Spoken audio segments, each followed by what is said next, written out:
Matches are...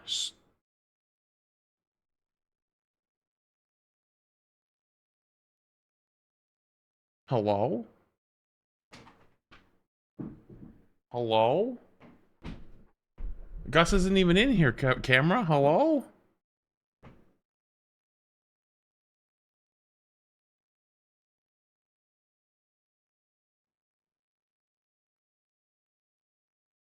All right, that's better.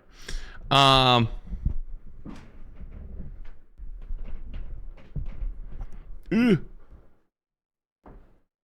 can't be going limp on me, brother. Come on.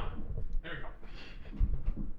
Camera knows. Crazy, right? Because for 100 Thieves, I think that they were kind of on the coming up, or up and up in their own stage, right? In stage 2, we didn't really expect them to take the #1 spot. That was kind of up in the air. We heard things about FlyQuest and how good they were doing. That's something that they had to work on. For VP, they weren't at the mid-season, right? They were in Guangzhou in China with us for that mid-season tournament, and now they are the #1 seed. They're re-cementing themselves as the best team in the world, and this is a match to do that for sure. Yeah, they came through this series with no losses in their bracket, so that is going to be why they're going against these who struggled. Sorry, I missed that. Stage, but where's Gus? Oh, he's around here somewhere. So much history on these teams. Yeah, I had to restart because I accidentally sent out the wrong live notification. But here's the plan for today. But now that we're in the land, it's a different battlefield. Absolutely. I think the biggest thing is watch some Ignite matches for a little bit. Right, this guy coming into his own. And then after that, that's kind of been a big thing because Delena, after that, in the early days during the War of the Realms tournaments was kind of taking the star of the show, but ever since that early sort of era when Bucky was starting to become meta, when that character maybe some more Arc Raiders. This man has been nothing but dominant and has been one of the best players in the world to match the opposition for VP, where Sparker also has a claim to that throne. Oh yeah, Sparker is insane. The first ever 6-piece in this tournament so far in those stages. But yeah, both of these players can. Wait, what are these first 2 teams? It's VODS Pro and who? I didn't see. Caden being the 20 months. Appreciated. No, it's not. This is the playoffs. Like, so this is the first LAN match. There's matches today, tomorrow, Sunday. Sunday should be the championship game. Absolutely. I think that it's close. It's going to be a hard game because it is going to be a best out of 3 in this upper bracket, right? You really have a good shot to come back in the lower bracket as it is going to be a best out of 5, but a lot of it is based on who can win that first domination, who's going to. It's going to be a good one. I think as we see the better and better teams play against each other, we've started to note it. Also, what in the fuck? It's so blue. We started to see how sustain in this game is actually like maybe a little too much. Coming in as the coach of that squad, formerly a DPS player. I mean, this Strategist line is phenomenal and has leveled up too throughout the entire stage 2. Exactly. They, you know, they are a strong team, but they do not come without their flaws. One of the things we haven't seen a ton from them is Psylocke, who is very prevalent right now in this meta. They've been electing to try to ban Psylocke out, especially against talent that is strong with Psylocke, akin to something like Sparker, who is disgusting on that hero. So in this banning phase, do you think we'll see that? You think? We might definitely see. I have a lot of thoughts recently. People even talked about Rocket Raccoon. I have to take a little bit of a step back. But yeah, going back to it, like you mentioned, Psylocke is in there. You see Remix hyping up his squad. Getting hyped. Are we doing Gambas? Fuck it, sure. Thieves, and formerly a professional player as well in the hero shooter genre, coming in, was looking for a job, and one of the best teams in North America picked him up as coach. He's been really part of their mental being stronger, and we're almost near that ban phase, and we'll see if Virtus Pro and their squad can. All right, 2 minutes. Gambas up. It's like you mentioned, and like Moxie mentioned on the desk too. Sometimes the team that you got, or sorry, let me go blow my nose really quick. Honestly, I got boogie. Hero pool, right? And I'm sure VP have a very good read on it as we enter that ban phase right now, Shib, and that asymmetrical system and a best out of 3. We start on Burn to Jalla on the very first map of the day. Yeah, looks like we escaped there. We finally see Burn to Jalla together early on here in this tournament as we start off with our bans. Mantis and Venom immediately ripped right off the start here. Yeah, that makes sense. I think that the Venom's been dominant throughout the tournament. I think Jeff as well is a prominent hero. VP banning out the Mantis, doesn't want them to play that because we've seen Delena make that switch, Phil over to that hero a lot of the times, banning out Venom of their own because with that Jeff team. All right, what we got for bans? Mantis ban, Venom ban, hero, one of the best already, and now double Venom ban, not surprised. on the opposite side come through for VP. And this is something that you were talking about, Shib, is that these dive sort of compositions, we even have a viewer in the crowd, I believe, with a bunch of what is a dive, what is a sort of big poke hero. We have a lot of cosplayers coming out here in the crowd already, and Captain America, one of those dive heroes that is well known in the scene. Cosplayers of what is a poke hero? Wait, what? Region and just overseas in general compared to the Americas region, still a ton of talent in terms of Cap over in that region as well. But yes, very divey, very scary, and that banning out that Bucky is a way to help just boost that dive Double potential. Jeff Bucky saves. right now is in a very Bucky strong ban. state and actually has been protected by both of these teams more than you would think. So, you know, definitely taking more of a front seat in this meta. Cap Jeff save is interesting. Constantly buffed over the course of the last few patches. Wait, what about their second save? There it is. Oh no, it's coming up. Never mind. Playing out how we thought it was going to, and this is what a lot of coaches talk about in terms of teams like Chopper Mag, which was brought up at the desk as well. War Tomato, thank you for 5 months. Appreciate it. Protect for 100 Thieves. We'll see what VP ban against it. There's a proper crowd this time. That's fire. Well, this one is not. So the one in China was a closed event. It was only friends and family, I think. This one is actually at DreamHack Atlanta.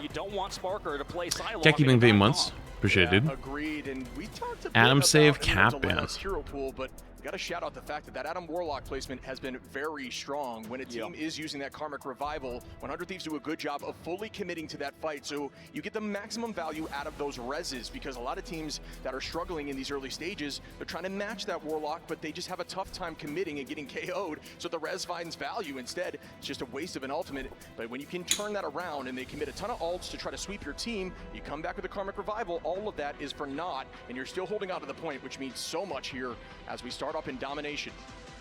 Starting off, Shib, this is going to be a heck of a match. First game of the day, ladies and gentlemen. Make some noise because we're headed to Burn the Jalla, and it is the Marvel Rivals Ignite Grand Finals, and we're just getting started on this Friday and Halloween, like you mentioned, Shib. So happy Halloween to everybody in our audience, and this is going to be an incredible matchup between two awesome teams. So what a better way to start off the week with Virtus Pro versus the 100 Thieves. Get on Overwatch. Well, one, no. Two, I've actually been wanting to play more Overwatch recently. I've been having the itch a bit. Do I mess with Arc Raiders? So Arc Raiders, really quick, as the match is starting, I actually have a video that's going to be going out somewhat soon this morning because I recorded it last night. Retro just was up really late because he's learning how to edit and make new thumbnails, which is like the new thumbnail for today's YouTube video, if you see it. He's actually trying a new style and learning Blender, which is cool, so I wanted to give him a little bit of a break.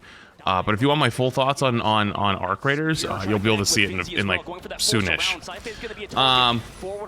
Alright, so this should be a really good game. This is 100 Thieves and Virtus Pro. Virtus Pro, I think, should be the favorite. But 100 Thieves also has been pretty damn good, but they did get smoked by FlyQuest and also Navi. Was it FlyQuest and Navi? I know they got smoked by Navi, but I think FlyQuest beat Navi, so.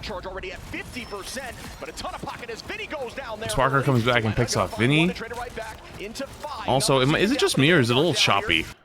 For 100 Thieves who now drop back and reset. Am I crazy?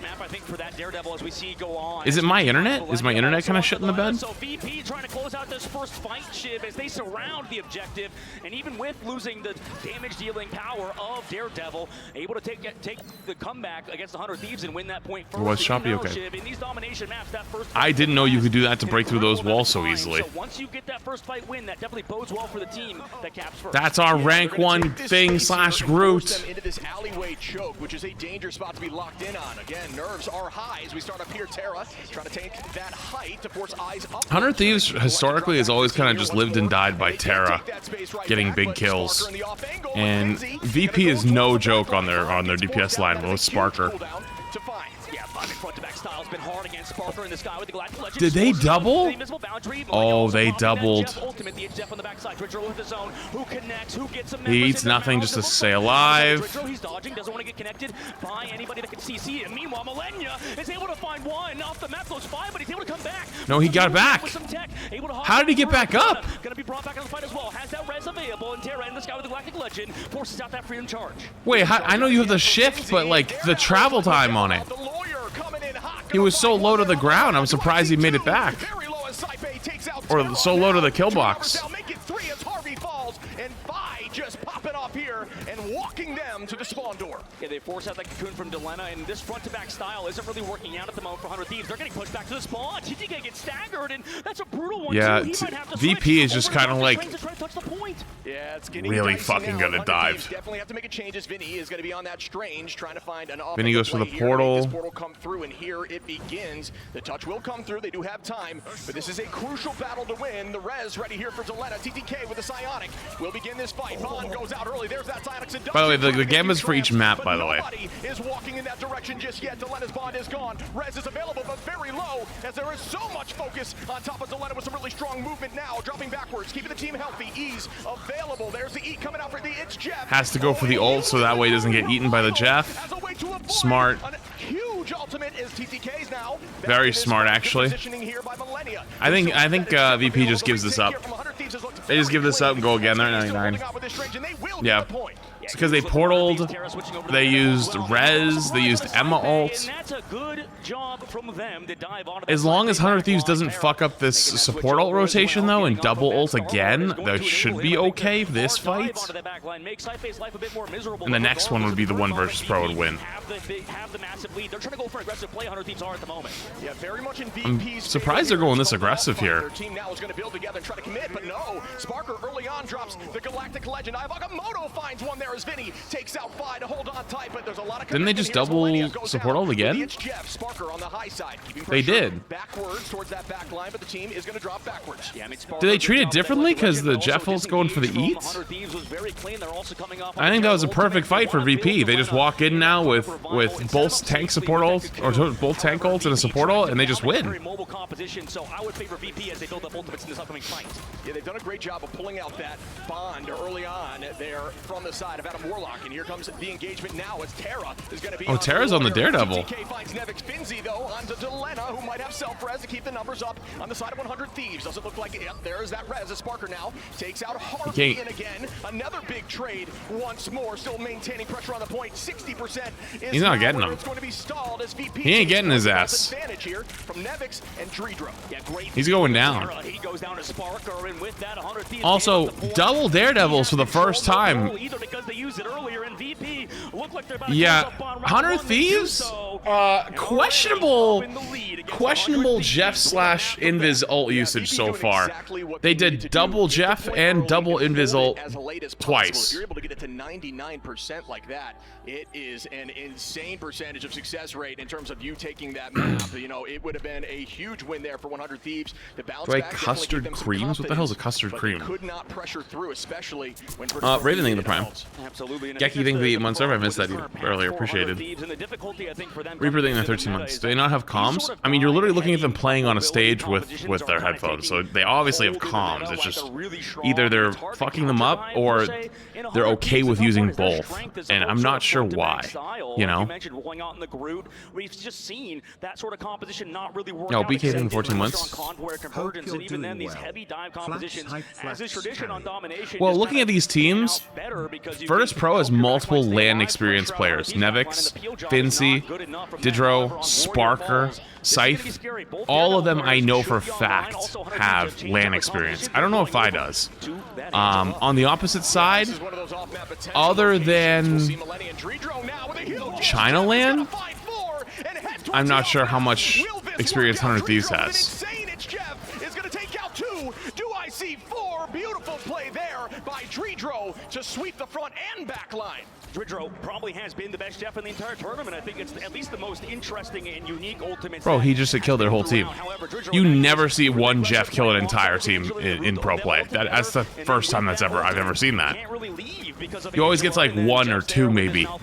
To take them at least off the map, or they go down during it. 100 Thieves now have to set up the line in this ult yet again, but VP are well aware that they're going to play around that. Yeah, the big difference right now might be the support line of VP. Using that ascend and descend button to be juking like crazy. That is the strength of Angela. Millennia now going to start up with the It's Jeff, trying to find as much value as we just saw from Dredro. I mean, the other thing is, 100 Thieves is running triple support with Delena on the Atom, and Delena is obviously a really good player, but he's a DPS player, right?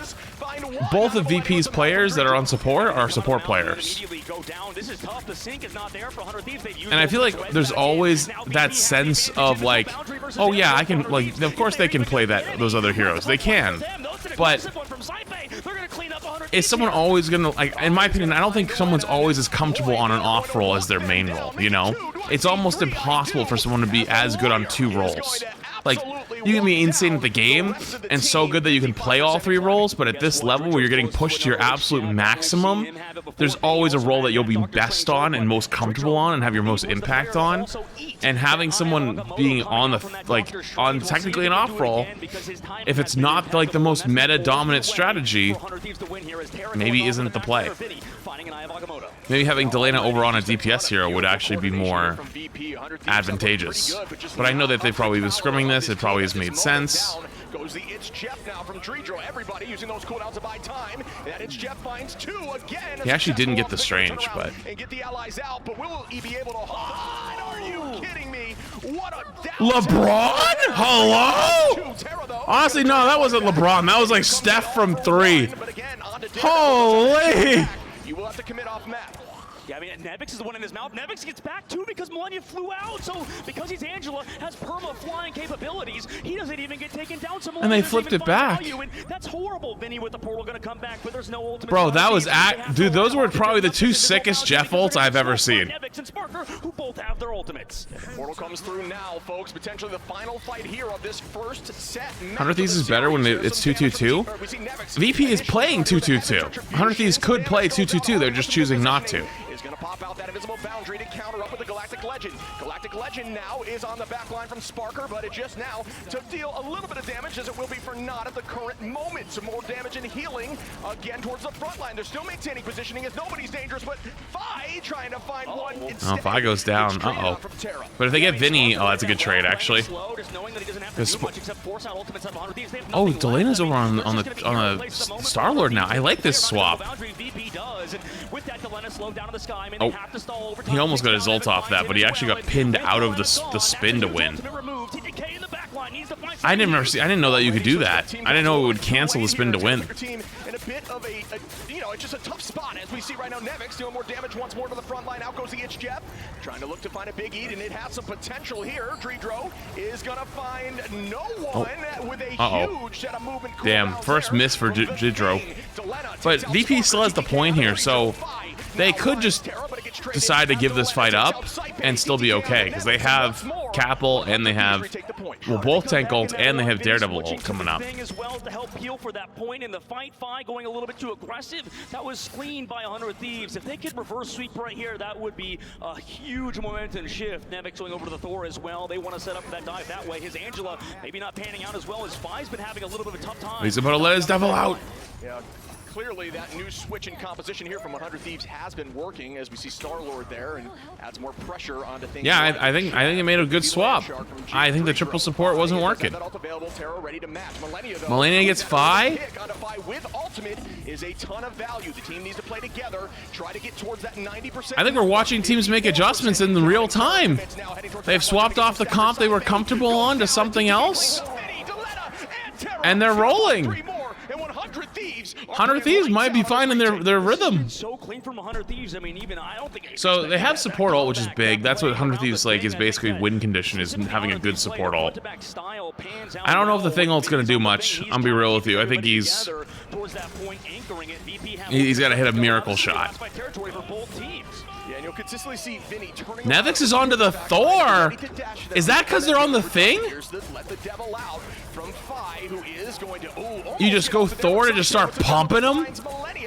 That's like my rank strat. I didn't know that would work in this. Still have teleport available if need be. Sparker going to commit here with the Galactic Legend, chasing on a TTK who tries to get the tackle. Is going to be very low, but does seem to escape at the current moment. Oh, Sparker gets 2 though. That's huge. Sparker is on an absolute rampage. I want to see a Thor POV. What's Nevix doing? At this point, it is going to be a tough retake if it's even possible. Well, he built a full ult, so yo, I don't know what the Thor swap was, but I wish I got to see more of that. VP dominates round 1. So let's hope. Let's all hope and pray that there's not much downtime now that they're at LAN. Miguel playing the Angela, switching to the Thor if need. I'll give you a few extra minutes because of Sparker's popping off. Fine, looking a little bit shaky at points, but really in the group stage, he proved he is the best Daredevil, or if one of the top 3 for sure. In between this maps. whole squad coming together and what everybody assumed to be the God Squad. Everybody behind the scenes in the MEA backing this team as to be the best in the world, and it's for a very good reason. As you can see, the 4th seed out of North America, but fourth seed out of the group stages rather in Group B, looking a little bit shaky there on that map as it was a 2-0 on Burn of the Jalla. Yeah, just to build off of your point there from Fi throughout this whole stage too, and even coming in here to the LAN has looked really good. I think Sparker takes a lot of the focus in terms of just praise, but Fi is consistently showing up, like you said, with that Daredevil, who I think plays a huge role. Is TTS on? It should be. Yeah, he's been kind of consistent. He's been the backbone behind this squad with that anime mouse pad. Obviously, you can see on his screen. Anime mouse pad is crazy at LAN. Kind of been coming into his own. Yeah. I'd like to. I want to see what the crowd looks like. Sort of that, I know it's very early in the tournament for LAN, but I'd be still curious to see if there's a lot of people that have stopped by. Like him picking up Daredevil, maybe even Iron Fist in the future and stuff. That's kind of the way forward for this team. Sure. Not every team has that flexibility that VP has, and that's why they're sort of meta-proof a lot of the times. They just don't have any weaknesses in the squad that you can really point out. Yeah, I think we see some of the most successful teams where they have a duelist that's very strong and a smaller pool, and then they have a very flexible duelist as well. There's not a lot of people there, apparently. I wouldn't be surprised. It's very early DreamHack, too. It's the first day of DreamHack, Friday. Actually, first day? I don't know if it's Friday or Thursday is the first day. Crucial for this team, so, but I do think that's. But I'm gonna be real with you. Being able to come in here with Daredevil and look this strong, very well played. Yeah, I mean, I hate to say it, but against Daredevil, like you mentioned, you can't really hide. I'm gonna be real with you, chap. Right? I assumed on the first map, you know, just considering how long range it is, I'd be a little bit worried for them, but the pressure was just there on VP's side. They were constantly diving in with the Daredevil, and you could never set up if you're Delena, right? If any team is, you know, kind of smart about things, you're not going to be able to get a res off because you're always going to get tracked in that passive when you're in the cocoon form. And with that, Delena was never able to set up a good karmic revival. I just had to check something really quick. They were behind in ults, right? Even I haven't played Dispatch yet. People keep asking me to play Dispatch. Is it really that good? Right? He'll just use Galactic Legend as long as you force his strat at his ultimate. You are in the edge because you have your own invisible boundary afterwards. So VP playing that macro really well, and you can see the only real thing you can mark onto their case is, you know, maybe Fi's going a little bit too far sometimes, and if that's the only issue is your micro, I think this team is in a good spot moving forward in the tournament. Absolutely.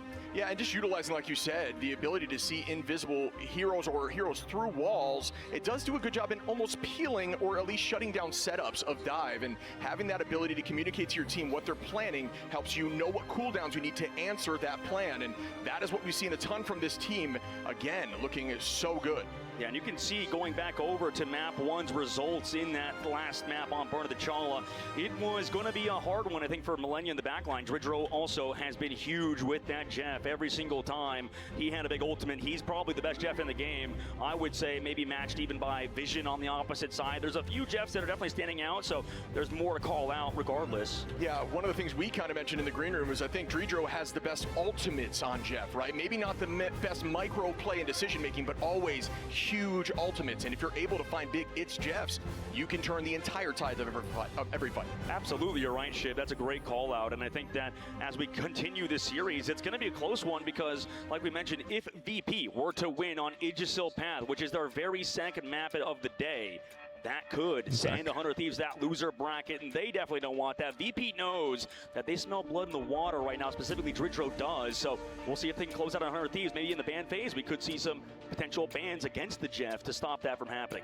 Yeah, I have no doubt we're going to see a shift up here and potentially see that Jeff removed. Remember, folks, this is a map selected here by 100 Thieves, and then after that, if they do take this W, it goes back in VODS Pro's selection. So ultimately, you do get a pretty big advantage from winning that domination mode because you can guarantee that final map that decides everything is in your favor. Yeah, absolutely. That's going to be the deciding factor. But ladies and gentlemen, it could be the end of 100 Thieves in the upper bracket if they are not going to reverse sweep on We just saw Path, which is a great map for them. That's why they picked it, obviously. We've seen 100 Thieves come back on this map many a times. Even if they were to get first health, this is one of their stronger maps. So we know VP is so good on maps like Midtown, like we saw. That's a hard map to pick against them. So 100 Thieves, knowing that this is their best chance. They also have the most experience on I this map, had to respond to something really quick. right? That said, though, chat, yo, real talk, I'd be lying to you if I didn't say I was, like, slightly worried. Slightly worried about rivals these days. I think it's a smart decision, but removing that Emma and Mantis will help stop maybe some of those triple plays in terms of triple. I think the next support drop, hero drop, is going to be a big make or break moment. How so?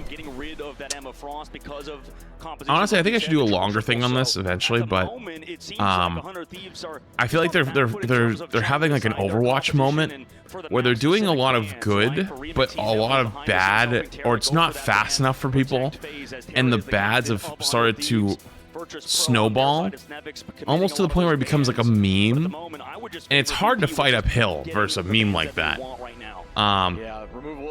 So they're in a bit of an identity crisis on what they want to do, and yeah, the zombies mode was great. But honestly, I feel like it could have even been like, it should have had more of an impact for how good it was. I think there's a lot of people who probably never even tried it or never even heard about it, because they were like, Rivals is not that fun, quote unquote, right?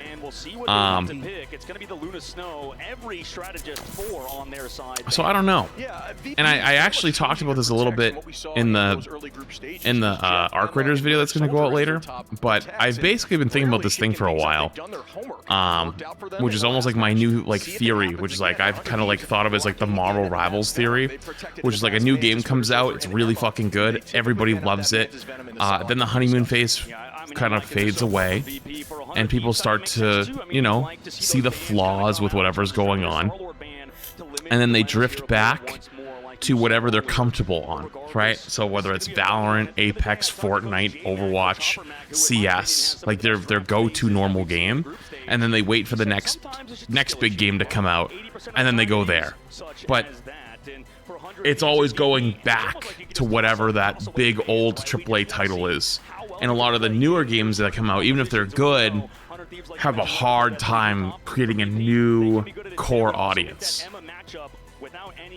Yo, kick it with David, I think the Prime. Is Arc Raiders even that big? I mean, it's got like 250,000 players on Steam currently right now. I'd say it's definitely the game of the week.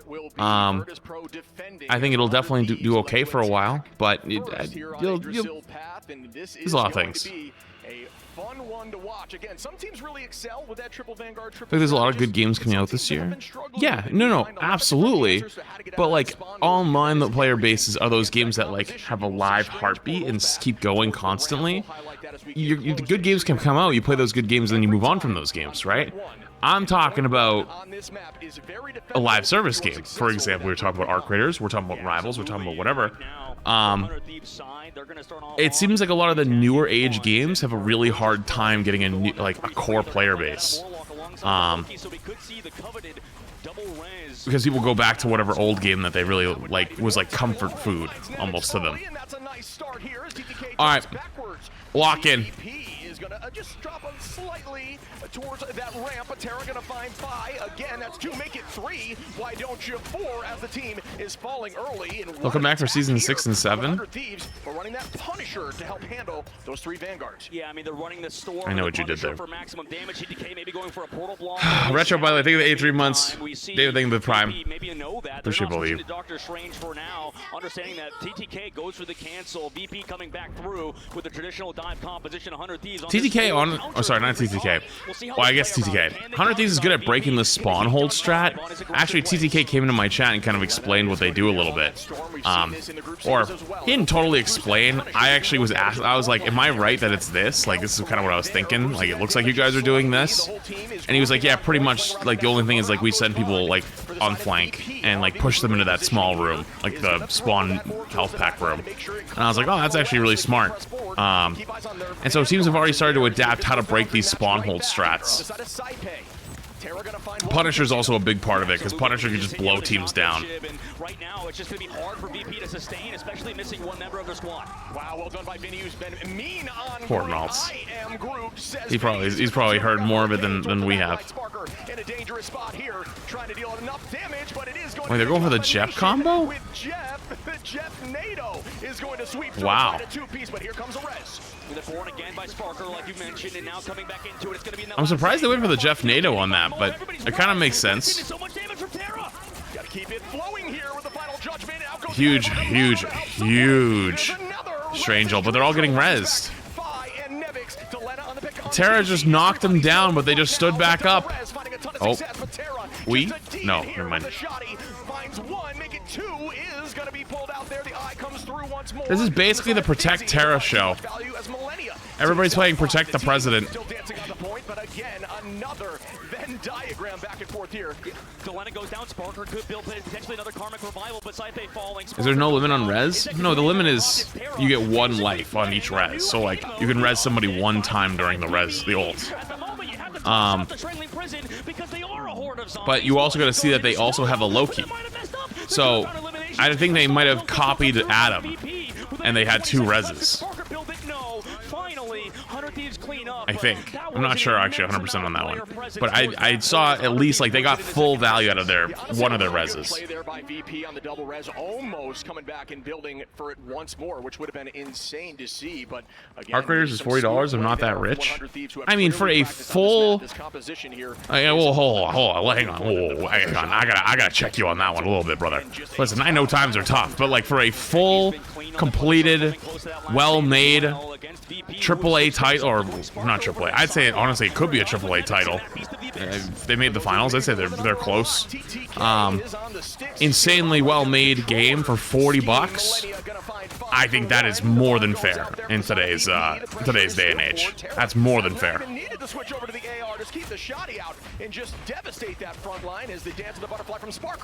You know. I love seeing this. This is just beautiful Marvel Rivals going on a convoy. We get to see the difference between 2 teams. TTK always just looks his best on Strange. You know, he's absolutely no way, shape, or form a one-trick. I'm not saying that at all. But like he just looks significantly stronger always on the Strange.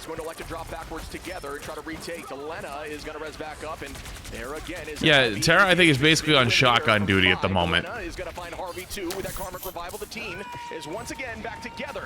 Also, I love how VP can switch between Sparker playing Star-Lord and playing Star-Lord no problems. They back away because the Jeff ults, trade Star-Lord ult for Jeff ult. The other thing that's very interesting, have you noticed? VP is playing 2 support Adam.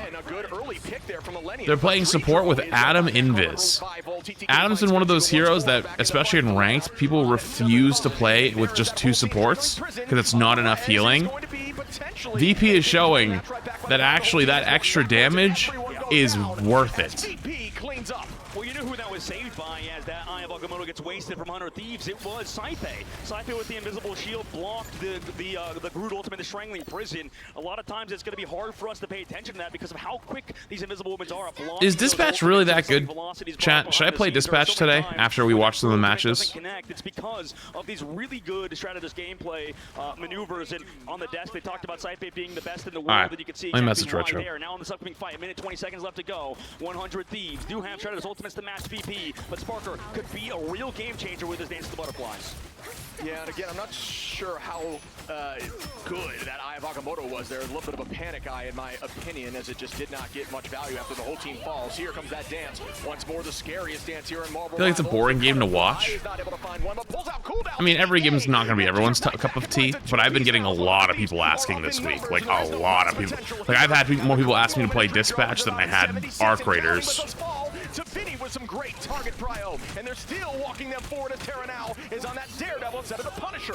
Yeah, this is scarier against the Dance of the It's good. Definitely need to turn on the censoring if you don't want to ban. Oh, good to know. I'm sure there's a streamer mode, right? He's eating nothing at the current moment and is sent back to the spawn once again. Yeah, and I've seen people streaming it. Potential portal play here, but the team is going to try to stop it. Vinny with a potential huge stagger. That is not what you're looking for with 14 on the clock. You got to try to get that portal there. Typically, you're looking for about 10 seconds to ensure you can get it done, but it is going to be done. Moving away from the spawn door, and the touch comes through. 5 seconds on here for 100 Thieves. Who need to All right, I'll message Retro. I'll get a thumbnail made, and we'll play it tonight. We'll play it after a couple of the Rivals matches because I have a sponsor to watch in like half hour anyways, so I got to do that for at least 2 hours. So I'll probably watch for another like 3-ish hours Rivals matches, and then we'll play some Dispatch. Sound good? But everyone is back once more as Dredro finds another huge res, and that has been consistent throughout this whole series. Millennia again in the pick on 5, but once more it doesn't matter when the team comes right back into the fight. All right, money. Yeah, I've had a lot of people ask, so. Punches them out. 100 Thieves can't get any cart space any longer. Wait, what? And they get held at 99.7 meters. Wow, I'm not gonna lie, I was not paying that close of attention on that one. I did not realize they just got smoked. How many times I've said that over this tournament as he's looked very, very good on that hero. We see Jalla potentially flexing to show a Psylocke at the moment on the screen. Not sure that will be the case, but looking forward to seeing this next hold here from VP. It's always tough to say when we go to Convoy and Convergence Ship, right? Like a lot of times we'll see, you know, teams push full cap a map and then the other team does the exact same thing.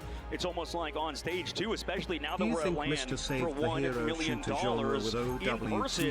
There could be those nerves, right? Yeah. That's something we talked about even storyline for yeah, in some ways. Phenomenal throughout the entire although, I mean, I'm a little more but at LAN, I think it was a bit tough to see privy to a lot of information. I knew Overwatch was still trying to like make efforts, but like I also knew that part of like I think that a lot of it's also not a lot of it. Sometimes it ends up being not lip service, but like you get told one thing and then something else ends up happening. Rivals was really the kick in the ass that like made them stop going, actually we're not gonna do it because we just can't get to it, you know. Like now they just like, all right, fuck it, we gotta do it now. So sure. They would see a Shredder's ultimate, run away, and then they would sort of recycle once again. Yeah, that's just very smooth, consistent play, like you're stating. The entirety of 100 Thieves with a ton of finals. I think Overwatch is more popular than Rivals at the moment. Globally, absolutely. In NA, but it is a defensible position there on point 2 as we saw heavily engaged. Forces all the cooldowns is going to be low, but still seemingly escape at the moment. I think that's much closer. Corrupting the first 2-1. Appreciated. Some insane movement is able I think in NA/EU, like Western Europe, where Rivals and Overwatch are very, or Rivals is very popular. I think that is much closer, but globally, yeah, it's probably not close. China and Korea and Japan and stuff like that, it's huge. In the right hands. The backline looking very strong. A lot of early picks there from Millennia as well. VP now. Carp, did I get your first 2-1? If I didn't, I apologize. I think it's 20 months. 20 streak, damn. This point. Do not allow it to scooch forward so you can get your portal on that next. 100 Thieves doing a pretty good job on this hold. Also, I think them going back to the triple support on this point specifically is actually pretty smart. Because I can res in this little room. Coming back in with the HF too. Everybody's gonna get res once Millennia decides to pop his. Yeah, the Jeff ult wasn't enough to save them. They're all just dying point. They get multiple fights out of it. They're gonna TP back. Honestly, Vinny's been stalling for 19 fucking years. Yeah, that's tough because now you're giving an opportunity for Dredro to build that ult right back. So it's just more value. If he was able to get that ult off slightly earlier, it would have been insane. But no, not able to do so. Sitting at about 97% during that pick. Good target prio again from VP. As an Eye of Agamotto was available here from Terra, and there it goes to try to counter back. He doesn't get the Star-Lord. He went for the solo ult on the Star-Lord ult, and he whiffed. I think Terra wants that one back. Finzi is going to find Elena, who did use that res, make it 2 onto Harvey. Finzi playing lights out here on cap, but still goes down to Millennia. As long as Sporker and him are alive, they're able to bring it back. Elena with the res. Wow, this is a aggressive Psylocke ult. Really good grouping. I think it was like a 2v4 or 2v5 there. I'm surprised he popped that. Yeah, I did beat him before. I think the video's on YouTube right now. I think it went out this morning. Versus the best dive team out of VP ship. They switch over to Loki now for VP side to give him some more sustain. Yeah, those crystals, we can talk about that domain all day long, you and I, how valuable that cooldown is. Much like Adam Warlock Bond can counteract ultimates. Nevix goes under there with a Feast of the Abyss. The team is staying together. That reduction in healing, about 30%, a new addition here in the new season, but it is not enough as Nevix forces out all cooldowns, can barely escape there from the slow of the invisible boundary. Millennia with some good focus towards Finzi, trying to protect the backline, and that's what you're looking for with this triple strategist composition. Terra gonna find Sparker now, and there is only 56 seconds on the clock. 100 Thieves are playing so strong here on this triple strat composition. You know what? And this is exactly why you can't count 100 Thieves out. You saw that. Yeah, it went out this morning. It went out 26 minutes ago. Up with 45 seconds left to go. They could potentially stop VP here and send it to a map 3. You're looking now for things like burning cap shield, so this Eye of Agamotto can be more valuable. There is some answers as Fi is going to commit towards the back line here. Terra goes down. Out goes that Karmic Revival. Another ult from VP in terms of using that invisible boundary. Where's Gus? Is around here somewhere. Once more is going to happen, and here comes the combination. Did Gus end up getting his costume? We will see. We will see.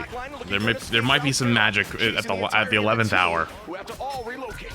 Yeah, Terra's gonna have to mark Sparker in this fight, make sure he can't set that up. Finzi can stall it out with the Freedom Charge as well. 100 Thieves still have ults ready to go. Terra could be huge with an Eye of Agamotto. And there goes that eye. It potentially finds some. Out goes the invisible boundary. The Venn diagram. Oh, we meant rivals. Oh.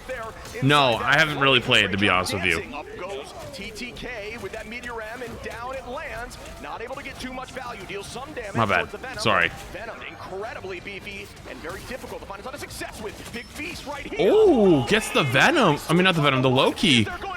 Wait, Vinny gets this? Oh, no, he doesn't get the Invis. He lost her. Oh, he needed that kill. If he got the kill on the Invis right there, it actually might shut the game out. Like you mentioned, but he sees somebody in the high ground. It's fine, ready to go, but everybody's split now for VP side. They're having to use how useless her ult is nowadays. Her ult's really good. This is pro play. Don't get discouraged. Silent ult's very good now.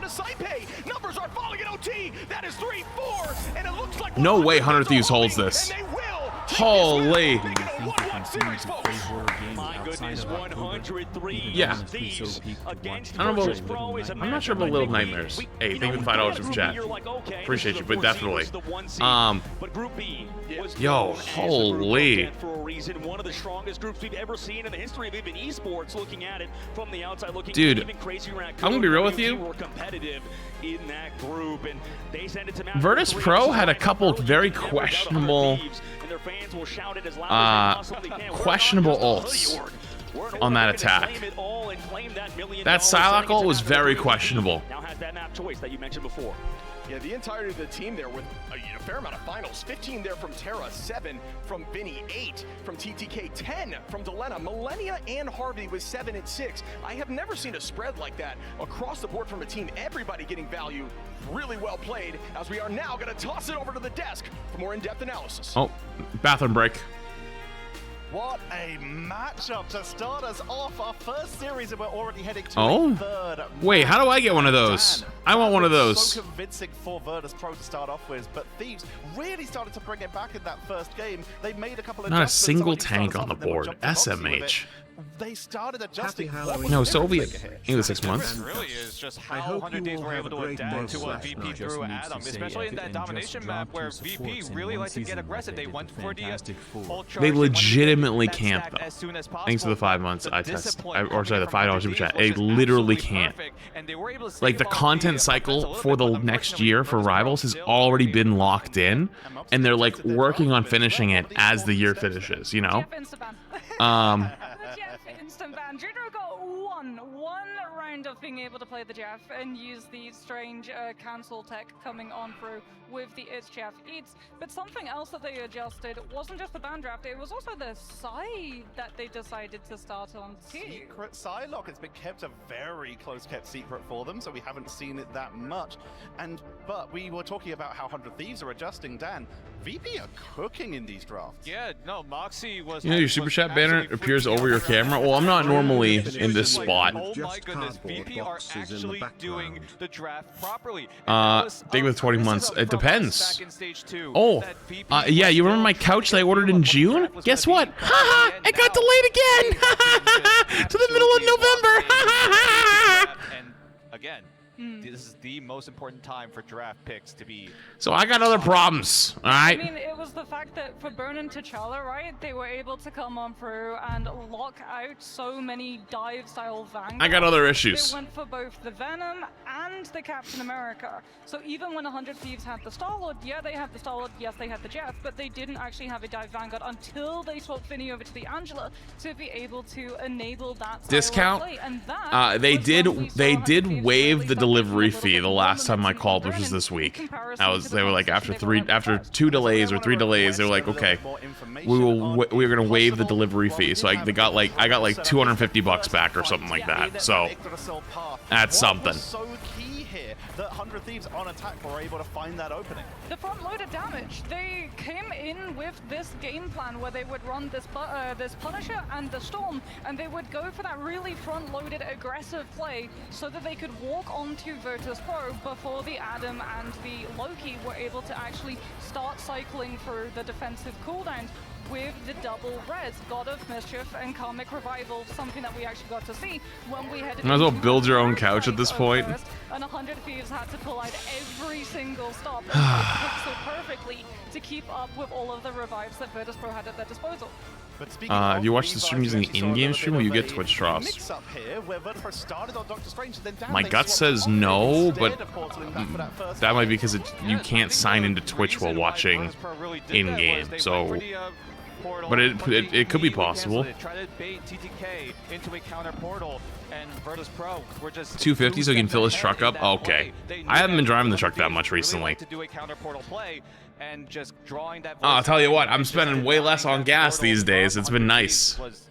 What a great play. And Moxie, I want to ask about something here. Like, a lot of people who've been watching us for the entirety of these... Streamer, now that Twitch has dropped below 50% market share for the first time, are you devoting more time and attention to TikTok since it has literally twice as many hours watched as Twitch? I'm be real with you. Streaming on TikTok is the most miserable fucking thing I've ever encountered in my streaming career. I don't want to do it. I'm not doing it currently. It is every time I do it makes me fucking depressed. Capping the Prime. So what characters are really boosted by these? Why are they? I'm not really sure what to do about that. It has been garbage. Garbage. Oh, no, we're not because we're not on camera. Not yet. Soon, but not quite. But yeah, Sparker has been one of these I'm not sure. characters coming on through from Virtus Pros, and because it is just what about is it the chatters? It's a few things. There's many things. Okay. One, the whole platform is monitored basically by a big brother AI. And it gets confused. Like, I could be playing the game and it will go, you have no chat, like, you are AFK, and then it calls me, and it, like, I have to solve a puzzle. And even if I solve the puzzle, the algorithm now thinks that I'm, like, AFK, so it's not gonna show it to people because it thinks it's, like, an AFK stream. 2, it will then say, like, oh, you don't have, like, you're not interacting with this, like, there's nothing happening on the game. You should talk to your chat more. Have chat appear on the screen. But having chat appear on the screen doesn't do anything. Like, it doesn't actually do anything at all. It's not a nice viewing experience for anyone, especially in vertical format. And it already does, because if you watch streams on TikTok and you click on it, the chat appears at the bottom left. So why would you need to put it on the screen twice? That doesn't make sense. It will give you that tip, and then if you don't listen to the tip, it gets mad at you. 3, if you swear too often, if you, like, say fuck too many times, it will deem it that it's not, you know, appropriate, and so that it will also take you out of the algorithm. 4, it has the biggest influx of Jesus scammers, OnlyFans / scam bots, legitimate racists, and legitimate, like, actual fucking 1940s shit. Children running around spamming whatever the fuck they can as fast as they can. And if you mute them, it doesn't really do anything. So you have to block them, which means that they can't watch any future stuff in the future, which obviously, like, hurts your reach and your engagement. So it's like, it's just idiotic. The whole platform is idiotic for streaming. ago, we've actually had Mantis slip through the ban phase in that first game, but it was banned out later here. Why is it being prioritized? This is the reason Queso stopped streaming on TikTok altogether. The automation just keeps shutting your stream down. And also when people rip your content and restream your stream, TikTok says you're impersonating and shoots you back out too. Some other teams really have been letting the Mantis slip through later in the draft. And that's an adjustment that 100 Thieves. No, I haven't played Sister Location yet. Added more emphasis on other picks, other bans. But if that Mantis was still available, they'll get taken away. And 100 Thieves now lock in that cap as the save. But VODS Pro doing the same as usual. Will take out that Bucky who has been so strong. Yeah, they're targeting Delena's hero pool. Delena has been able to play both the Bucky, but also the Mantis as well. So if you want to, you can try and force Invis ban, I think, is pretty smart here. Actually remove that from the cycle entirely to try and Jeff really ban, Jeff save, Rocket ban, Cap save, Luna save. Whoa. I guess because Invis is gone. Hey, chat, remember when I made my tier list earlier in the season? I was like, I think Invis might be better than Luna, and people were like, you're stupid. And now, like, Invis is perma-played over Luna. Feels good, man. I was going to say, if they're really trying to force Delena onto a specific hero, it's likely going to be the Hela. Is Thor finally meta Ignite? Absolutely not. So what 100 Thieves do here is actually remove the Hela so that VODS Pro can't play the Hela Namor composition, but they damage boost is extremely important.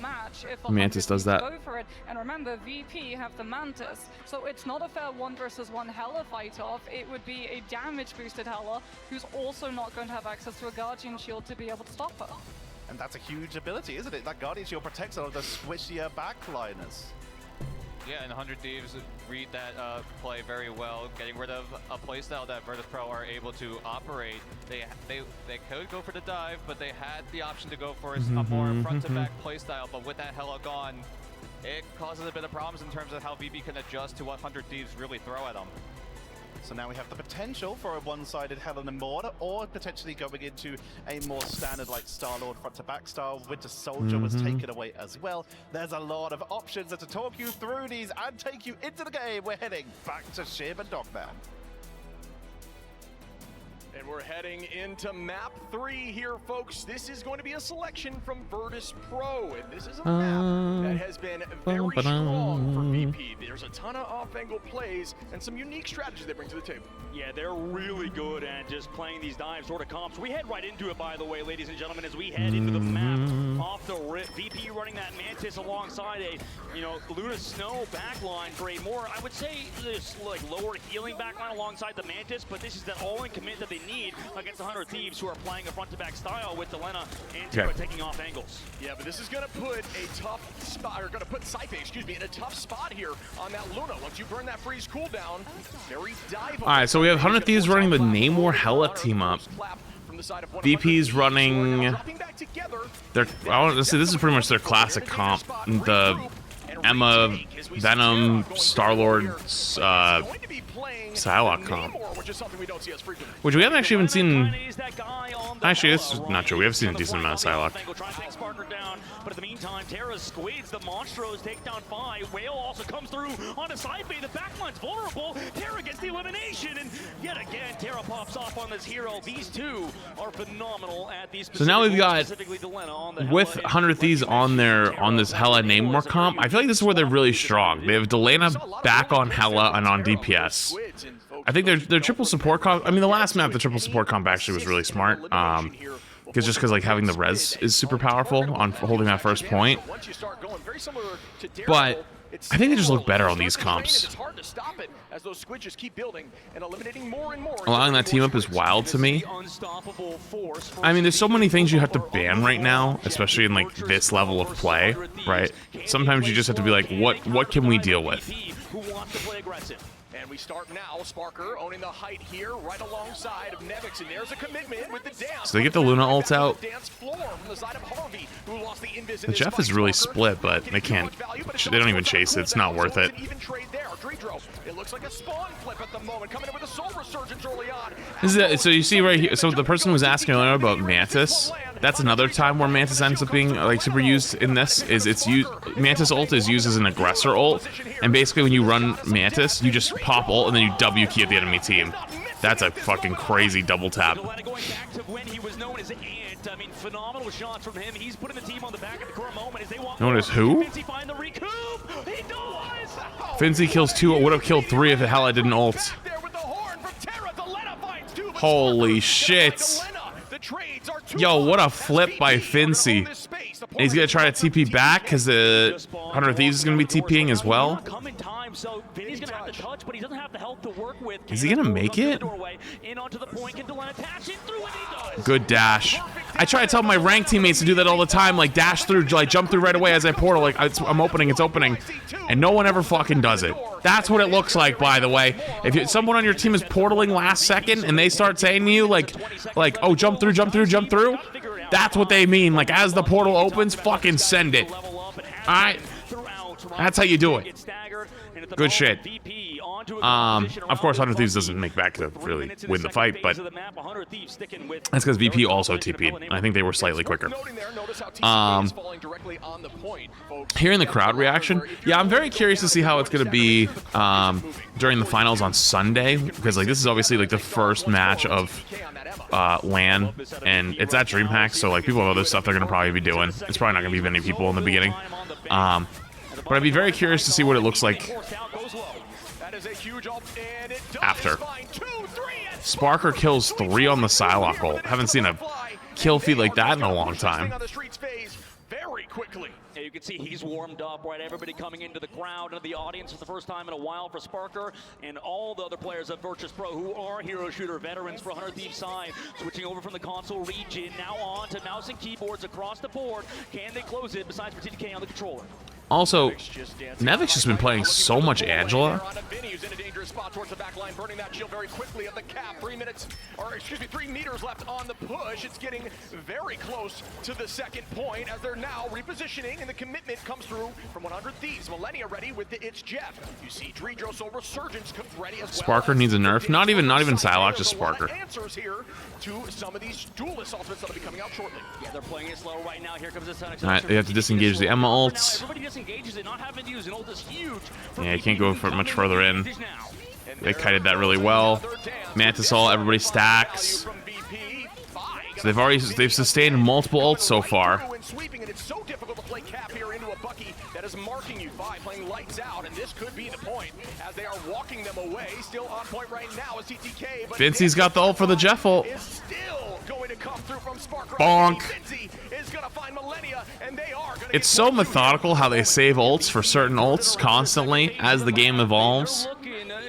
Like, oh, you have Jeff ult coming up? Yeah, guess what I got? I got a fucking slam dunk ready for your forehead. After the changes to Phoenix in the recent patch, Shib, I mean, she doesn't regenerate ammo when flying on top of some other changes that have resulted in her. Got free shipping the other day on Gamersubs. Nice, dude. Did you enjoy Arc Raiders? I had a great time.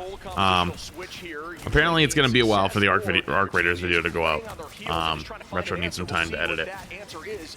If it is this composition in a moment, Zelena going to be back on that Warlock starting up here. Heavens is coming in heavy as Angela's thinking about committing, forces outbound cooldown. The whole team gonna press forward here with Vinny with that freedom charge. Everybody walking them down, and a great reposition there from VP to retake once more in a moment. Not a lot of value out of these ults at this current state. Nevix going to commit once more on the front line of TTK, and Finzy gonna clean up TTK there. So a number down again for 100 Thieves. And they're trying to stall it out. You can see, we see other teams like Rejected, Marvel kind of do this, force that payload incredibly well, but Delena forced away, doesn't even have that res, and VP gonna slowly but surely force back 100 Thieves, force out Delena's cocoon, not gonna have to use it there. But right now, I mean, VP just looks so good. They're steamrolling towards the very end, and if they found some stagger picks onto Harvey, oh no. Oh, way to get out of there. He's gonna have that team up with Delena to stay healthy in those 1v1 duels. So well played there from Harvey to be patient with that cooldown and use it only when necessary. Oh, the pull potential comes through from 5. Bubble goes through 2. That's 2 cooldowns used, and that can help Vinny play more aggro, knowing that pull is not available. Dance floor is out. The team's got to stay on it, though. And Delena was not able to do so. Sparker, just a little bit of a communication error there. Delena is going to res back, holding that cooldown. Yeah, they know to focus him now, Shib. I mean, he's going to be low back there. No, Vinny goes down to a freeze from Side Bay. A huge freeze followed up from Fi, and there is going to be that Karmic Revival, forced to use just a little bit early. The team's got to commit heavy now if they want to utilize that to its max potential. Team is going to force Bond as well, and there goes Fi. Is going to not find any reset at the moment as TTK hits the sky with a meteor ram. Bang, it comes down and almost cleans it up, but is not able to do so as Terra is also launching that Galactic Legend. A lot of commitment here into this dance. Yeah, there's a lot of commitment, but they're also all just kind of sitting there waiting for these ults to finish. 100 Thieves has one big ult, Jeff ult. That's it. But Fincy has ult for it back. Oh, but... Oh, uh-oh. Oh, they get the kill on him, though.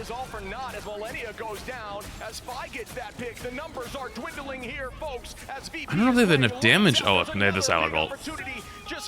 Oh, they have cap ult for it. Yeah, they might not have enough damage to cut through this. Oh, Mantis ult to run at them, though. But they have Soul Bond just to counter it. But if they get the pick on the Delana, yep, they do.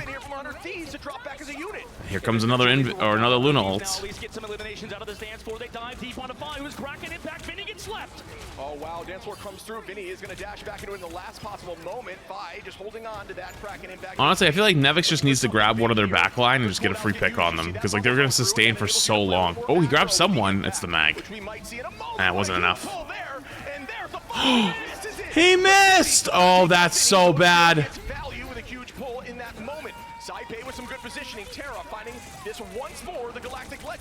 Oh, never mind, it's the other Luna ult. They probably have this. Oh, he's trying to wait it out. He's trying to wait it out. He does. And he gets one. And Delana gets two. Oh, you were to wish you had that one back. Oh, but what the fuck? The touch is back. No, they got the kill on Nevix too. Nevix has to TP back. Wait, I was gonna say, how does Nevix have 99% ult charge if he just swapped? Fincy has to just AFK on the point. They're trying to TP back last second. Fincy is the only one left standing. He's about to go down, but they have Mantis ult, so they're fine. They're gonna back away. Oh, almost 109, or almost 100C, whatever the fuck I said before. But then they have their own Luna ult. Nevix goes down. And they can't take it. Oh my god, what a fucking hold. Wait, that's crazy. First match of the day. This has been a banger, ladies and gentlemen. You are treated to some fantastic Marvel Rivals esports. If you're walking around DreamHack, come on. God damn. Because this is going to be an incredibly close map. We're on the third one. The crowd reactions coming through. CDWC out there. What's up, gang? Hopefully you guys are having a good time because you are treated to some fantastic matches today, Shib. And all right. Saved it towards the very end. Not only did he find that pick, but he also stopped that cart before capping out at 0.62 meters. Yeah, I'm really liking the change here from the side of 100 Thieves. It clearly shows that they've been working on some different picks, opening up that hero pool a little bit, making it a hero ocean like we like to see. Psylocke, you need to have it as an answer if you're not going to ban it. And they kind of hid that from me in the interview. I think that is just got to hide in the strats a little bit, wondering who might be playing that hero. And it looks like Delana is going to be that selection. And this is the funniest stats that we'll probably see when we come back from these players' shots is that 100 Thieves won at the very end, but basically everybody went at least even or negative. Every time I stream these, I always have to explain bans. Sure, bans are for the enemy team, saves are for your own team. So I could ban Mantis for the enemy team. If they don't ban Mantis, then I can play it. The Butterflies, who was popping the heck off, right? And it was a tough task on Delana to match that, but regardless, VP looking good, couldn't close out, but you know, and I know, Shib, and I'm sure a lot of our audience who plays a lot of Marvel Rivals know, it ain't Wait, there are until it's over. The one thing I know it's such a minor thing, but man, it really fucking grinds my gears. The spectating team always likes to show all their stuff up to the last second, and we always miss the very start of the game. And I'm like, I don't care if we watch the spawn room for 5 seconds. Watch the spawn room for 5 seconds. All right. So they TP'd early. I feel like that's a bit of an outdated strat these days, but ooh, they soul bonded and ruined. that Jalla on the high side angle, and I got a kill for it. Nevix cleans that one up. Vinny now considering the dive, but again down a number makes it a little more tricky. Really good move. VP has to not let this fight go on for too long because they've already used their 2 big defensive cooldowns. Uh-oh. Uh-oh. Yeah. Uh-oh. This is big uh-oh territories now. What a yeet. Holy shit. Yo, thank you for the super chat. It's not bad for first game. Yeah, I mean, I'm still curious to see what it'll look like eventually. Not sure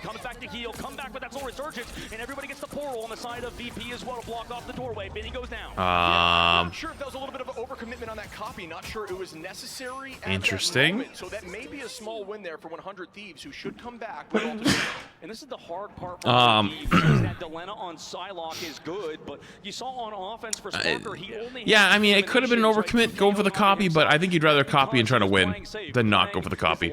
And that's a very hard thing for a lot of Psylocke players to understand, is that you don't always want a full commit. You always need an out. And no, I think the ban phase takes too long to be in ranked, and also the coordination is much more difficult. Are you gonna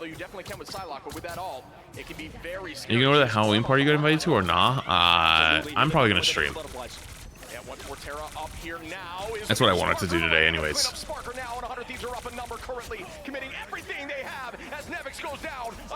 They go for the big res, but do they have anyone to touch point? No, they don't have anyone to touch point though. That's really unfortunate for VP. The res was good, it just everyone died while he was rezzing.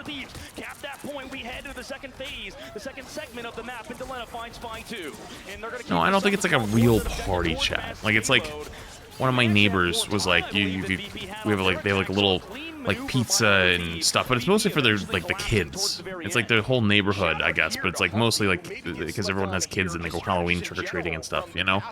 We're seeing a ton of value in these neutral picks, and even forcing out an Indies ban from Army, who had, I believe, 7 on is what it is. So really well played by the backline, stepping up against a team that is terrible. Yeah, true. I test probably. This is gonna be a hard time, no matter who you play. You get that Luna Snow mismatch at the very least. You get that on the Snowflake onto Millennia, or sorry, Delena. In comes DTK with that Sonic Seduction to start off the fight. Maybe try to force out something. They just find Nevix for free. Yeah, that is worth it. At the current state, again, this is a similar story we saw when VP was attacking in part 3, is where they locked in. Dredro now trying to. This is still fine for VP. Yeah, they trade, and that's actually a good trade. They're still fine because this fight basically comes to the end of this point. That's what you have to hold for. Yeah, I've got candy. I got candy.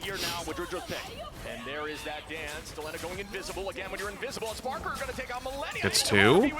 Gets 3. Yes, it is. Sparker, are you kidding me? Walking them back to the spawn door again. Yeah, I mean, you could say that Sparker's the best. He almost died. Psylocke, and for very good reason, right? He has been consistent. I feel like the casters change who is the best in the world on Psylocke every broadcast. I've heard 4 or 5 different players be knighted as the best Psylocke player. Guys, we gotta keep it together. Not everyone can be the best Psylocke player. A lot of Qs will be committed from both sides. Now goes the Galactic Legend early, finding Millennia, Finzi, and there's a 2-piece from Phi after the fact as Nevix gets 3. Everybody is popping off there and did not have to commit that much, so that's a huge win from VP. VP so smart. It just seems like they're always making the right play, and 100 Thieves are trying to bait out ultimates. They're not even popping anything on the counter. These open spaces are a bit too far for them to make heavy decisions, and VP are taking advantage of it. Now you have ultimate advantage, but you have to actually use that advantage for your 100 Thieves, because VP are kind of setting you back.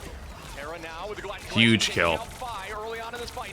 He committed really hard, and then they flipped it on him with the Psylocke or the Luna. But the thing is, though, VP can just disengage. They can just walk away and wait till the end of the point, and they'll be fine. And here goes the freedom charge from Finzi, walking them right onto Delena, who is holding on to that dance of the cutter fly now, looking to head towards the back line in a moment. And we will see if that works out as Bond gets committed. There's going to be so many things in terms of the ultimate from Dredro side. I love 2 caps that are just fucking banging their shield on each other. Comes in, they met by the HDF, who keeps everybody fairly healthy. Wow, and that was a huge defensive. That's a huge eat right now. Huge eat from Millennia trying to get off map. Do they have anything to stop this eat? Take 2 very far away and hope it's enough. It's Finzi goes down from Harvey. The Yeah, they don't have their supports right now. Oh, here they come, but they're coming back with their ults now. It was a good Jeffy. Like, he really did keep 2 supports out for a good amount of time, but VP's tanks just do such a good job of surviving for so long. And even though one of them goes down, they run back in with Loki ult. 100 Thieves could get closed out here, ladies and gentlemen, with 30 seconds left to go. VP want to punch their ticket further in this upper bracket. Potentially a kidnap play there from Finzi. Doesn't look like it works out, but not a bad idea if you're going to commit that. Yeah, I think he'd already committed to the TP play and was like, "Fuck it, let me see if I can stop their TP." I think he'd already committed to TPing. Like, you already are going on the 180-second cooldown, try to make something happen with it, because he'll have time to get back. Because he comes back on cap and then dies instantly. Oh my god. So they still got some time, just back away a little bit. They don't have any big support ults coming up, so it's just going to be up to Nevix to survive, but he's just going to go down really quickly with how fast he's getting burned. He's down. But I think Fincy's back. Fincy's back now. And they do have DPS ults, but they're dead. So they're going to have to just give this point. Damn. Finzy died really fucking fast and early. I think that might have been the big difference maker, because it took too much for Nevix to just stand there. They all just shoot Nevix and he falls over. Because they don't have insanely high healing. Look what they're running. They're running Mantis Loki, you know? So they're not on like a super sustained comp. So Fincy going down early might have been a big mistake. Double Psylocke ults, in which VP definitely comes out on top with. So the hold here for VP is to hold close, make them win this fight with ults, and then win the last fight, because it's down to 40 seconds, so it's 2-fight territory. Yo, man, landing the prime. But you have a chance to make them nervous, to go in aggressively and force out more out of VP. Dodges it. I don't think he got anyone. They also Strange ulted and Luna ulted. For what, like a couple feet? They're still holding really strong. Wow, they're running in with Mantis ult. Which forces Jeffel and Capel together. Here comes a freedom charge from Vinny. Everybody's popping their ults on 100 Thieves side. Sparker walking right back though, trying to find where Millennia is. Am I crazy for thinking VP should have just lost the fight and came back for another one? Maybe.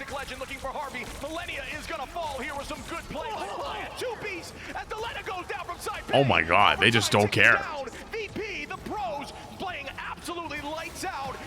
If I could just kill their whole team, I guess. Sure. That's why they're the best team right now.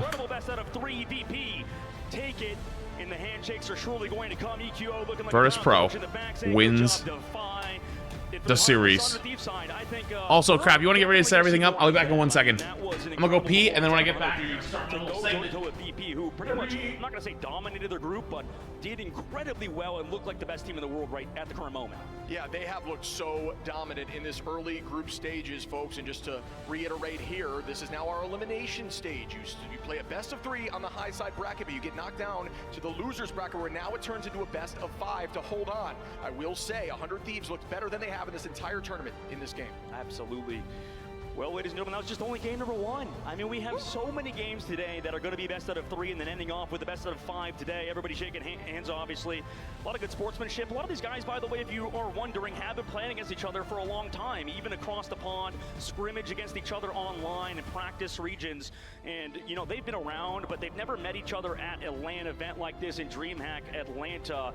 And for $1 million, VP showed up, right? That's the #1 thing we were wondering, is where would VP be at the main stage? And it looks like they are incredibly warm, and same thing with 100 Thieves.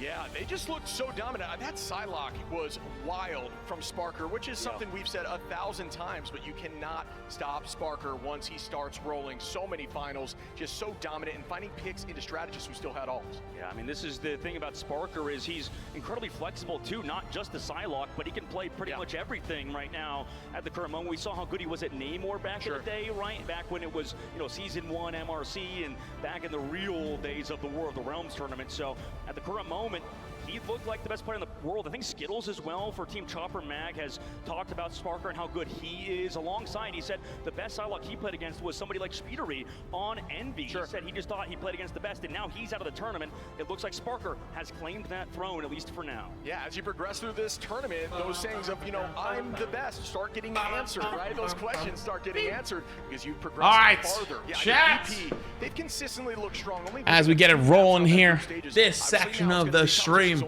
is sponsored by Marvel Rivals. Thank you so much to Marvel Rivals for sponsoring this section of the stream. I don't got a whole lot to tell you other than Rivals Ignite is happening right now. The LAN has just started. It'll be today, tomorrow, and Sunday will be the grand finals along with Twitch drops. So we're going to just keep doing what we've been doing, which is watching the matches. You can learn more by doing Command Marvel Rivals to learn more about Ignite. / if you don't play the game, you can learn more about the game. Play the game, which is obviously free to play. But I'm sure if you're here, you're already probably doing that, so I don't have to tell you that part. But regardless, though, the first LAN with an actual crowd happening right now at DreamHack Atlanta. And we're just going to hang out and watch matches for the next 2 hours. Thank you so much to Marvel Rivals for sponsoring this section of the stream. Ever since we failed to qualify for China, this has been like what we've been playing for, so it's good to finally be here. Yeah, as a fan, as viewers, people have wanted to see y'all on the biggest stage. Is there felt like any difference being here in the bright lights with the crowd and everything with it? Yeah, I mean, there's a bunch of, you're way more nervous here. You feel the shakes of the stage, like all the surround sound in the background, all the cheering. It's like a whole different experience from playing online. Absolutely. Tell me, you guys take map 1 and then obviously faced with a little bit of adversity, even going into the 3-point hold that was looking like it was y'all's. How do you guys reboot, refocus, and ensure the win to move on to the semi? We lose a map, we know it's best of 3, so there's no point in thinking about it anymore. There's a map after this one, and we just have to just hold them probably in a couple hours. Hey, listen, Sparker, you personally have a lot of fans, a lot of Psylocke mains, a lot of players, duelists watching you. Anything you want to say to them? Who is VP? Who are you, my friend? I will try my best to prove myself on the stage as well, and try and get the win. Hey, absolutely. Here, we'll enjoy the semi-final and get ready to lock in. You know, job's not finished, obviously, and I appreciate you coming on here. I'm sure we'll get you more for interviews in the future, y'all. Give it up for Sparker here in Atlanta and at home, y'all, one more time as VP. I hope they keep the pace moving. The pace of that was phenomenal, by the way. Like, the group stages was a bit of a slog. That match, perfect pacing. Perfect pacing for an esports watch party, and we'll just watch the series. Was very good. And you were talking earlier how he was just let onto one of his best. But I think it's time that we head back into part 2 of Stocks with Moxie, because Moxie, while we did see Sparker absolutely pop off, what is the important stock traits here when it comes to actually allowing them to do that? Okay, so we're gonna take our hero, right? We got Mantis. Mantis was saved. You wanna see the stock exchange? I'd love to. The Mantis enables for your team comp. There you go. We're gonna just wanna point it a little bit closer to the camera so that you guys can see this. It's Everything. not quite as big as the other one because I had to try and fit every single hero name onto this card, and I still run out of room because when you have 12% damage boost, you're Moxie and Cozy always have the best fits. Your neutral fight, so you should Yeah, they definitely go above and beyond. For sure. And build them up so much faster. When did matches start? Well, you just missed the first series, so like it literally just ended. So I don't know how long it'll be till the next one. Coming out at the end there, which again, big surprise for this tournament, but it was still so impressive. But that damage boost made the difference. Yeah, the damage boost definitely showed a lot, and Delena also. Not very common to play on that Psylocke pick, a pick that has been really, really strong. In no red zone today? Well, it's all one stream, so there's no need to have a red zone. Other than Sparker, there was some I think. differences. Wait, good question. Before we even got on the desk, Delena liked to go for those all-in exchanges, whereas Sparker was opting to go in, do a little bit of damage, and was just able to okay, it's all one. There's not multiple stages, so there's no need for Rivals red zone with flats. Steamrolled over 100 Thieves. But it wasn't a clean steamroll. We did see 100 Thieves, you brought this up for us here, Dan, a little bit when we were just watching the games. 100 Thieves made them work for it, especially on that last point on that final map. Come on. Oh yeah, 100 Thieves, Melania and Vinny, those were the two members that have been just finding ways to stall. They were positioning, rotating together as a unit. Almost as if it was like McCall, I think 30 months. The moon, rotating together, staying in line of sight of each other, making sure that they're not being intercepted, making sure they're not getting blocked by any sort of shields, any sort of bodies, and just the micro plays. Everyone just performing at the highest level, and us pointing out those micro levels. I mean, talking about a orbital pull, we have to talk about the gravitational aura that is Druidero on the Jeff, because that's one of the problems that all of these teams are going to have when they. The Jeff play was actually phenomenal. It was actually so good. By the way, did you guys see my tweet last night? My Gus tweet. If you missed my Gus tweet, I showed it on stream, but I didn't do anything beyond stream until last night. Or what Gus likes to do now. He's got a little habit. Because it looks like at the moment none of our teams have been able to work it out. He likes to be a little guard dog when I go take a shower. I don't think there's any sign of stopping. Virtus Pro, more like Virtus Plow. They just went right on through. Quick and easy as you like it, albeit a little bit of a... Sad we can't even chat on Twitch without giving them a phone number. Looked really strong. It doesn't look like the nerves are getting to him. I mean, we saw okay. what Sparker said. This is what they were playing for. They missed out. True, but it's not like they're gonna call you. It's just like a verification thing. It's so that bots aren't like spamming stuff. Because like if you don't have a lot of those things turned on, like you get the follow botters who are like, oh, follow like, contact so-and-so for more viewers or more followers or whatever, or like random advertisement stuff. So a lot of that stuff is to keep that from happening. Like there's a reason why I've had to have on YouTube, I have to have the subscriber thing on, where it's like subscriber only chats, because you'll get the random bots that are like, being able to keep up with all of that. They'll like spam an address or something. It's crazy. That they decide to actually field into because it was follow the Jalla. They target banned Terra. I think that's why they won. In terms of the duelists, because of the angles. Well, they target banned Delena, I thought, more. Line of sights for the Hella to be able to take advantage of. So if they'd won one fight, they would have been able to say much more on top of things like that Psylocke a lot more frequently, and Sparker's Reign of Terror would have been shut down. There's something I actually do want to bring up here that I'd like to throw to you to explain a little bit more here, and that is that 100 Thieves, their swaps when it came to their heroes was so important. You mentioned how Hella is so good, yes, until you get to that third point. You talked about the first map where they started moving over to Angela. Could you break down why the 100 Thieves are so good at this? Well, I mean, the Adam's really strong because you're anticipating, especially on that first fight, right, coming through from Domination. We've seen on tape multiple times Virtus Pro's way of play.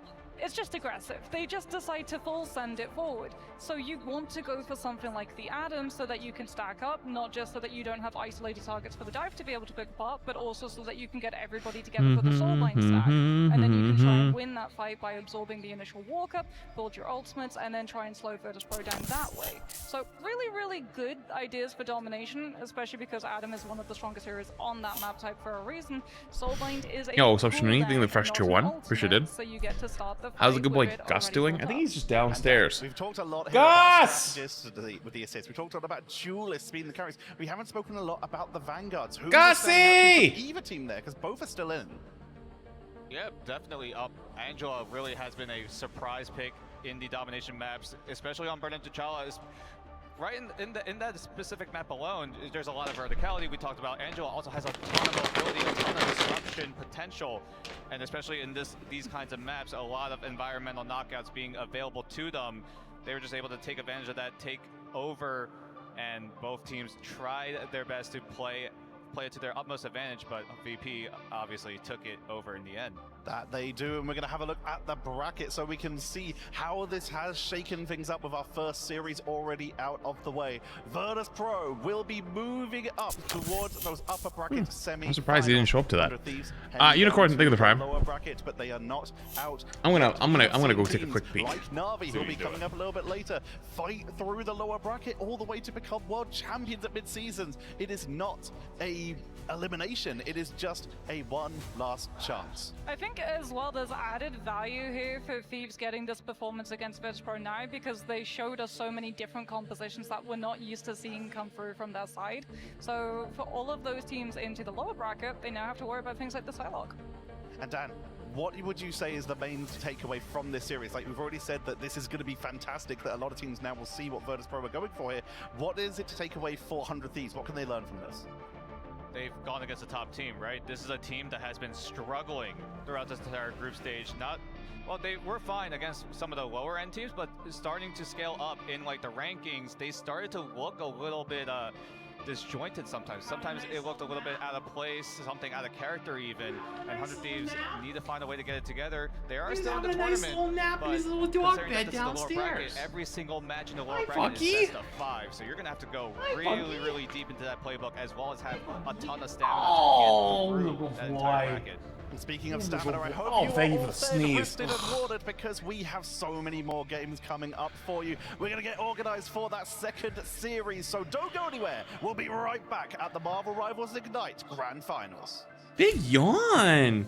You want to say hi to chat? Want to say hi? Want to say hi? You keep licking it. Say hi. Licking my finger, but you're not saying hi. Why are you licking my finger? Oh, good sneeze. Good sneeze. How many subs for a treat? We're putting a hard cap. 10 gifted for a treat. A second treat's 20 gifted. A third treat's 50 gifted. And then that's it for the day. Or for a while. Because chat went a little too crazy the other day and he wasn't feeling good after.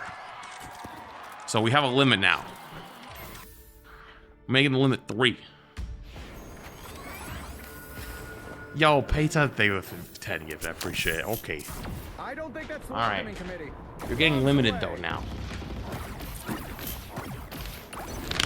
Did he throw up? Powering up. Not really like threw up, but like I could just tell he wasn't feeling very good. Like he ate too much. Come on, pulse. You know. Okay, ready? It's from chat, because you've been such a good boy today. You've been such a good boy. Oh, fuck, I forgot to show you guys his new trick. Ah, shit, I forgot to show you guys his new trick. Oh, I forgot. Ah, shit.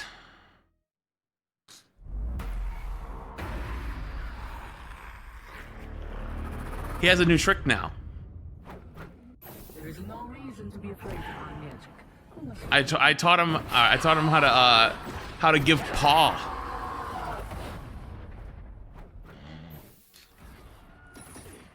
Well, I'm limiting his treats to 3. I'm limiting his treats to 3. So I won't give him another one right away. I know you want one right away, though. You want one right away.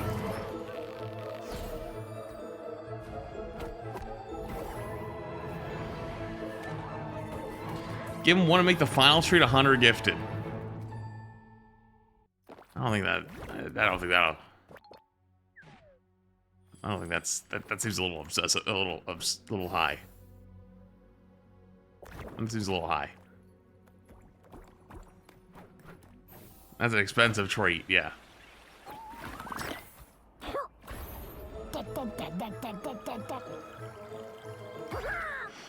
How old is Gus? He's 4. He's 4. He's a little baby.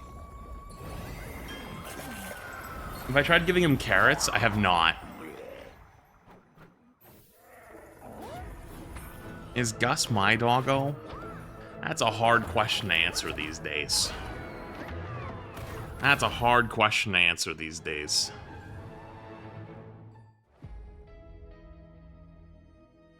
I guess he kinda is now. Oh, in the super chat. Jolt was silent yesterday because her new costume was bugged, so people were exploiting it to team wipe yesterday. Oh, like in ranked? Oh, in the 5. That's fucked up. I just heard this up. And then the music disappeared.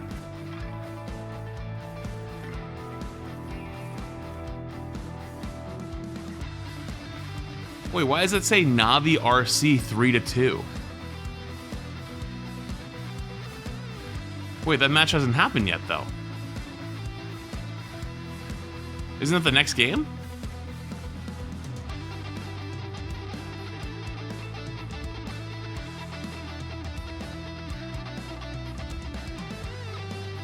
It happened?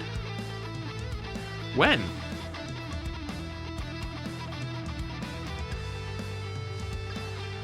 Is there actually a second broadcast? Am I stupid?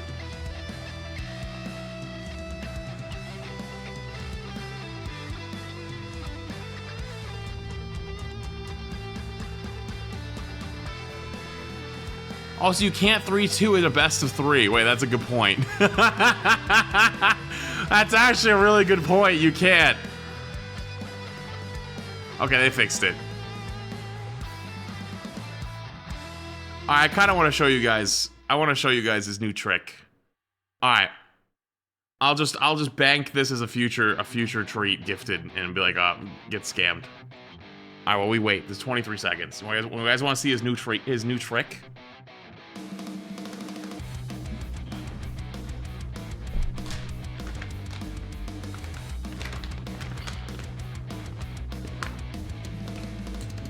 He's got a new trick. Look at this new trick that we got. What? Which ones have what it takes to become the best of the best?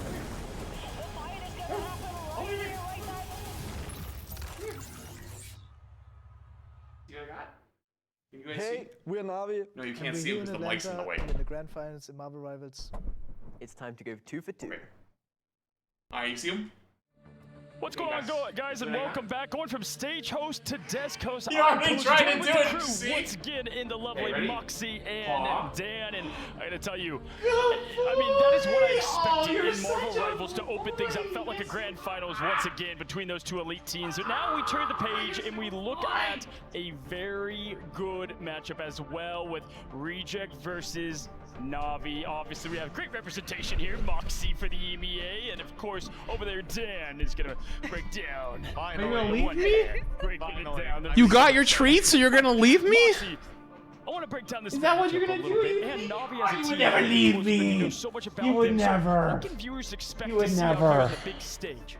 I mean, a lot of Jeff strategy, to be entirely honest. Just like VODS Pro, they get to utilize that reputation of having really strong Jeff players to try and not cheese, but engineer a better ban draft, especially when it comes to those first saves. Hey, no I'm more. also Hey, expecting to see some innovation come through on their end too, because if there's one thing why are you that Navi shaking is your known little for, bun? It's inventing strange compositions. You're that everyone shaking goes, your bun. Wait a minute.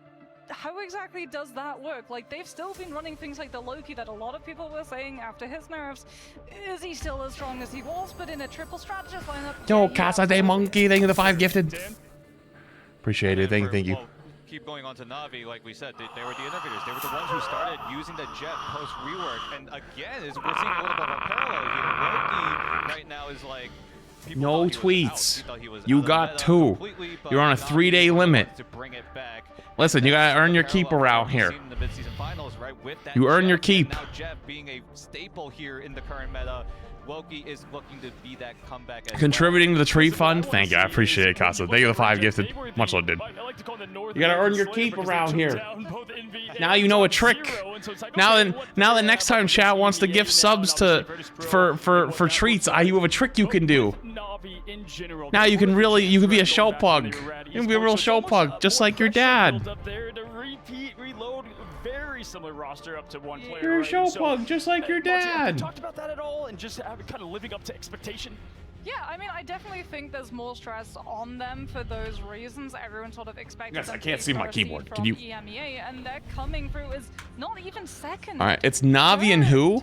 We were really close to not even actually getting to see them here on the stage because it went down to the wire of a matchup between them and Chopped, as they've been changing a couple of things around. They picked up 2 players, actually, both Prices Was the other and team? Jerky Shit. after Melio left for Citadel, and they've been trying to work out how exactly to put those 2 players together because they have previous synergy. They both came through from low 9, but do you really want to lose Naga as a Wait, it says duelist as well? duelist Level 1 absolutely. crook. When you look at what this team's able to put together here, Oh, it's some RC. stats, I mean, for me, I think Jerky has come in and been the perfect complement to this team. Trust me, obviously that leader that kind of breathes and helps the team, you know, get focused and into it. But for me, though, the aggression that Trust Me has in the team in the Vanguard position, when they win against Fly, that for me was, okay, they're trying to Gus, find, you're if you torturing will, yourself the with the weakness of treats. team and Come strip on, it back a come on little down. bit of that dive. I think Come on is down, where buddy. they would focus if You're you are torturing on the yourself. side of You're literally Reject. torturing You know, yourself. Dan, when you look at the Vanguard position on both fronts, Reject I know has you just want as it. much firepower, but for the Vanguards of Na'Vi, talk to me a little bit about what you've seen. I mean, Reject, not only are they experienced in what Na'Vi are able to do, Reject really know how to play against a dive. Gus such a loaf. He is a loaf. Put Jerky on the sideline. Hello, loaf. Are you a loaf? Hey, loaf. A team Hey, from potato. Korea, You're a little had lot of potato. experience Hi, in little this potato. Type of competition in this kind of dive composition that Na'Vi might be able to cook up, and that's going to be how Reject are going to see if they're able to find a way to come back. Yeah, Moxie, when we look at the highlights of what the group stage was, right, they look pretty much undefeatable. Even with FlyQuest very close, they claim that map back. For me, Wakanda is their hometown. I don't even know what that's Some supposed to maps mean, and kind of where you think Fitness. they're going to jump off the page. Is it that Wakanda map there to be able to claim their fame? What have you seen there? What does Gus want to be when he grows up? He wants to be an entertainer. That's why that's why he puts on a show for Gifted, so he gets his treats. Isn't that right? Isn't that right? Are you a little entertainer? 2-2 low-key Mantis strategist lineup that they played against Crazy Raccoons with a Star-Lord and Phoenix pocket. So they're really testing the waters to see how exactly they can push things like that Mantis. He's a Gus And I tuber, definitely yeah. think on the side of Reject, removing the Mantis ASAP is going to be a very big advantage in the ban draft. Yeah, we saw that with FlyQuest. They continue to get rid of Mantis, and every time Na'Vi was up to Oh, I dive, played yesterday, save on Monty. the It was fun. Ban on the Imma to help with not only the dive, as you would point out, but also just to help fuel the team just in case, well, those Vanguards are going to get targeted in that ban draft. And so when you look at it, you know, obviously Fate, he was the one that kind of introduced us all to the Jeff, the baby land shark, man. I'd like to give him the compliments to it. But we've been seeing the strategist flex now over to more traditional roles. Obviously, Jeff is always, you know, being banned there. But to wrap up there, to look at what Reject now has, Moxie, I think, I wouldn't say we're surprised, but definitely a sleeper team that rose quickly, very quickly here. What jumped off the page for you early in the group stage for Reject? I mean, Reject's always been on my radar, even when we were watching Buggy. the Asia teams Hi, in Buggy. the stage 1, and yeah, they were I'm so glad a Korean team made it to they've really LAN. been able to hit their stride. Like, real talk. Gargoyle in They particular, played really I'm well. sure I hope by the has next a tournament, really like, on this desk. Korea Because really often this comes is out as a Divinity, dominant that's Winter Soldier when region. we're talking about Terror, but 'Cause they have the really potential. making a shout to be considered too. Yeah, and not only just Gargoyle, the rest of the supporting cast, No, Mizuyaki, Piggy, Marvel, you name it, Finale as well, not to mention. The team as a whole, they just have so much synergy together. This is a team that knows when certain ultimates are coming up out of cooldown, and they are just able to be on page. Ults coming at up the off same of time, cooldown just is focus crazy. down and take out that character before it even becomes a problem. For me, what's so impressive about the team as well is, you know, when it comes to scrims, You know, even if they lose, they don't know it's double a limb. No, I know, but if you will, you know, it's different region well, actually, to region, so to come in here, kind of, yeah. This I think this upper bracket down in is. that department.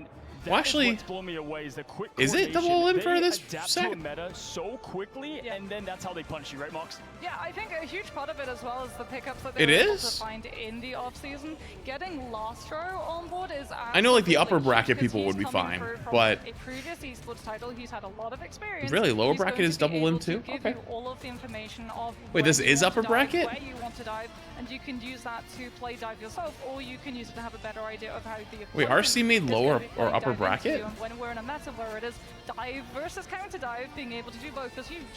And what another thing? Oh, that does these it? I'm teams guessing are group so, stages just so doesn't good, count not- then. Like not just everyone's Reject, but technically Korea upper as a bracket whole. right now. The way they approach the meta. Okay, is everyone's very, upper very bracket. different. Okay, I They don't understand. Copy paste from other teams. They like to grab a little bit of this, a little bit of that, maybe this from here, maybe this from that, and they just combine it into their own meta at this point, because the way Reject have been adapting so far has been very, very impressive. For me, as you all at home are looking at it right now and live in Atlanta, the Dark Zero win was the confidence booster, like I like to say, because Dark Zero team that we've seen them compete at a high Navi level, takes this and so to get 100%. that I agree. I think confidence this is a going, Navi win, last match, one of their last but matches I would when they love to actually- I mean, see that's a way to really RC make an upset. I think it would be fire. Cinema. I want to ask between this matchup, Brad, if you were to highlight, I mean, RC, every single one of those players has LAN experience. Every single one of them. Okay, do you know what, Jerky? If Silent gets for Jerky, but I will not kid. I really hope that we actually get the Crisis versus Gargoyle Winter Soldier face-off, because I think that would be insane. And Dan, for you for Reject. I mean, I'd have to say Gargoyle, right? Although back in stage 1, Finale was the star player, but now it's starting to look like Gargoyle. I'd love to see an RC upset. Soldier, so I wouldn't be surprised if Navi put a little more. Who's your favorite to win the whole thing? Probably FlyQuest or VP. With match 1, we head into match 2, and it's going to be absolutely electric. Listen, you have one of the lower seeds here against Navi, this formidable foe, and I just cannot wait for us to bring it all into the action. And with that, let's go ahead and take it away to the stage. It's time for our second matchup here at the Marvel Rivals Ignite Grand Finals. Rain, thank you for 5 months. And we're preparing Appreciate it. for Thank you. So please join me in welcoming the current World Ignite champions. Hailing from EMEA, it's Navi!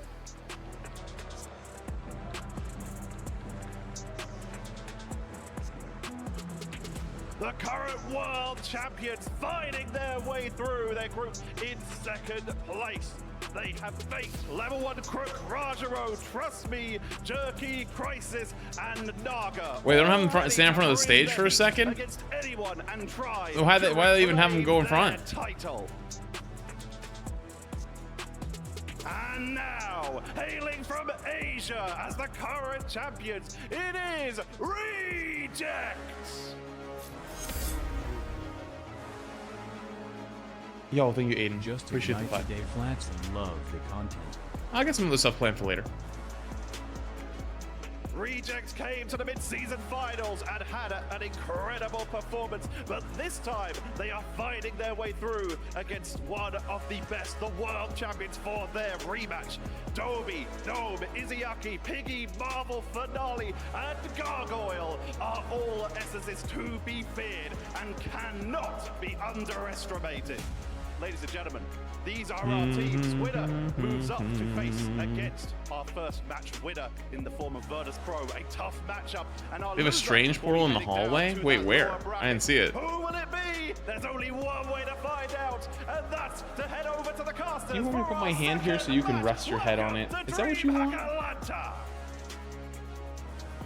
Welcome everyone. I think EU is dominant. It can be here in this moment. We're heading to game. There you go. Now you can sleep on my arm. Reject. Yeah, this is going to be an incredible matchup. I mean, this could set up the stage for either EMEA on EMEA crime, right? Potentially, as that's a rematch as well back in stage 2 for these squads, or it could set up the build-up potentially. Who's on the back wall? Being one of those dominant teams, because as Tetra pointed out on stage, they are the mid-season champions. They are not a squad. You can mess with it all, and there's a reason they are as good in this meta as ever. Yeah, like they were saying over in the analyst desk, bringing Jeff into the fold and coming up with new strategies. They're a team that just creates new ways to play the game. And Navi, yeah, they're just going to keep getting better and better. But Reject, a team we haven't seen a ton, and they're looking so much better than we've ever seen from them. Better every single match. Well, this is the first day of a DreamHack, and it's the second game of the group stages.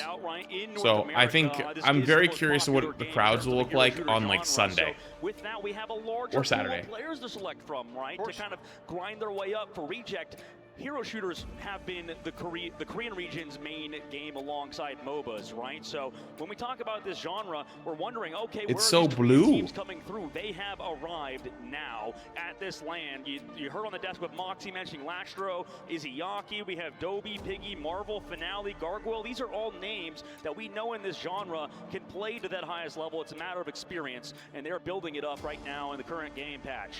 Yeah, and the Vanguard line from Reject, Piggy and Marvel, just MVP farming, looking so good with a variety of different heroes. And I think when you have a strong front line, it enables your backline and your duelists to really play their own game and not stress too much and make big plays. Yeah, absolutely. You're 100% right, Chip. Just to double down on that take. I mean, Marvel and Piggy are disgusting on dive heroes, right? This is going to be a scary Wrinkles in Prime. Appreciate it. In this patch where it seems like dive is really strong, like we saw on VP against the 100 Thieves, who can play that backline sort of front to back composition. We're going to be heading to our map now. I'm guessing Mantis bands. Phase starting out now on Celestial Mantis Husk. Jeff. We're back here on the bright red symbiotic map. It's probably As Mantis. Mantis is first banned and Jeff on the opposite side for reject. Yeah, Mantis they ban, do Mantis not save. wanna see the Jeff makes sense to me, folks. Navi is a team that has been running 2-2-2 primarily with 70% of their matches in the group stage. This is a team that's not afraid to run that triple backline, but they don't Venom need it. They ban, love smart. these heavy damage one-shot compositions that they've known to essentially create. Jeff Reject is save. absolutely insane at those sort of styles. They want to set up a mismatch in that regard. I'm guessing they got to force the Venom ban back. You talked about earlier in the group stage, they would prioritize Emma Frost bans. In this case, Navi knows their opponent loves to play around that Mantis. The Korean region overall and the APAC region overall are really good at playing around Mantis compositions, and also the Psylocke. That's a smart move to go through. Cap ban? Okay, they're banning out the dive. Sure, Gargoyle on the Bucky is a matchup you maybe want. We'll see if Reject go for the Protect on the opposite side, banning out both Cap and Venom, resulting in a tighter pool of Vanguards to work with. Yeah, I think that has been an issue for Navi in this bracket. Removing that Venom and Cap has been detrimental Bucky to their save? playstyle, which they love to play very aggro. And there's that Interesting. Adam ban. Navi's Navi's banning dive in a very different way. Like, RC was going for like the tank bans. Navi went for the DPS bans. And ban Emma off the rip, and it hasn't been as successful, at least later on in Because those DPS can work in any comp, but those tanks don't work outside of dive as much. Coming up with new strategies and ways to play the game that have found themselves taking home the title. So Loki teams ban, are learning interesting. from them, and we'll see what they decide to run or with here in Celestial Husk. This is an interesting ban. Oh, you want phase to put you in your Reject bed? to the Loki ban. You seem I think very it makes sense sleepy. for this map I'm gonna type, put you in your bed, Navi's okay? ban phase, I mean, it was so excellently set up, right? I'm sure when we go to the desk later, they'll analyze this segment because you have the Mantis ban and Protect. You also ban out the Psylocke and the Star-Lord. You can flex in two different directions, right? You can force. Or you can go under the desk. That's fine. Opposite side, but you know they're going for that counter sort of aggressive dives with Captain America and Venom composition. But you allow yourself either the freedom to protect the Star-Lord or the Psylocke alongside that Emma Frost ban. So you force those three bans out. Adam Warlock ban too to make sure they can't sustain those aggressive Okay, you can send her there. from Reject. For Navi, however, on the opposite side, we'll see how they adapt to the Vanguard line being prioritized. Yeah, and they really like those self-survival. He's sitting on top of the power strip. I'm like, uh-oh. Crook and Fate are always able to just get away from danger. They rarely Just don't hit the button, okay? Which is a testament to how strong they are for those who maybe Come didn't here. see. And actually, the MVP of Come here, midseason come here, come here. was level Don't 1 hit that Crook, power who strip. just played so strong, and if you give Crook Mantis, you are He's literally sitting on the power strip, like on the button. early ban and protect. Ladies and gentlemen, we're entering our second game of the day between Reject and Team Navi. We're at the grand finals. Can Navi defend their midseason crown against Reject, who look to be on another level through the group stages? So RC's gonna be playing their dive with Venom, but they don't have any follow-up DPS, so like, I don't know how powerful it's gonna be. Navi can just play the Emma Mag comp. I like Navi's comp so much more.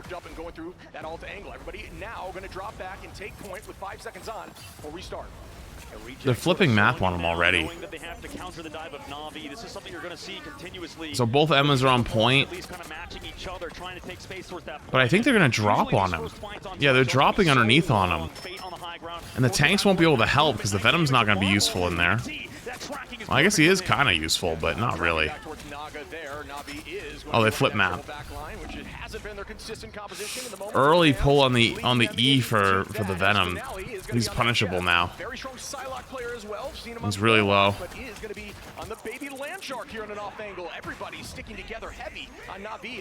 They had a Loki lamp early, but they already have rocket ult up too, and they can't break it. Navi's just out-rotating RC really hard right now. In the backline somehow to like a sleep or something. So right now, Reject actually don't have ults to work with. Navi, they do force out that invisible boundary. Finale now coming in with the eat.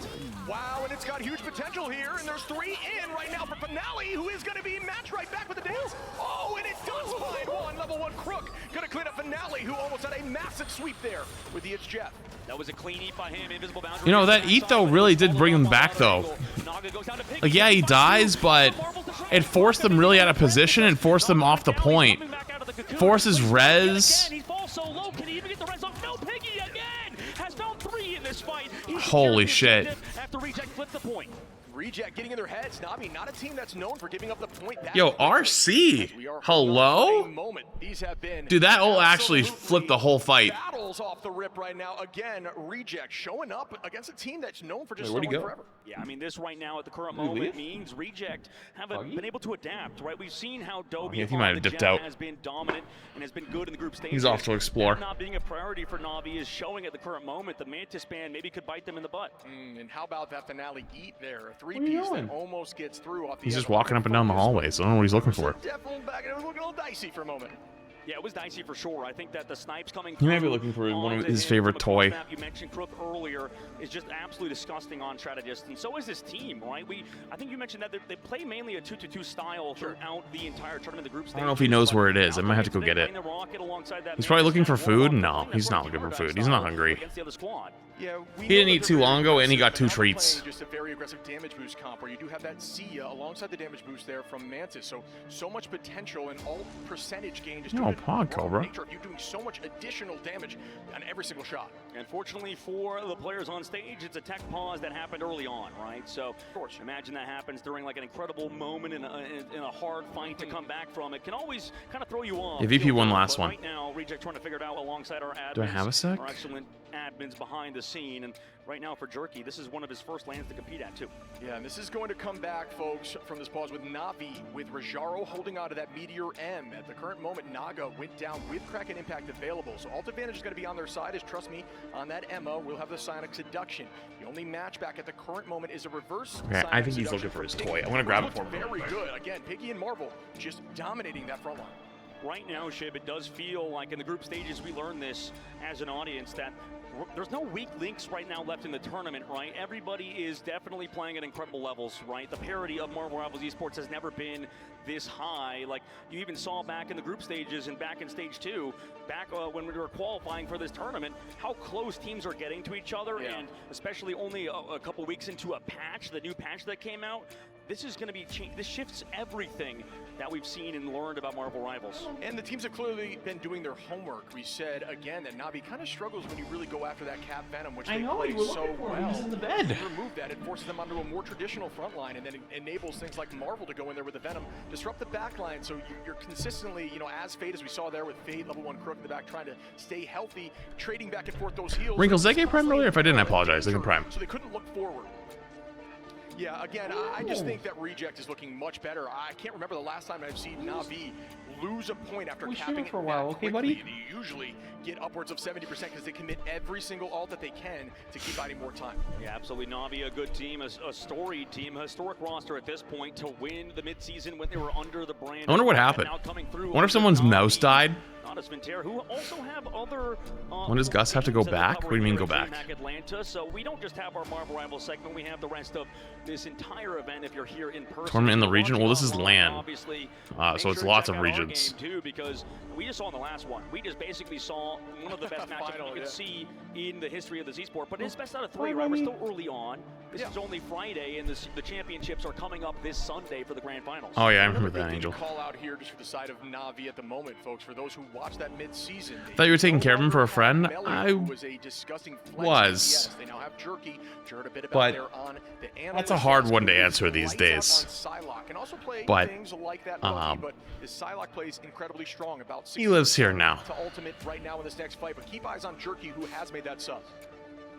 And right now at the moment, Navi look good, but on the opposite side for Team Reject, I mean, they have the control of the point right now. They also have been so good throughout the group stages, and we'll see if they can continue that, as well as we believe have an interview with the side of Reject alongside earlier on in the tournament.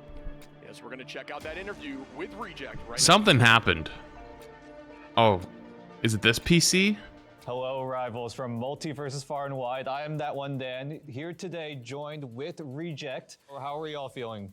We're good. Feeling good? Feeling good. Love that. Love that. Is this anyone's first time in the U.S.? I'm first, but 2 guys, not the first. Oh, really? Well, welcome to the United States. I did want to ask, if you really could describe your team in one word, what would it be if you were able to?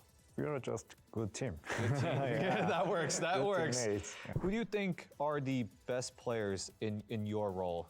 In your list, I think Tara is the best. Yeah. Strategist. It's me. We love that. We love a good confidence. And then what about the Vanguard? Vanguard, maybe Marble.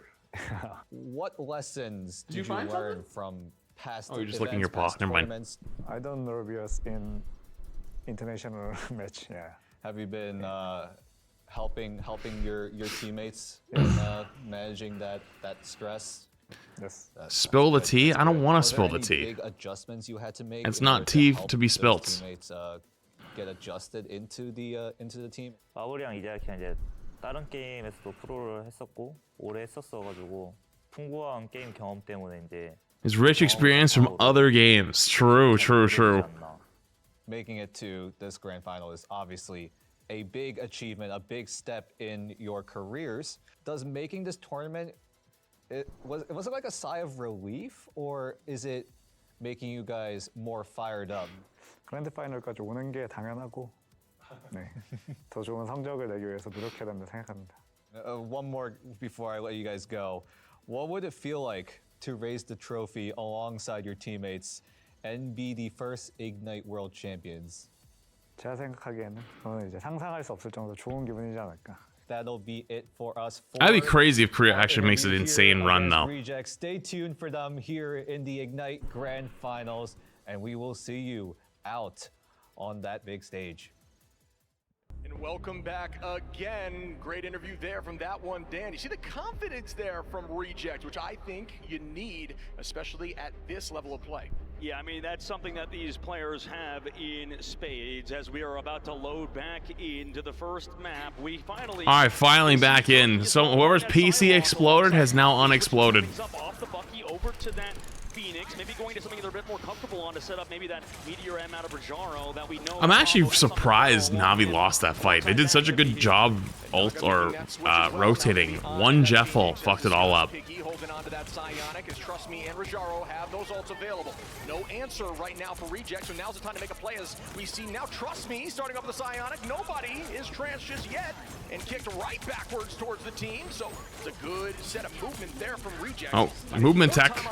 Emma movement tech. Oh, that Emma's gonna die. Oh my god. There's gonna... Oh, the rune. The damage was just too strong. They still have it time ticking down though. Doesn't get the kill on the Jeff. I don't know why they went for that actually. Why go for the... Why even go for the ult? Finale dies actually, but I'm just wondering why even go for the mag ult at all. Just put more pressure on them? Oh, that's a late Jeffel. Fucking extremely late Jeffel from Finale.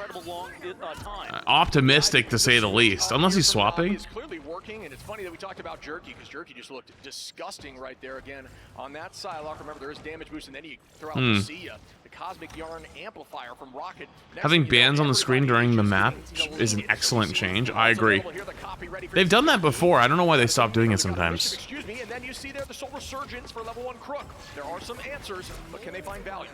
Valley is giving me the one thing they're looking for right now is Yankee holding off that copy. Sees that he's dove upon by a Psylocke, but it's just a bait for now. Psylocke invisible on the right side. Can Finale track him down? Gets healed by those orbs in the Rocket Raccoon, but Jerky's in a weird Jerky's getting low there. What an angle. This is gonna get so much value, this Jeff ult. Or not Jeff ult, Jeff's stream. Oh.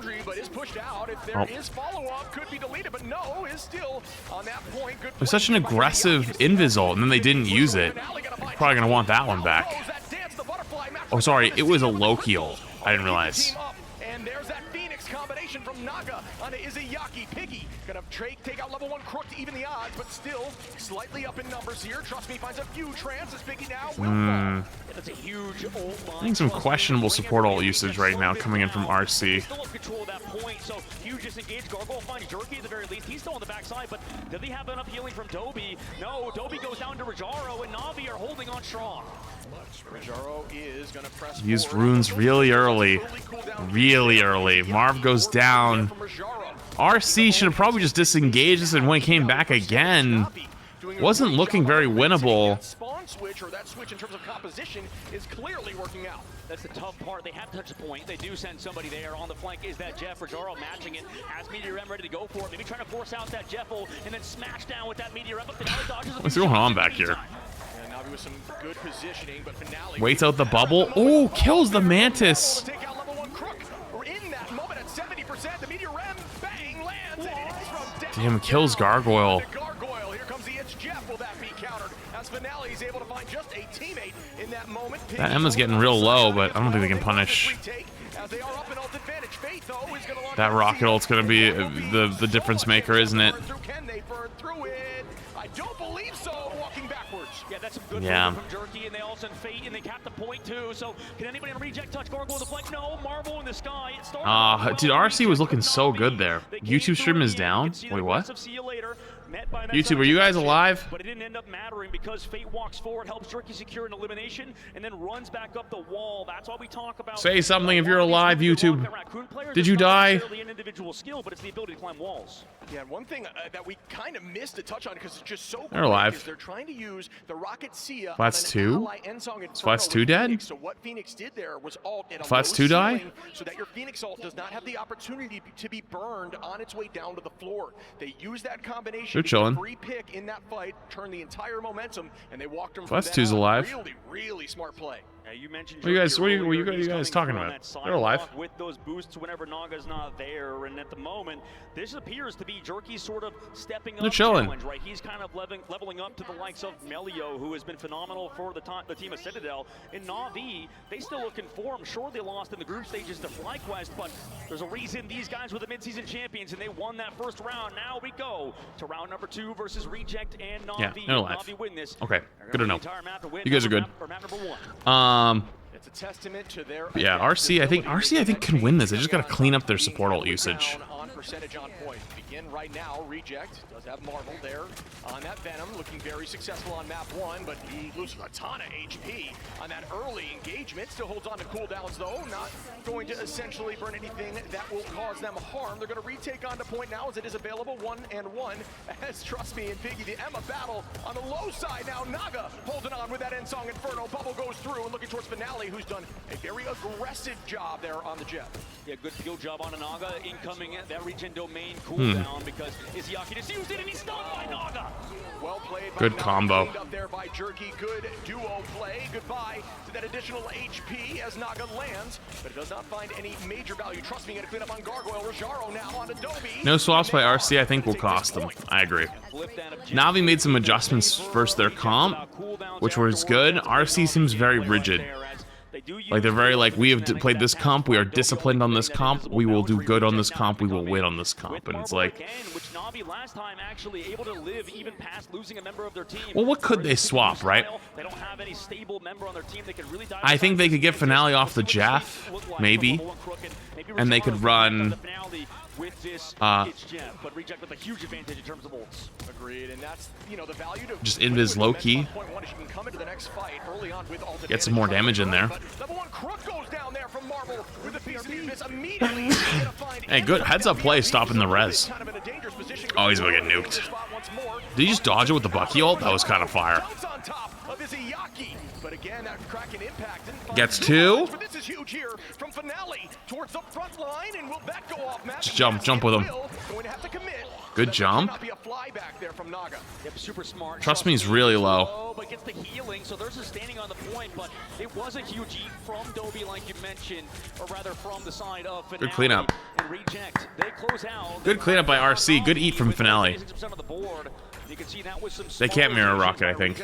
Oh no, they can actually. You're right. They were targeting the Mantis, like we mentioned in the pre-fight, because of that's the only character that doesn't have a ton of movement. I don't know. I kind of like the Jeff over the rocket. TBH. They come in. Na'Vi with that Star-Lord alongside their composition for that team up alongside him. Good scouting, looking for the Venom. Reject 2 are ready to go with that sonic deduction. They can disengage it later. Beautiful call there, buddy. As we look forward, Reject does have. Oh, they did swap Luna. No more Loki, which is interesting. It will be answered shortly by Jerky. Crook And trust me, you will see if they can make this happen fast enough, but they're still holding on to this. Now they are actually much more of a sustained comp now with Invis and Loki ult, or sorry, Invis and Luna ult. So there's the Invis. Wow, it cuts through it.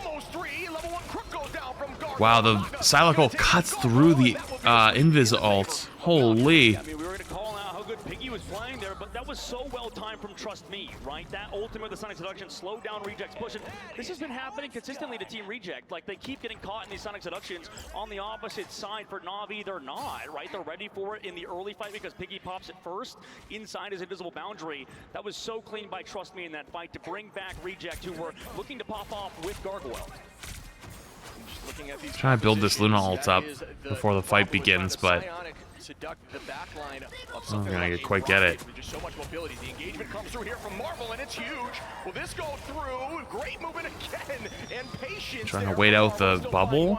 Smart, but he doesn't actually get the final hit on him. Ah, and they lose one before they hit the Luna ults. Chat, there's ghosts. He finds two, but this has been this sort of statement from this squad is Chat, there's ghosts. it doesn't matter because Na'Vi are Yeah, there on the I think RC made their swaps to. Hello? Hello?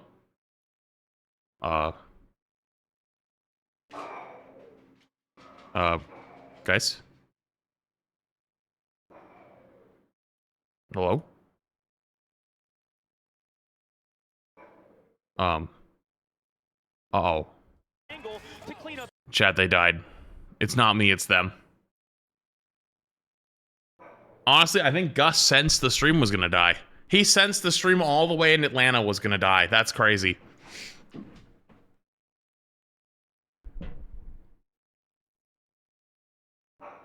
Damn. That's tough.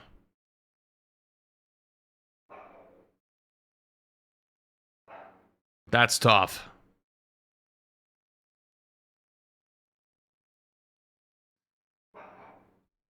Well, that's tough.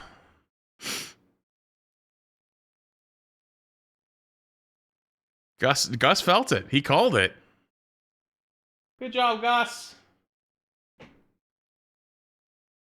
YouTube? Is the YouTube stream still going? I'll go look.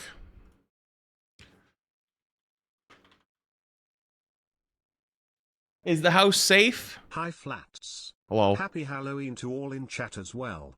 Oh. Hope you all enjoy candy. They're also dead. Chat, they're also dead. R.I.P. It's gotta be the venue. The venue is cooked. Gus is protecting the house from ghosts. Yo, Epic, thing the 9 months. Appreciate it. Thank you. Arizona got nuked. Apparently, so did our education system. That is not where Atlanta is.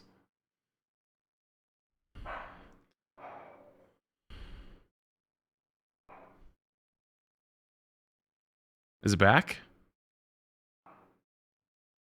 Oh, it is back. It's just...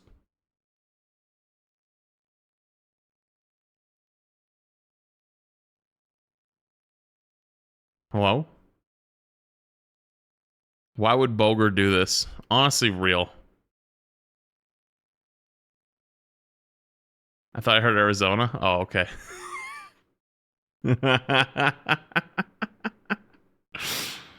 Fair. Whoa, whoa, whoa. Get away. Stay back.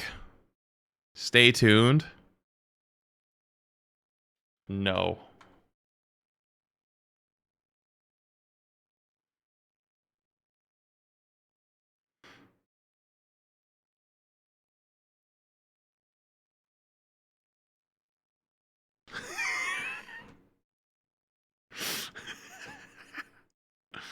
Oh, man.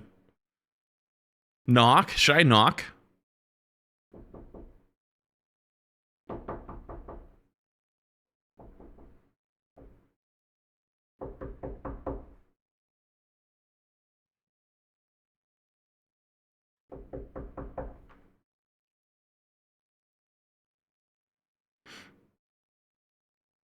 Hello?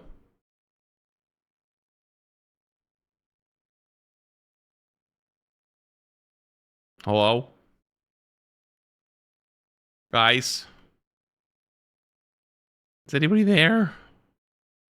Hello? Due to technical difficulties, the games will be decided with rock, paper, scissors now. Honestly, I'm in. Chat, what are you picking? There is a correct answer, by the way.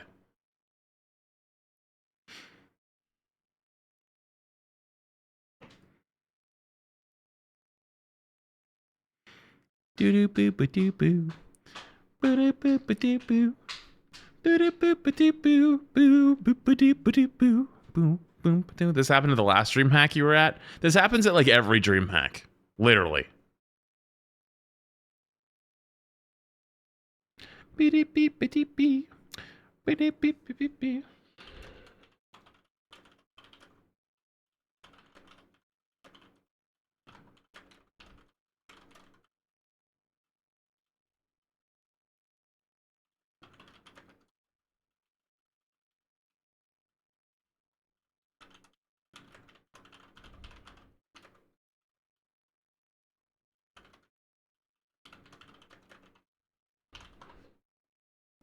When's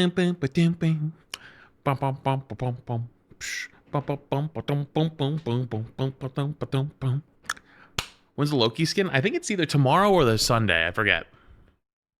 What happened? I want to watch this. I don't know. What do I look like? I ain't the tech. I ain't tech support. I got nothing. I'm as just as in the dark as you are. We're all just kind of staring at this Grand Finals Atlanta screen, just wondering if they're ever gonna come back. You know? Maybe come back. You can blame it all on me. Hello. Hello. Oh. Regardless, Na'Vi gonna stick with that Psylocke ban. They want that mismatch once more because they were expecting to think to adapt to it. To maybe what happened? Jerky was on Psylocke. They also get the Venom ban alongside, or sorry, Protect, to maybe keep them up with the Psylocke. There's that counter ban coming out of the Reject onto Psylocke. Also, the audio's got some like there's gonna be no mirror match underlying static. I think it's gone now.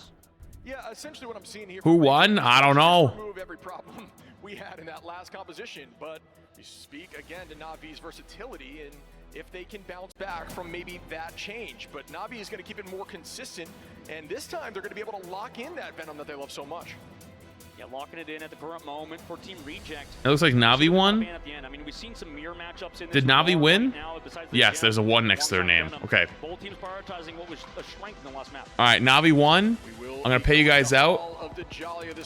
You get 30 seconds. Gamble away all of your life savings in 30 seconds. Go, go, go. Predictions up. Go, go, go, go, go, go. Of our grand finals on the big stage, folks. I'm looking forward to seeing this matchup. And so far, I mean, Na'Vi looked pretty dominant, right? That was there wasn't much for Reject except at the very beginning, which you could argue was maybe nerves out of Team Na'Vi. I would like to see Team Reject kind of level it up on this next map to see if they have a real shot at winning, because our very first game of the day, Shib, 100 Thieves versus VP, that was a banger. That felt like a grand finals type matchup. Yeah. For Na'Vi Reject, this is seemingly so far. We're back. Like those early We're so back, actually. Yeah, I'd agree with your first statement. It's, you know, you saw Reject look so strong in those initial fights, and they held for a while, but I think that was just, again, Na'Vi just downloading what they needed to do to find a way through that front line, and they eventually did. Oh, I used to have that monitor. Wait, I still have that monitor. It's on the Flats 2 stream. It's a 240 hertz monitor. And to protect the Bucky, because you can see at least what's happening in Na'Vi's draft. They're going for that Psylocke. They're going for the Star-Lord. You know that third ban is probably going to be another duelist, and Bucky's one of the best in the game, if not the best duelist, at least counter-diving. So it makes sense to get rid of that as well.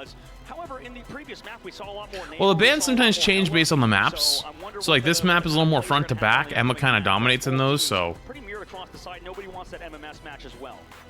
Yeah, And Na'Vi, I think they're heading towards a I think about Daredevil in pro play. We've only seen a little bit of him, but he's been pretty good when we've seen him. That is potential, and we'll see. Again, they will be defending here first. I don't think Loki's active yet. On the screen, Reject will be attacking. We've seen a lot more strange portal plays initially as well, which I would not be surprised if we see that coming in here from Reject on their attack.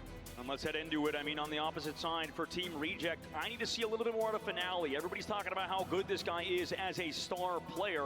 We're going to start it off. Trust me, actually, by the way, trying to go for an off-map. Marvel going for a portal, but we head in now to the back line of Team Reject. We missed the TP! And there is that full commitment here. All right, we're in. Set up the BRB in the back line. All right, so we got Rocket Comps on one side, and we have the Hella Namor team up on the other, which is very similar to what 100 Thieves was running. Got some potential. Piggy is going to be duking it out with the front line here. Traded once more. Nobody is going to be getting any movement on point as the whole back line just trying to stay up. Finale going to find Jerky. Trust me now. Izayaki gets that first pick. Dobie. Fake it real low there. So numbers still held up here for Reject, who should be up 1 as they keep fighting. Yeah, I mean, Navi's still healthy in the high ground, also able to get his cooldowns back. So going for a full rotation in terms of those cooldowns means that he's pretty uncontested. Izayaki RC's getting the cap here, too. Does he have the BRB to bring it back? It might have been too far. Yeah, that was an aggressive play that did not work out. Portal is here for the retouch already. As again, Reject looking very good on this attack. Piggy finds one more. Reject looking very good on this attack. They've got them split. Oh, finale? Finale. Finale. Finale. Oh, that was so troll. Oh, that was so troll. Why? Why run it down main? Explain what front to back is. Front to back is a newer term in Rivals, which is basically says like almost like your heavy tank comps, your brawl comps, the ones that are like they don't have much movements, but they're very sturdy. They're sturdy comps that have like high damage / high sustain. So for example, like mag comps are a lot of times front to back comps. Strange is a front to back comp. Since the group stages, pull coming out from Gargoyle misses, doesn't set up his Kraken impact. Nog is able to find Dobie as well. And with those two picks, you remove the BRB. That rocket ult, I'm surprised did not just instantly explode, and they got a kill off of it. It was a bit of a ambitious Strange ult. Misses the Kraken impact. Finale, what are we doing, brother? We're running it fucking down main right now on the Jeff. I feel like we should get Finale off the Jeff here. I hate to say it, but I feel like he's not looking too good. Okay, they agree. They're on to the Atom. I don't know if the Atom's gonna be much better, if I'm completely honest with you. I mean, Navi's running the Animal Crossing backline at the moment. Still not touched. Reject need to do something about him, and I don't think this front-to-back style is going to pan out for them. This is another situation where Reject looked so good in the initial fight that it was going to go their way, and then for some reason Navi just come through and just have won every fight since. Rajaro holding on here to the Meteor Rem, Fate as well. Reject will only have Marvel. Oh, we get the flank coming in. Freedom charge. Will they commit with it early on, or will they use it to counter? Odds are they're going to try to hold on, but not much way to counter. Oh my God, Finale almost gets picked off. As Marvel is going to start from down. Oh, he ults from 9 miles away so they don't hear the Jeff ult. And he eats 3! Dude, this is such a Jeff diff, it's not even funny. Oh my God, the Jeff diff is crazy. Why would you not just jump off right away? What the hello?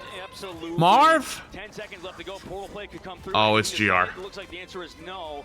Here comes that portal. Last fight. Reject have to win 2 seconds. Can they even touch? Oh, that was such an awful little stall. Oh, RC. You were looking so good.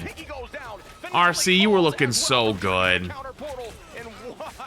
Are you kidding me? Again, just so much big brain plays as they're walking down Reject once more. That was a stomp. Here on this early push, leaving it all up to their defense. Genuinely, that was a stomp. Navi hold Wow, Reject only getting 92% on the board against Team Navi. What were the problems there? Finale was ran down mid multiple times.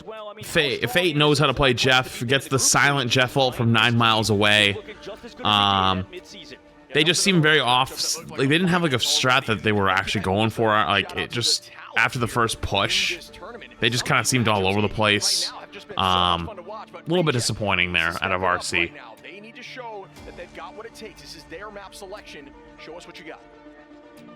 Reject, I mean, they could have maybe panned over to that same Namor Hella composition, but I wonder how practiced they even are on it, right? Like, we know FlyQuest likes to play it, Navi now like to play it as well. It's a strong composition when a lot of those strategists are banned alongside a lot of mainly duelists, like the Star-Lord with the Psylocke and a lot of those kind of characters. You need to focus on them because Bucky is good and is strong. However, I mean, Namor just was so hard to deal with. You see Naga having no eliminations. His value was just crazy. And same thing with Rajara with only 0 KOs on them as well. Nobody really bans out Rajara's hero pool either. That's not a focus of really anybody so far. Yeah, and it should be, right? But it's difficult because there's just so much to deal with. Trust me, is going to be likely using that portal and then switching over here to the Venom on the off-angle push. But yeah, I mean,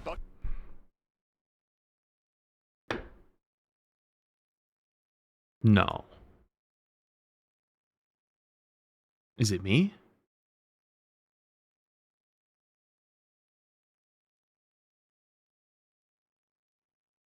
Oh. Oh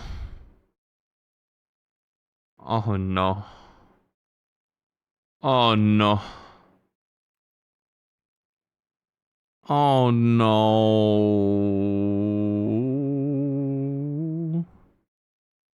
You're never the issue? Hey, shout out to you. You're damn right. Thank you. Appreciate you.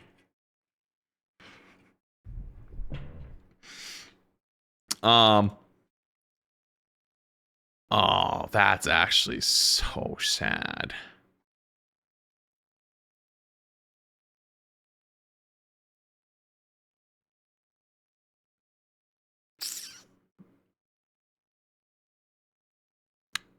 Yeah, it's better to get sorted now before the finals happen.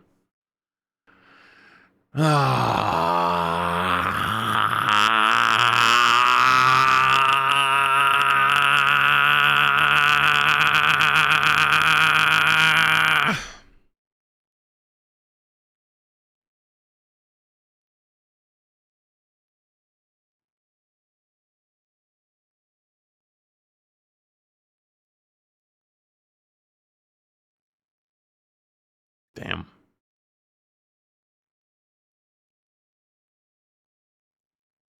This is Boger's fault, I heard.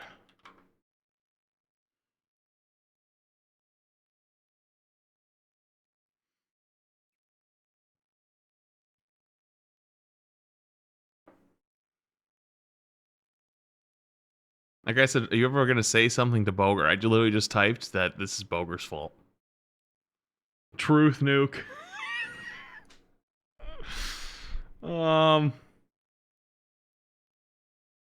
Damn. Yo, Jedi, thank you for the membership, by the way. Appreciate it for 4 months.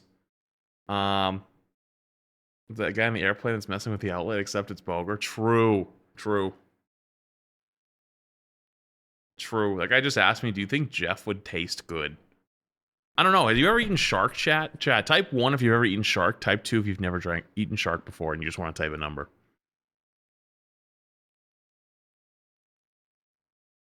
The way they in 3 months. Friday, brother. If you have eaten shark, was it good? I hear a little puggy. I hear a puggy. With that reduction, about 30%. Still, oh, we're back in. Keeping the pressure on, and still low, but not down yet. Wait, there's only a minute left. RC's been holding for 3 minutes. Fate misses his ults. Finale's off the Jeff and onto Hella. Make that 2 as Gargoyle goes down. Numbers are dwindling here as Navi is popping off Naga. Oh no. And take home the W. Damn. That was a little dicey if you're Team Navi. I mean, great job to close it out, but regardless, the mental pressure that we've talked about on this tournament in the group stage, coming out of land ship, I mean, there's so much pressure on a lot of these players. It makes sense that would take that long. All right, chat, give me 2 minutes. I'm going to get up and stretch. Chat, as a reminder, this stream is sponsored by Mar Rivals. Thanks so much, Mar Rivals, for sponsoring this section of the stream. Unfortunately, we've had some technical difficulties to miss a good chunk of this series. Unfortunately, hopefully they'll get some time to figure it out in between maps or in between matches, because there's another match that's coming on after this. I'll be back in 2 minutes. All right, be right back. Across the stage to shake hands, show some good sportsmanship to Reject, to put up a great fight. They still have a shot, as that was just the best of the three in this upper bracket, but that does set up the EMEA on EMEA matchup. That's going to be so much fun to see Na'Vi get that rematch versus Virtus Pro, as they both were on the other side looking at each other across the group stage. Yeah, and shout out there to Rajaro with that MVP. You mentioned, you know, maybe not getting banned as much as he should, with 10 finals there. And keeping the damage consistent, a lot of this team, when you look at Na'Vi, they are very focused on timing. They're not just dealing a ton of damage to the front line, allowing these back lines to just farm ultimates. Instead, they're very targeted. They're using damage boosts at the perfect moment and committing as a unit. And that all that communication is being led by Trust Me, who does a great job in the bans and in the team fight prep. Yeah, I'm curious who the interviewee is going to be on that main stage, because everything we've heard, Trust Me is a very serious guy in terms of, you know, focusing on everybody in terms of the entire team's cohesiveness and how good they can be, right, every single second of the day, right? If they make a tiny mistake, he is really critical about it. Yeah, and I'm trying to think to myself, what is the answer to stop this team? Because you get rid of that Cat Venom, they run the full damage boost comp. You go ahead and you try to get rid of the Mantis, then they're going to lock in and keep that Rocket. They still have damage boost in some, in some aspect, and then they still make big plays. You know, they were running a ton of different heroes, not afraid to run that Namor composition too, so another team that can pull that off outside of Fly, and they look good non-stop, so there's got to be an answer, but right now I'm not sure what it is. And I'm very curious to see what Jerky has to say on stage with Tetcher, so let's throw it to you guys at the stage. Thank you very much, guys. I am here with Jerky from Na'Vi, and I want to start off by just saying, out of this roster, you are one of the first to come in here who hasn't already played on the international event for Marvel Rivals. So how are you feeling after your first game on stage? Well, I have played a lot of LANs before in my career. I was a Fortnite professional, so I have a lot of LAN experience. But I mean, this is a completely new environment. I have a pretty good team. They're pretty solid. They understand the environment. They understand the nerves and everything. So we just keep each other calm, and it's going pretty well. So you're one of the newer players onto this roster, along with Crisis. How are you fitting into this environment with this world champion roster? I think Melio and I are quite the similar player because we have quite similar hero pools. So I think they didn't mind the swap out, right? It's a bit of a learning curve, but we're doing pretty well, I think. So while that matchup did go very much your way in your group stage, you so far have only really fallen to FlyQuest while dropping in the odd map here or there. What has changed since the group stage that's going to take you all the way to the top? I think against FlyQuest we were trying out something new because we were already qualified, so there wasn't that much on the line. But honestly, if people are counting us out, I don't think that's a smart choice because we're still here and we're here to win. So last time, Na'Vi had a lower bracket buff coming through both the lower bracket in the play-ins and also the play-offs. Does you and the Crisis being here change that? Do you not need it anymore because you're rotating through that upper bracket? I mean, I think we have it. We have quite a tough match soon. We are going to be facing off Virtus Pro, right? So that's our only obstacle, I think. And after that, it should be smooth sailing. I do want to ask, a couple of people may have seen on the video, and if they don't watch your stream, what's up with the nose clip? Oh, the nose? It just helps me breathe a little bit better. And I think the proper oxygen inflow is really good to perform better. So if it's placebo or not, I don't know, but it's making me play better. And you already mentioned your next opponent is going to be Virtus Pro for the EMEA matchup. What do you have to say? What do you have to say to them? I think Virtus Pro is a really, really tough team. They're really good, right? All of them are individually very good, but also as a team. So it's going to be rough, but it can go. It's 50-50. It can go to anyone on that day. So if we play our best, I think we have it. If they play better, then do you guys want to see I wouldn't mind losing. Daredevil? Well, we'll see if you do later on. Thank you very much for joining me, Jerky, and we are going to be getting ready to head over to the analysis desk for the full breakdown of that last series. What's going on, guys, and welcome back to the desk. Listen, I think a lot more of those nose clips are going to sell after that because it might be placebo. I'm thinking it's working, y'all. For me, Jerky, huge addition to this team, fit right in, being that cog to the machine. Rajaro stuck out to me, getting that MVP after what we saw in the group stage. I was impressed. For you, Moxie, what was the big difference there for Na'Vi going against Reject? Mantis. They got Mantis. We were all just sitting here on the desk watching that ban draft go through and just being like, oh no. Okay, the Mantis is going to be able to make it out, which means that all of a sudden that Mantis is going to be able to damage boost things like Jerky Psylocke. We saw, right, Reject, they gave the Mantis once and then immediately pivoted away from it. These teams, they've got to start taking Mantis out, especially on Domination. It got a little scary as well throughout that entire draft. They, especially in map 1, they let that Loki ban drop further and further down, and that made, at least Moxie, it made her really, really scared. And thankfully they were able to get it done, but still wasn't I guess enough. that doesn't mean any. Oh, we look were at absolutely you! animated over here, saying, no, don't do that, grab that. That's what you love to see over here, just fans at its core. And, you know, we're going to focus on the winners some more, but I want to talk about Reject real quick. Obviously, you know, North America was their strength. They went against Envy Dark Zero, got the win there. They get to play 100 Thieves, so good news for Reject fans. You get another North American team. Is that going to be the secret sauce? What do they do to look to balance back here, Dan? I mean, Reject, we touted them as a team that knows how to play together well, a team that knows how to play against a dive composition, being able to focus down key players that have a key ultimate available. But unfortunately, they just looked out of sync. They weren't able to get it done. Possibly due to Navi being I'll show you his trick. Ready? Like that approach, and Navi were able to get around that quite well. There's some similarities, though, between the two teams of themselves and 100 Thieves in the way that we've seen, you know, Finale's hero pool getting entirely swept out in the ban draft so that he was forced into playing things that you normally wouldn't really get to see him from. And I think 100 Thieves have that same level of style, too. So that matchup between those two teams could actually be very, very close by pushing each other out of the comfort zones. Yeah, I mean, absolutely. When you look at the way these rolled out, you know what I have to focus on here, quick Moxies, because you get the pleasure of casting the EMEA. Now we got Navi. He's letting his devil out. He's letting his devil out. So for Navi, right, looking now to, you know, get back at VP a bit after what happened there in the group stage early, what is going to be the key to that success? I think for them, like you heard it on the interview, right, Jerky was saying that they were treating the last couple of matches in the group stages as experimenting, and I think one of the experiments that they were doing was seeing what compositions are actually sustainable with a 2-2-2 comp, and what's sustained by a triple strat design instead, so that when we go into the ban draft, they don't have to focus as hard on securing strategists. Oh, big yawn! They can keep up duelists and vanguards instead. Yeah, I mean, absolutely. It was great to see on the Jeff once again. Faye, you know, representing there on the biggest stage once again, and now that we're going into the semis, I mean, Navi, they're knocking on the door. I didn't think it'd be too big, but it's a little too big. You imagine full year one just belonging to Navi. Dan, listen though, lower bracket, right? Walk us through a little bit what happened over there in the Asia scene. Because lower bracket doesn't mean anything, right? You can bounce back easily, get right back up there. I mean, that's exactly what Crazy Raccoon did, but unfortunately they are no longer with us. But for Reject, that kind Why is it no longer with us like they died? Still very, very viable, right? Even though it's all best of 5, it's still going to be a grueling, a long and arduous process to get back to that grand final of the grand final. And Reject still have their chance as they go up against 100 Thieves. I mean, you've had your treat limit for the day, though, so no more. The best in the world go at it and seeing what it looks like when you put it all together into pure chaos, as Scarlet Witch would say. No more. When you look at Navi Moxie, is there anything you'd like for them to clean up? He's going to be such a scary little devil when all the kids show up to trick or treat today. I think, honestly, they pointed out on cast, right? The speed that they actually gave up that point tick.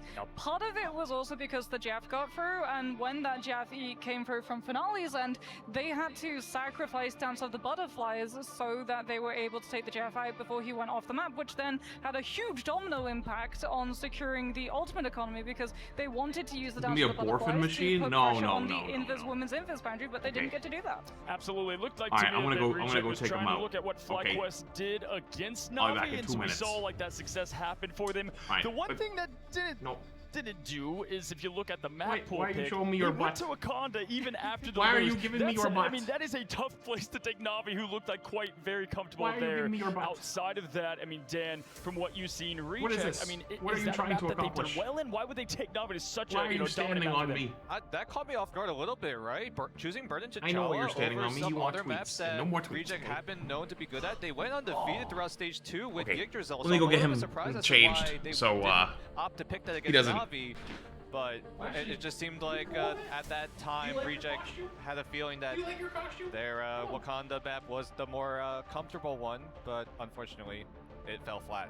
I mean, they seemed comfortable though on the defense. That's the thing when you run the Hella composition, right? It doesn't really matter as long as you can secure at least the first part of Hall of Djalia and then get a little bit into second so you have the verticality. Hella can at least just put the pressure and play a much better defensive composition than offensive. Absolutely, and we kind of saw that a little bit in the group stage as well. And, you know, Reject kind of warmed up to it as we take an updated look at our bracket here. Again, the semis are set there for the upper, and we'll continue to find that as they move along. We have another great 2 matchups after this. It's the Battle of North America there, the Civil War, if you will, of Marvel, FlyQuest, Dark Zero, and then of course there at the end, what we have is Chopper Mag and Citadel. I mean, out of those 2 matchups, both are amazing. What team do you got? Who do you think is going to win here? Moxie, final thoughts. I think that's the most exciting thing. We really, truly do not know which team could potentially take it because Chopper Mag have been on an upwards trend and Citadel have been starting to fall into a little bit of a slump. So it's going to be about who's adapted after their weaknesses have been shown. Well, it has been absolutely incredible, y'all. Hopefully you've been enjoying the action over there. Reset, reload, grab a snack if you will, because we have fast-paced electric action coming right back to you after this quick break.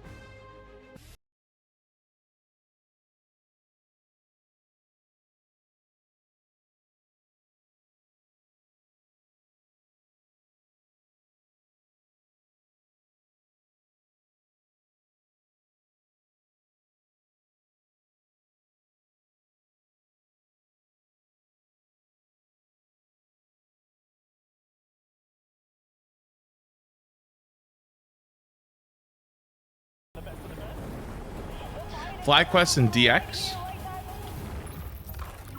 Oh. Wait, why did it do... Why is it typing in reverse? Hello? How the hell it... Hello?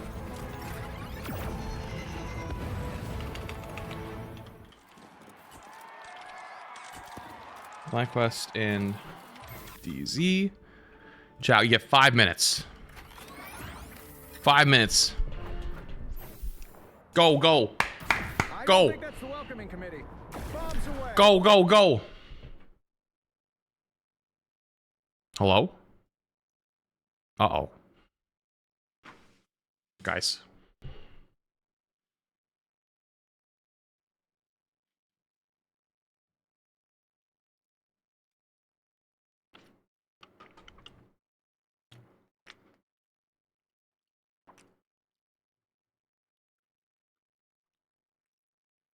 Hi, Bob.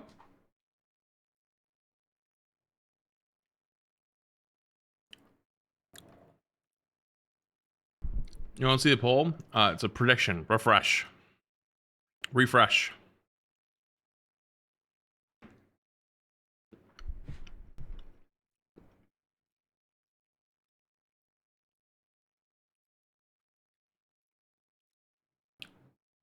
I do feel bad. I kind of feel bad for Rivals right now. This is like their first America LAN. Because the other one was in China, so like the time zones were really off. And this is happening. It feels bad. It's actually such a feels bad.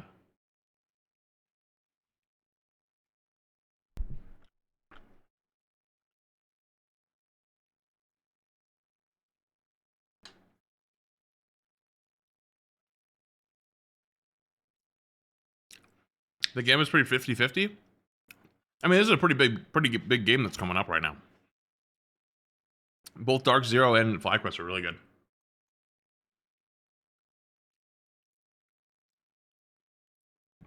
Yeah, YouTube streaming has like no features.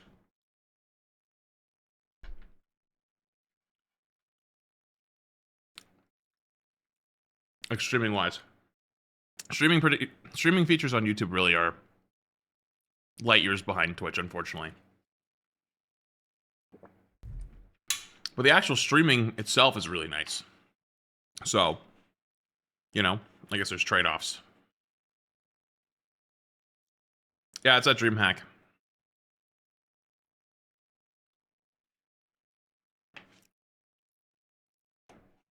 It's probably internet issues at the venue.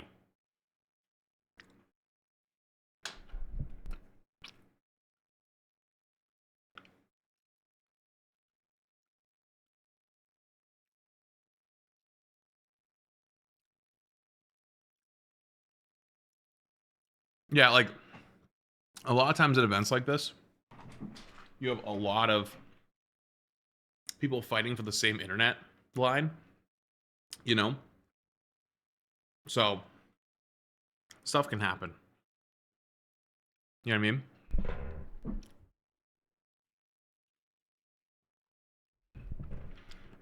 I mean? Unpause? I'm not paused. It's the event. It's not me.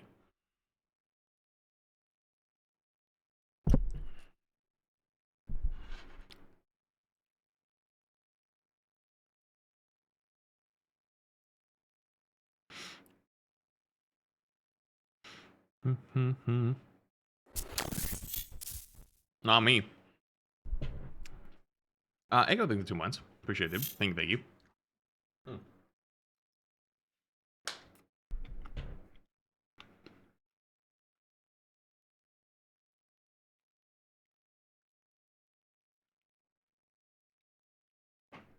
I don't know. Sham, thank you 14 months. Appreciate it.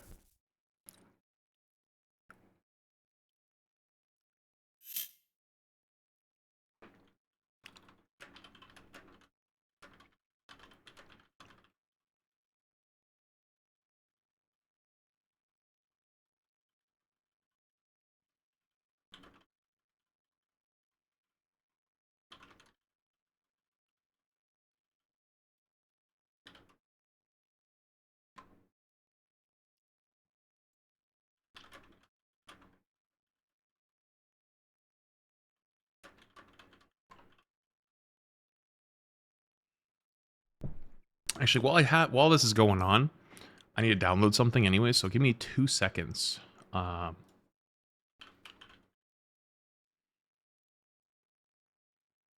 do this. Oh.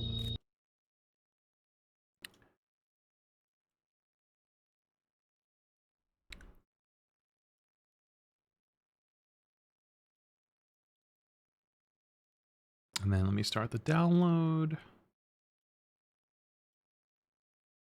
Don't worry, you're not missing anything. There's not really anything happening. Nice cut. Thanks, dude.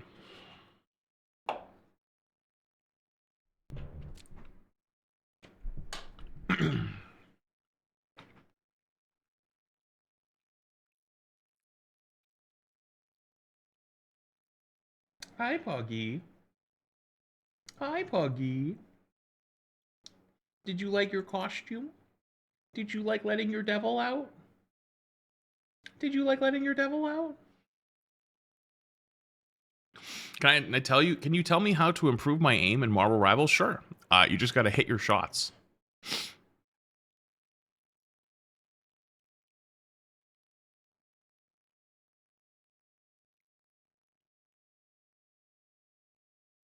I hope that was helpful.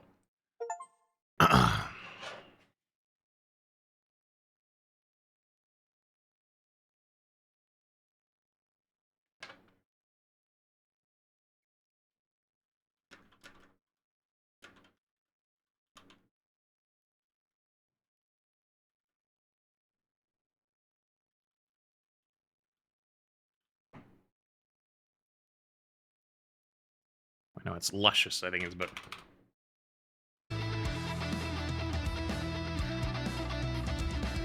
wait, how do you spell luscious? Fuck.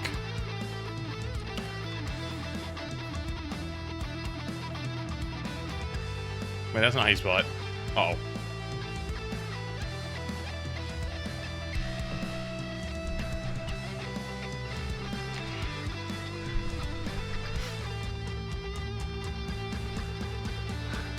Oh, it is how I spell it? Oh, beautiful.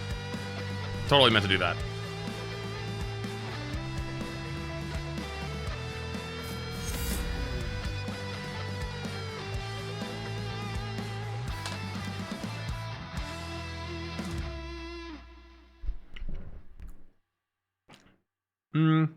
Probably not, Daniel.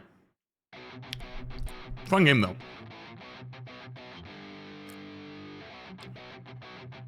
You have an interview in 15 minutes? Wait, are you not working at the same place? Didn't you mechanic stuff? Or just like looking for new opportunities? Ah, okay, that makes sense.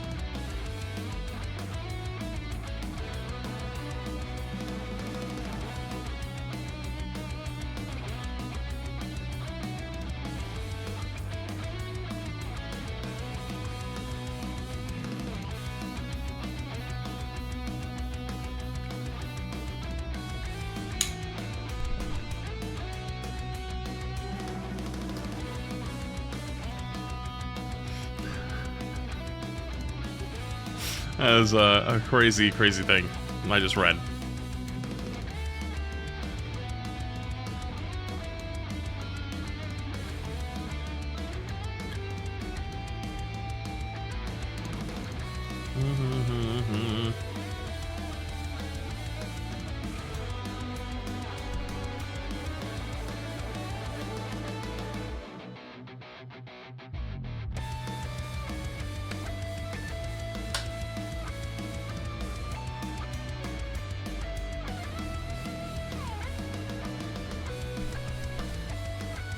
All Flats' chatters deserve love? Wrong. Look at someone like Modest, where somebody said, if Flats was a frog or a lizard, which bug would you be excited to eat most? Responded with, I'm gonna say he will say cockroach. They do not deserve the same amount of love. Fuck them. To the dungeons. Mods, off with their head.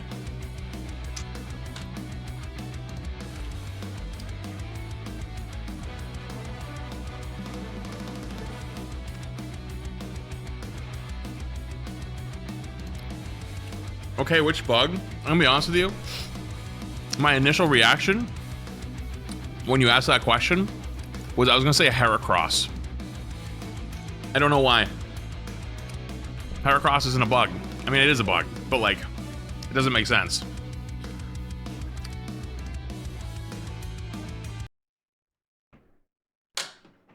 Nah.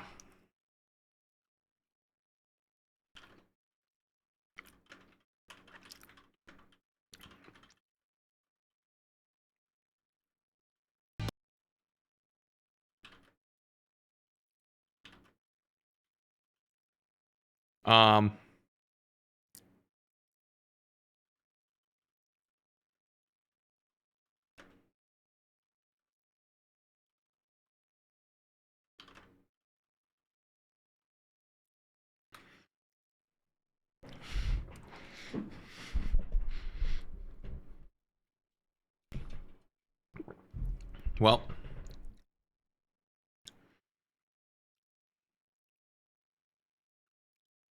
Glaze is crazy. You're missing the joke. He said earlier that unless someone says nice things, then he was gonna.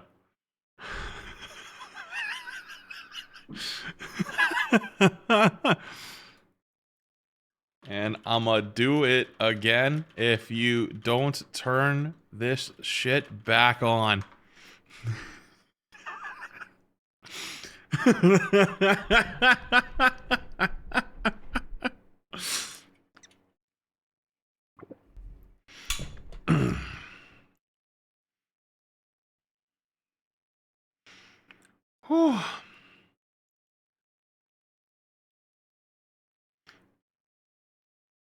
That's so funny. You know, Flats stole my McChicken.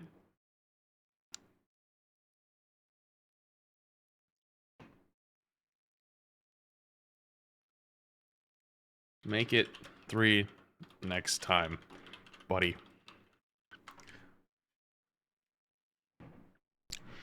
How dare you only have 1 McChicken for me to steal? It's fucked up.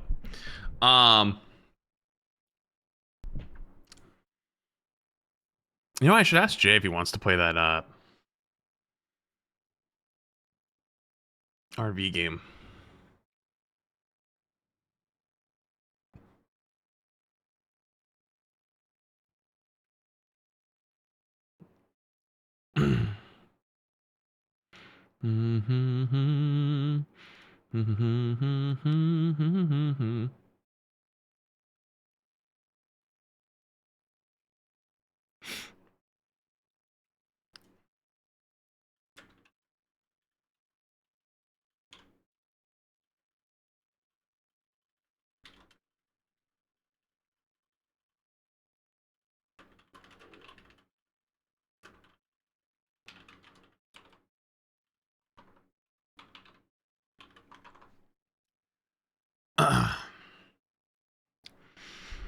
What's going on? They're having some issues.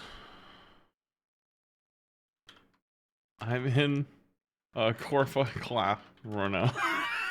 Oh, DM.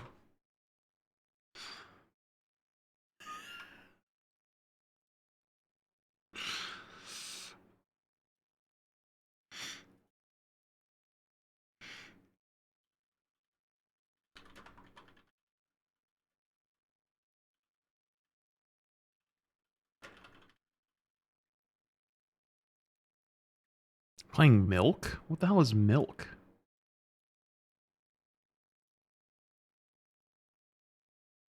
Oh, it's just a... The fuck is milk? Milk. Oh, hell no. What the fuck is that?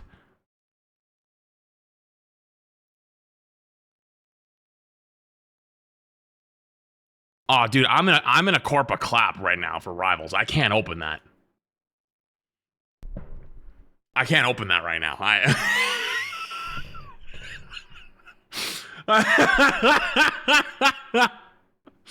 That is crazy.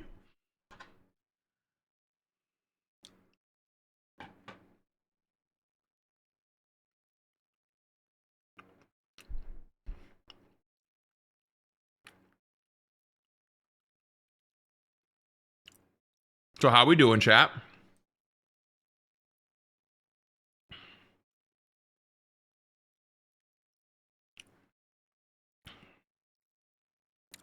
Are we still yapping? Everything is paused. Y'all aren't missing anything. Good to know.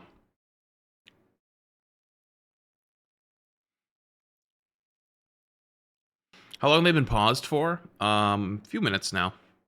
The thing is, it's crashed back off and on a few times. Something's up with the internet at the arena.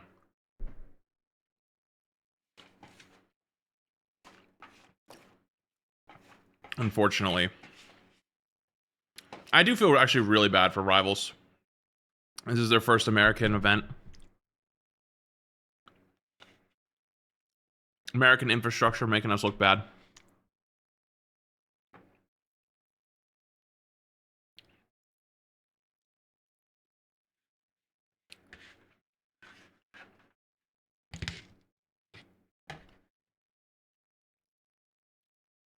Why is everyone else wearing Spider-Man costumes? What do you mean everyone else?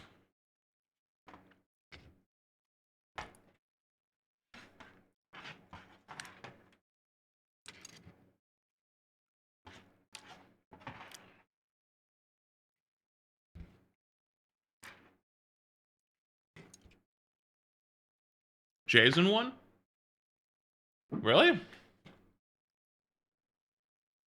Let's see, Andy.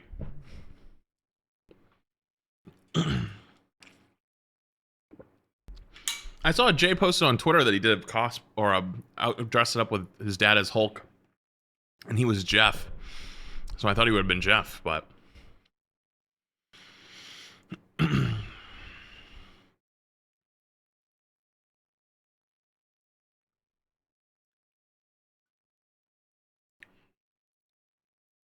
we gift for treats? I've already given him 3 treats today. I gotta cut him off. I was showing chat his new trick that he knows. I taught him a new trick. Yo, thank you for the super chat. Wear a Spidey costume. My life is yours. Ah, brother, I can't pull one out of nowhere. I missed a trick. We'll give him some time. He needs a cooldown period. He ate 3 treats in the last hour. Give him like another hour or 2.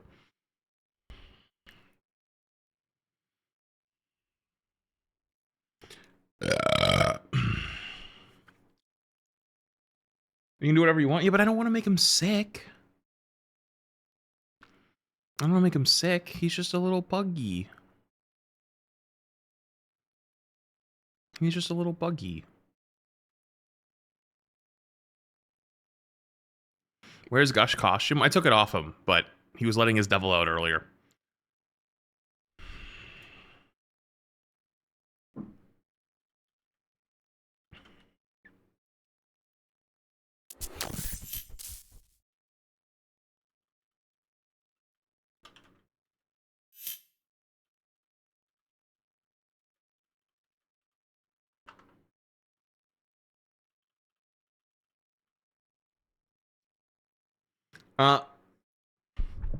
Meowser BF. Meowser BF thing the tier 1. Appreciate it. Thank you. What's up, Holmes?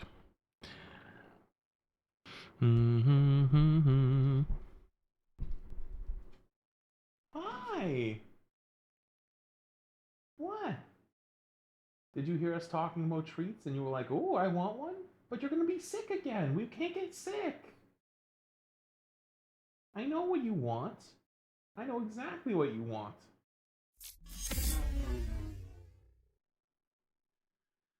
Flats tell Guang, Sentinel needs to be a dead to the game. We need these mutants gone in. Sentinel needs to be out of the game. We need these mutants gone. I mean, I don't really have a...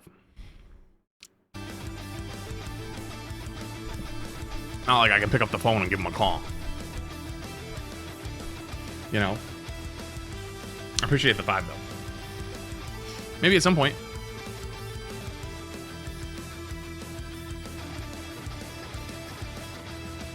How you doing, Puggy? Hi. He responds to Puggy. Like, he knows that's his name. That's what I'm talking to him.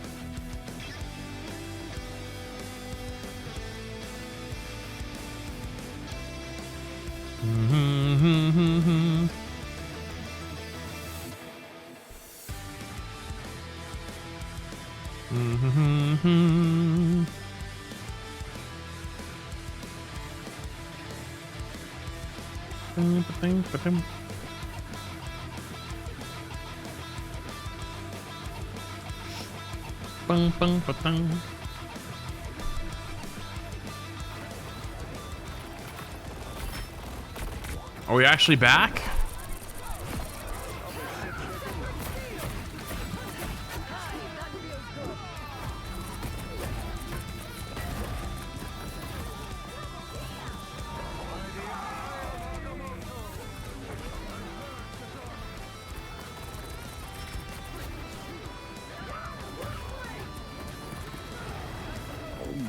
Wait, they're gonna be doing loser round today too? I don't think he can show that on stream. Not right now, no.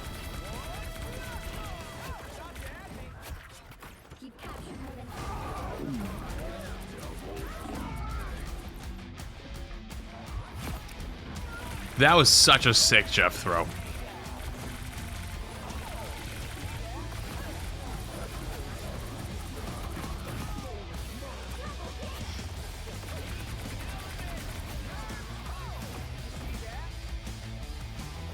Yeah, schedules from top to bottom.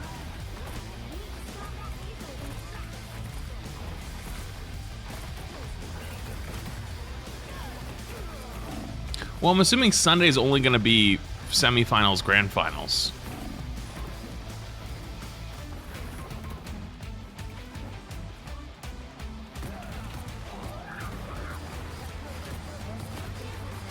So there's a lot of matches they had to play with all the teams that are in today and tomorrow, you know?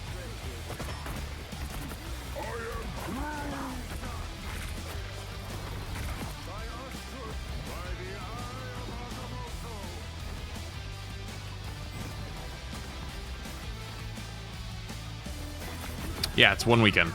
I mean, we've had play-ins like all the way up to this point, and then the LAN was this week. So before DreamHack started, they did the group stages. Hello Hello and welcome back, my friends. As we were dealing with Ultron a little bit, we're here live back at the desk. I'm your host, Cozy. I've got the crew once again. We've got from the land down under Australia, Matsy. How's it going today, buddy? G'day, Cozy. It's going absolutely crikey, mate. We are having a ripper of a show here today, and I can't wait to see exactly what's going to go down. And we also have... it's like they found the most Australian man known guy on the planet. Is that Dogma?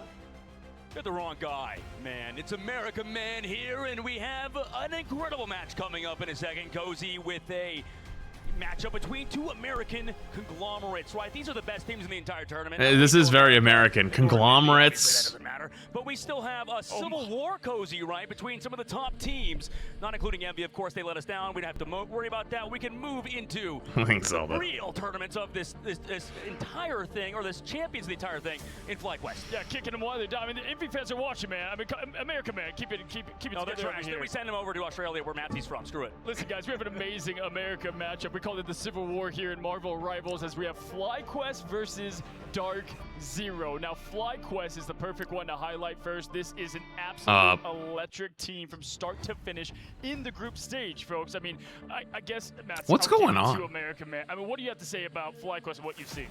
One word: champions. These guys are going to be that. That is my fortune for this entire tournament, Cozy. They're going to win it all right? It's not even going to be close.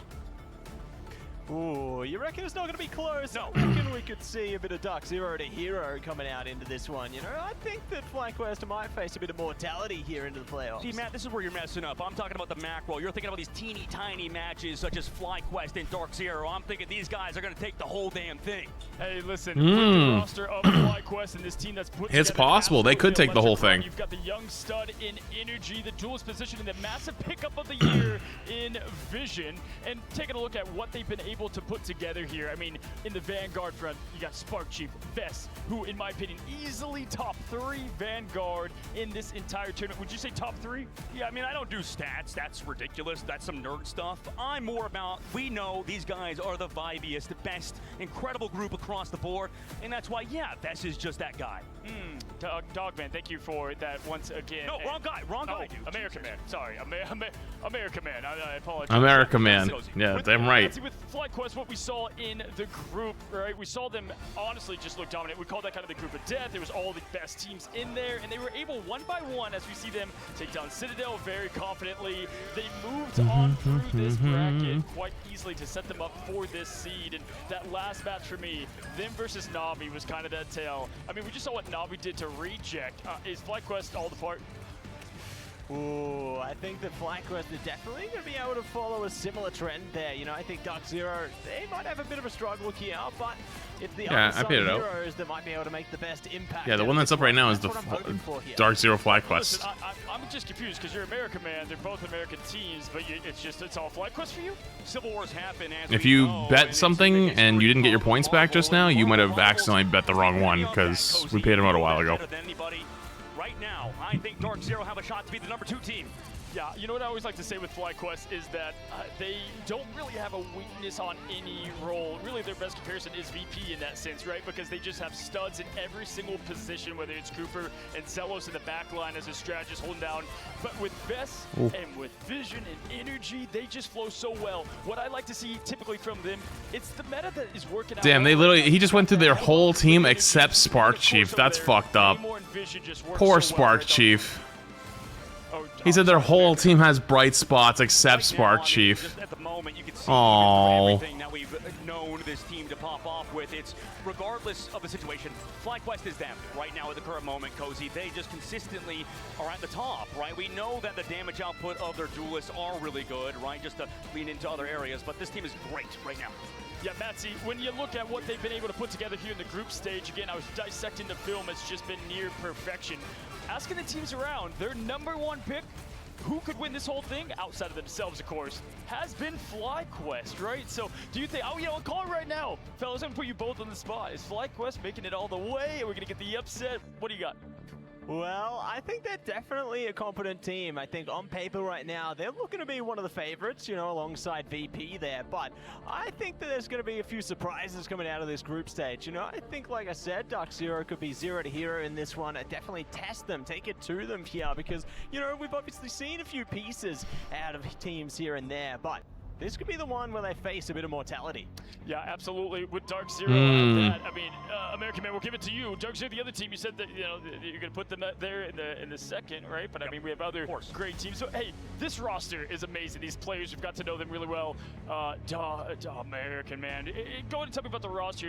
American Man. The best players in the world. I know I said that about FlyQuest, but they are the #1 players in the world. You know, Cozy, the way I see it is that Dark Zero across the board are as good and as talented as FlyQuest, and as are every single American team here. Everybody else kind of a step below. Right, Amazing did not get the pose memo. Oh boy. Amazing. He is that star player on Iron Man in the past, but now coming in regardless. These stats, nobody cares, all right? Dark Zero is the best team here besides FlyQuest, obviously, and on the opposite side, 100 Thieves. We already know America's going to win the whole tournament, so none of these stats matter. And taking a look at these sexy men, this team is really them. Wow. You know what? You never know what you're going to get with old dog up here on the desk. Listen, American Man. Was that the 6-7 thing?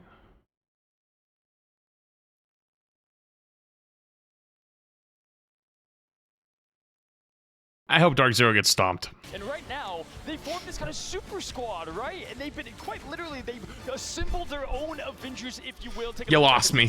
What they were able to do. I'm gone. Against Envy is what we're seeing. I'm out. This was kind of the start of the setup of what was the, I don't even want to say upset with Dark Zero, but I know we're definitely, you know, proud to see them continue to evolve, Batsy. As they Can I take my points back and repredict? This team just keeps getting better. Better and better. They're just leveling up. You know, they're going Super Saiyan on this one. So great to see just how much power they can bring to the fold here, because this is the revenge story for Dark Zero, right? They're trying to run it back from stage 2. They had a clean sweep from FlyQuest there, and now they're trying to seek their revenge right here, right now, to prove that they have improved leaps and bounds since the last time they faced off. Absolutely. I mean, with, you know, speaking of Super Saiyans, you know, I don't know how many Kamehamehas we'll get out of Adam Warlock, because Rifting the 9 months. Appreciate you. Almost every single time, right? We typically see the Jeff in there get banned a lot, the Adam in the domination phase. Do we expect, just yes or no, gentlemen, do we expect Adam anytime today from Dark Zero? They're going to just get banned out? Yes. We expect it. Oh, Nazi?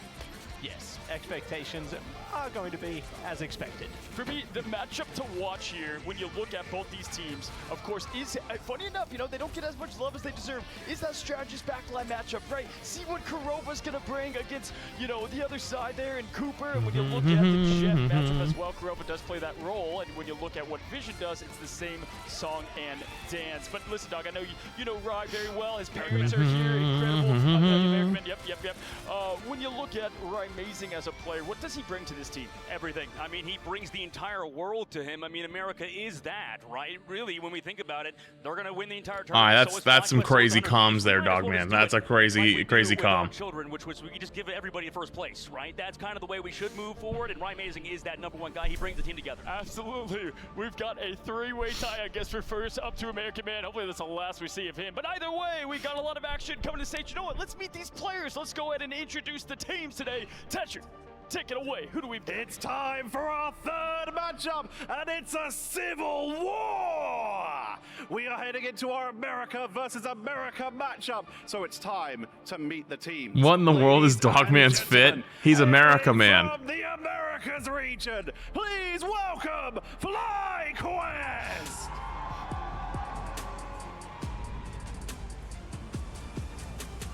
It's their first international event. Cooper, Zealous, Vision, Energy, the hometown hero Vess, and Sparksy fought their way through the group in first seed, and they are prepared to take it even further. Welcome, FlyQuest. And they're not going to stand in front of the stage for a second. I feel like they should just go straight to their chairs. And please welcome your second team, also hailing from the Americas, fighting their way through their group and looking to continue the streak. Please welcome Dark Zero!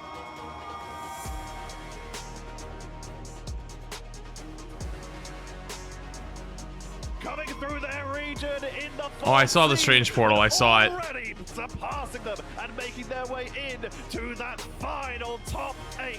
It's their first international event as well, but they are looking to surpass and continue to climb.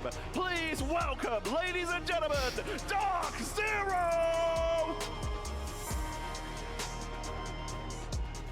The stage is set. It's the Americas versus the Americas, and therefore we have. Who y'all rooting for? I'm all in now on FlyQuest ever since I saw they did the 6-7 thing. Of stars and stripes. It's over. Head over to the casters to bring you all of the action. Hello, we're here in the American Derby, our third match headlining here. Dark Zero up against FlyQuest. I am Dan, this is Moxie. We had to do a little bit of portal play to get right here onto that desk. Dogman is an experiment to bring to life an American from the Japanese mind. So remember, chat, always be the American Japan thinks you are. Long because they got 4 spots. Okay, these teams, they've played each other a whole bunch of times, especially for some players on Dark Zero, given the fact that they were previously on Sentinels. So we've got to see a whole bunch of rivalry starting to generate up in the American region, which is continued when we go. It's like we've been through in our best, by the way. ban Appreciate it. drafts, because just True. as we were talking about things like the Mantis in Series 1 and Series 2, we also have to talk about the Y'all just don't Mantis, fuck the with Adam, DZ's and aura. the 6-7 is the way, the truth, the light. Mods off with that guy's head. because whichever one you Delete don't him go for from is going to be existence. the safe. Yeah, that's been the pattern really for throughout this entire draft, right? One team takes the Mantis, the other takes the Jeff.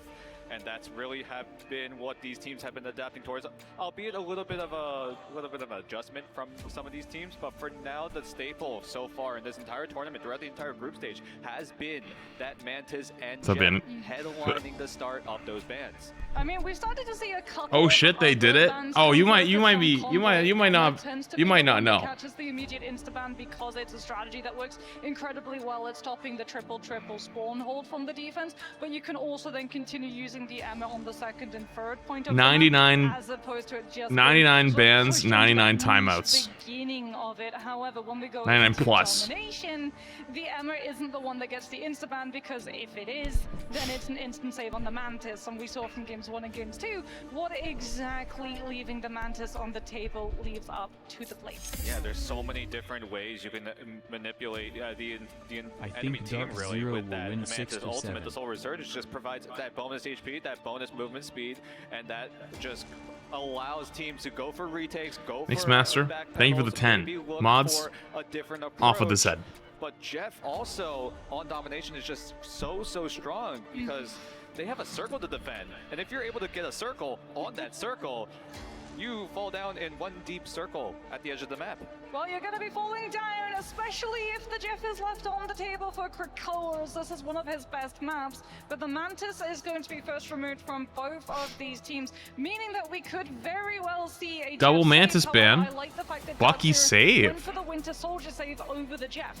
It Wow. manages to put the counter against the It's Jeff ultimate with the Kraken Impact CC immunity. Venom but it ban. also now puts a lot of pressure onto FlyQuest if they want to run any form of Jeff dive. save. Any sort of dive might be the play for Dark Zero. They do pick up the Jeff, so that is a good look for them for FlyQuest so far. But Dark Zero, they managed to get that Bucky. We've talked about this throughout this entire tournament, how strong this Bucky Venom is, ban. and how versatile it is in so many of these compositions. Well, Wait, now we get to see the in-game one? The symbiotic shenanigans, because that's the immediate reaction from Dark Zero's end, starting to put Hella a lot of cap. pressure on what this Jeff is going to enable. However, we have seen FlyQuest play both the Captain America as well as that Angela that Spark Chief has been starting to pick on through.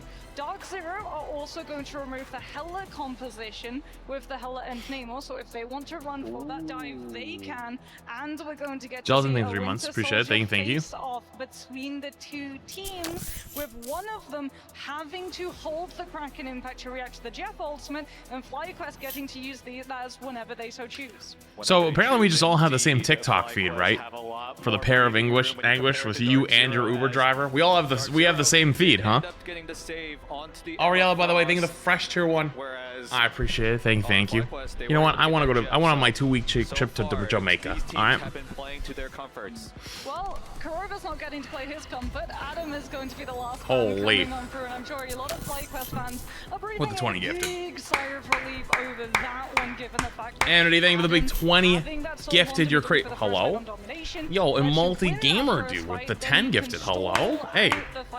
Back-to-back 20 and 10 gifted. Hey, appreciate you guys. Thank you.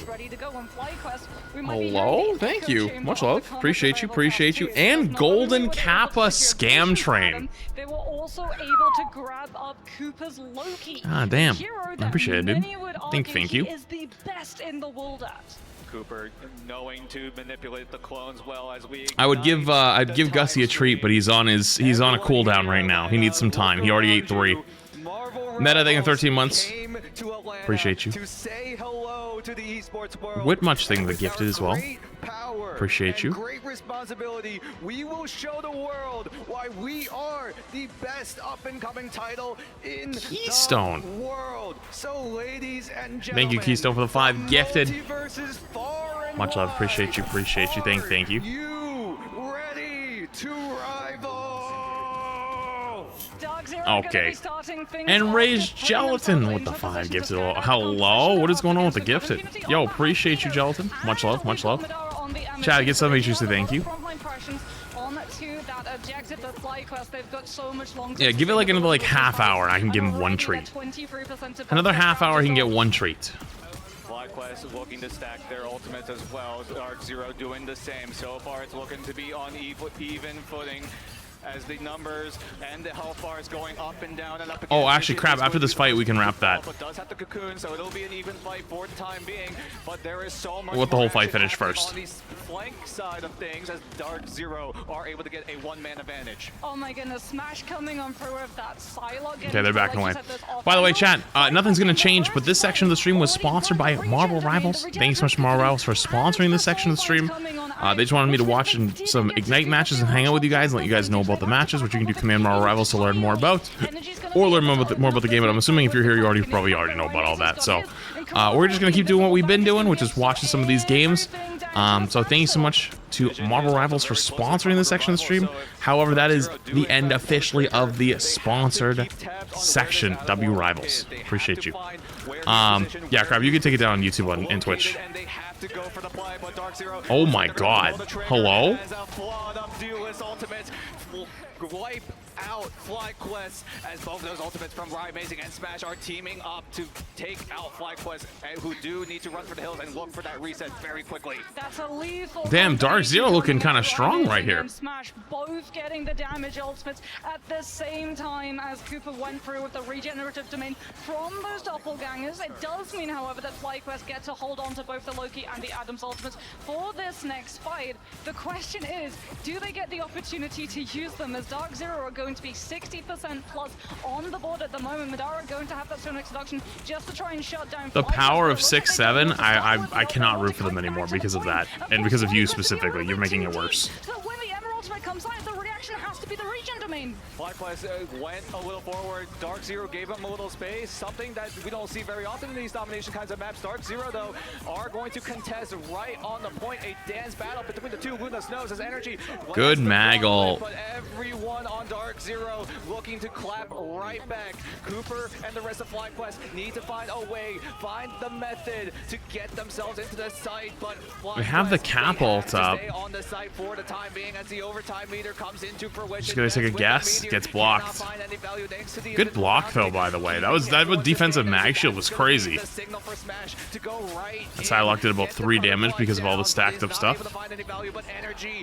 Wait, he's playing. Yeah, because Smash plays on controller. Do you see how he just looks so chill? He's just sitting there like this, just chilling. Yeah, Psylocke behind the point, not actively on the objective. Yo! Not have to worry Let's about go, Mox. the Psylocke March was free to go through and play off of all of the space provided by Spark Chief and Bez. Happy for you. This is where FlyQuest composition truly hits its stride. Dark Zero don't have an ultimate to start sweeping FlyQuest's numbers, which means that we're going to see Vision get to hold on to this Karmic Revival for a very long time, as they just have to deal with the retake potential of Psionic Seduction from Dark Zero's end. Madara has has that Silent Seduction like you just said, but Vision and Zealous and Energy all still have their ultimates alive and ready to go, as Madara, the only member on Dark Zero with their ultimate, will have to pull the trigger, but FlyQuest are willing to zone away, but they find I don't know why he rotated main for that. That was interesting. Could have just backed out the tunnel and been fine. Bonozo being the gifted. Yeah, I think anytime someone's come in here and told us that they have a job interview, they've gotten the job. It's like 100% buff. Regen Domain and Doppelganger is going to be coming on through. We hit Cooper actually go for the copy, and it's not the Adam that he grabs, it's the Luna instead. Tries to hit the Bucky with it. Oh my god, they just got a 3K. Holy 3K. It looks so bad for Dark Zero. It looked like they were using their ultimate. They're not going to be able to touch either. Oh wow, Spark Chief does touch. And he's instantly dead. Damn. I haven't got to see much of Spark Chief, but is he struggling a little bit? So sometimes when you invest, I feel like he might be struggling a little at bit. The same time, like you said, it can be a mistake. However, Dark Zero identified that if they went for the full team wipe against FlyQuest, there wouldn't be enough time for one of those players to swap over to the Strange and portal everybody back. It's a big investment. If they hadn't been able to do it, it would have looked really, really rough, and it would then have impacted into this next opening fight for round 2, given the fact that on Domination, ultimate charge carries over, and because of that, they don't have all of those ultimates, but what they It's do 3 and still 1. have It's is not Psionic awful, but Seduction. When FlyQuest, the only way they're going to be able to absorb that is Spark Chief's Freedom Charge, which now means that the entirety of the team is forced to position with the Captain America, who can't flank in and play on an off angle, and Dark Zero gets way more space for Amazing and Smash to do whatever they want. Spark Chief definitely needs to. they don't have the TP anymore. FlyQuest tried to TP, but it didn't go off. Use the Captain America and the Jeff to go around the backline and just find a way to get backline access on Dark Zero. Guys? Whereas Dark Zero, though, they still have that Silent Seduction. Someone's which asleep. means that Spark Chief has to stay with the team, stay grouped, allow the Star-Spangled Path to keep the bonus HP alive for FlyQuest as they look to converge right onto the second round. Dark Zero are up one leg. Can they find the second? I think they're trying to bait the engage and then pop the ML. With that Psionic Seduction, Spark Chief now manages to bolt the Freedom Charge, which should be the green light for FlyQuest. Captain America's ultimate comes through. Dark Zero utilizing the Psionic Seduction to try and shut down the space as they ignore the Vanguard entirely, rushing onto FlyQuest backline to force Spark Chief to have to peel. However, the picks have come through on FlyQuest and they were able to take out Velocity on the Invis, and Jeff alone is just not enough. FlyQuest have so much more sustainability. Oh. We get to see the cast of the Kraken. In fact, it dodges the Jeff ult cast, but he's still in the iframe and doesn't get hit by the aura impact. Wow, actually didn't get credit on the kill off the map, though. They are able to seize control thanks to the Jeff ultimate from the team. As everyone on FlyQuest, they're playing. Good start from FlyQuest. Forward. They're trying to get as much room as possible and give away. I just got a DM from one of your viewers who's my childhood friend. We found ourselves in this chat. Back from this map. Smash and Amazing. 1, that's fucking wholesome as shit. 2, damn, there really isn't that many old people communities on this platform anymore, huh? From Zealous, they've also got Cooper. It's going to be the start of the fight, so Regen, Domain, and Clones are all still going to be active, which means the Dark Zero can't afford to take this fight first. They've got to stagger out some of those resources. Projection is just a bait. Smash trying to force Cooper's hand into burning that one so they can get the amount of doppelgangers off the field to diminish the dash absorbs. Dash absorb indeed. Smash looking to get spotted, but he's gonna have to 1v1. I don't know how he just lived that. Oh, because the fucking Bucky fell down. Energy, but FlyQuest have a lot of their ultimates alive and ready to go. Dark Zero also has theirs as well. It's a matter of time of when. Oh, good block. To pull the trigger. When dude, Impunity's fucking mag shield blocks have been pretty top tier. One shots the Luna. The flood of I don't think I don't know if Vest was alive. Good eat from Vision. May didn't have bubble. Landing below. Dark Zero fall to pieces as FlyQuest extend their lead. Sparkshift was still up and alive. Dark Zero started picking off players, but they didn't get the Captain America with Freedom Charge. Madara just jumps off trying to reset so they can come back with the portal. Smart play actually from Madara there. I know a lot of people probably think that was stupid, but committing on the TP and then realizing, oh shit, we can't do this, and just immediately resetting is actually very smart. Needs to make a quick 5 seconds is the timer. Can they get it down in time? It looks like they will be able to tap a foot as Galacta lights the overtime candle. Energy and the rest of FlyQuest need to stave the flood that is of Dark Gotta be careful not to get run over by the Emma running at you in a straight line with the diamond form. Has Bucky ult, has to wait though for the Luna ult to probably be over. That's getting fucking pummeled. Yeah, he just dies. They get a trade though. This might be winnable. They've got the resets coming. Energy still has it ready. Can he use it? Can he find the value? Will use the clone to get the resets down. He got another reset off that. Boom. Energy going crazy. Oh no, they grabbed him. Damn. The rest of the team fell apart while Smash was going deep. Or not Smash, Energy was going deep. But they can TP back, true. They flipped the point back.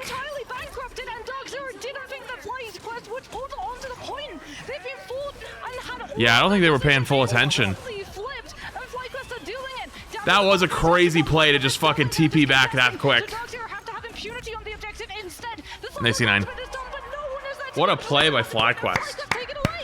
That strange portal was clutch. Number 1, we are tied 1 apiece. FlyQuest and Dark Zero. This American Derby putting on a show. It's American Derby of US&A. And FlyQuest and Dark Zero, we need one more round to separate these two in map number 1. Energy has been doing such a good job as well. Like we saw from Smash's POV when he had the Dance of the Butterflies, trying to go in and put the pressure onto Cooper to force out the doppelgangers, to force out the regen domain, and it's just the immediate, actual, literal interception with the Trooper's Fist that applies the Earthbound debuff onto Smash so it can't dash away. Yeah, Energy's just kind of carrying right now. Eight final hits, 16 and 5. Brilliant micro plays coming through from him. And there's DZ is much more balanced across the board. Energy is one of those up-and-coming prodigies of Jalla. He just has to prove consistently that he's going to be able to hit those highs. Speaking about hitting highs, Amazing is going to be starting off in the skies. He's going to be going over to the Ultron to be able to read FlyQuest positions a little bit better, plus put more pressure on Vision on the Jet. A little bit of an interesting move from Dark Zero, right? Amazing operating on the Ultron, taking to the skies. A hero that got gutted in this season 4.5. Not much utility, not much ultimate charge available for Amazing, but still a hero to be reckoned with. Still has a lot of damage, still has a lot of That's crazy. Who's saying this hero got gutted? I mean, kind of not wrong, but the regen field already burned by it's a good map though for Ultron because he can just hide in the trees. FlyQuest in a trance, and it looks like they won't be able to as Zealots open things up with that dance floor. Can they force Velocity into using Lunar Ultra Return? No! Oh my god. Impunity's gotten so many kills on these mag ults. Big E from Vision though. Vest answers with his own dunk. And Vision gets both. Wow. And FlyQuest sweep Vest and Vision just fucking hard carry the fight. Have the Rage of Ultron to open up this first fight. However, Sparkshift with the Captain America should be able to give the Freedom Charge for FlyQuest to outlast. An electric that's actually so cute. The feed for Happy for you. in that fight. Vest, the hometown hero of Atlanta, landing the dunk onto 2, and then Vision stacks it up with another. But now FlyQuest have their chance to come back into this entire best of 3 within this map number 1. Dark Zero, though, have to find a way to retake, and that key moment will be when will Amazing use the Rage of Ultron as he gets knocked down for a tiny bit. Yeah, that knockdown from the Tainted Voltage is absolutely brutal. Gets actually cooked from across the map. There's the Kraken impact. Rage of Ultron's oh man, they're really going for this right now. They do get the kill back. It's 5v5 now. Energy, it's not in time though, and Dark Zero will be able to shut the Kraken impact down, but they still have to worry about Freedom Charge from Spark Chief, and they still haven't been able to find an in onto the point itself. Dark Zero worried would gain FlyQuest doing such a good job playing that back corner right now. Oh, kills through the invis ult. Oh, that's pretty bad. FlyQuest jumping in onto the site, but Dark Zero, they have that. Wait, no, sorry. Oh, it wasn't through the invis ult. That was Dark Zero's invis ult. They invis ulted them and then jumped into it. Oh, I'm stupid. It's all gonna come down to him if he's able to swallow up any member of Dark Zero. The big thing about the Jeff ult as well is that it's CC immune, so what we I don't actually hate Penny. I have no problem with Penny. I think Penny just sucks. Just isn't good.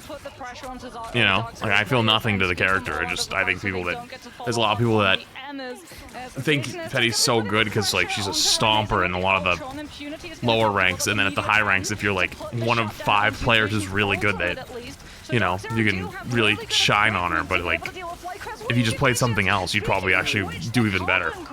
You know. But yeah. Cooper's going to be able to mirror sustainability with fate of both worlds. Vez uses the meteor to try and absorb it and send it hurtling back onto Dark Zero. And we've got a whole Did he get one? coming through from both of these teams, and that's always going to benefit something. Good bubble. Dude, so much is happening right now. What a hook. Doesn't matter though, because someone got a reset. He actually swallows up the 2 Vanguards of Dark Zero, and there they go, off to the sidelines, down 60 feet under as FlyQuest. They retake yet again and are able to get to that 99 mark, but that overtime meter should come into fruition. And in impunity, you need to get that portal gone. His hands are shaking. They're TPing back. What's at stake as Korova escorts Dark Zero. Grabs him out of the sky. Oh my god. And it's sent away. Dark Zero, can you get the retake down? FlyQuest, you're looking good right now. FlyQuest does not want to let them flip this back. Oh, they TP back as well.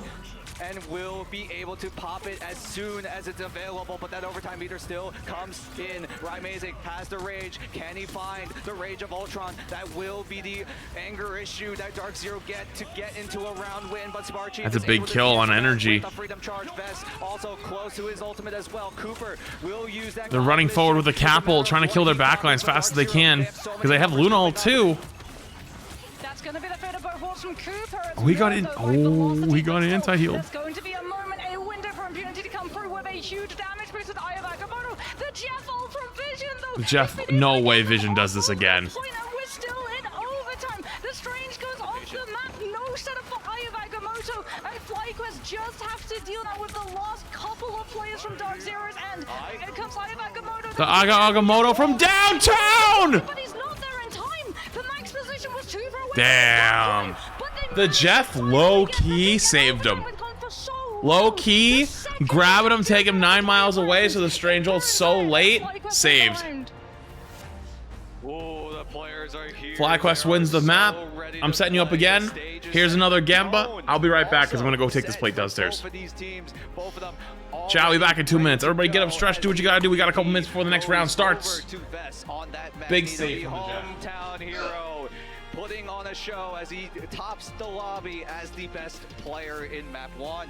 Oh, we got to see so much amazing micro. We got a little bit more opportunity to be able to talk about it. A player I want to highlight is Energy. This is his first ever international LAN. He's so excited to be here. And we talk about, you know, some of these duelists really looking to see the future stars of the Marvel Rivals esports scene. Energy for me has been an absolute standout. The micro that he was doing, not just when it came to being able to peel the Psylocke pressure, but also when we got to see that Kraken impact fight against all of the Loki doppelgangers coming on through, right?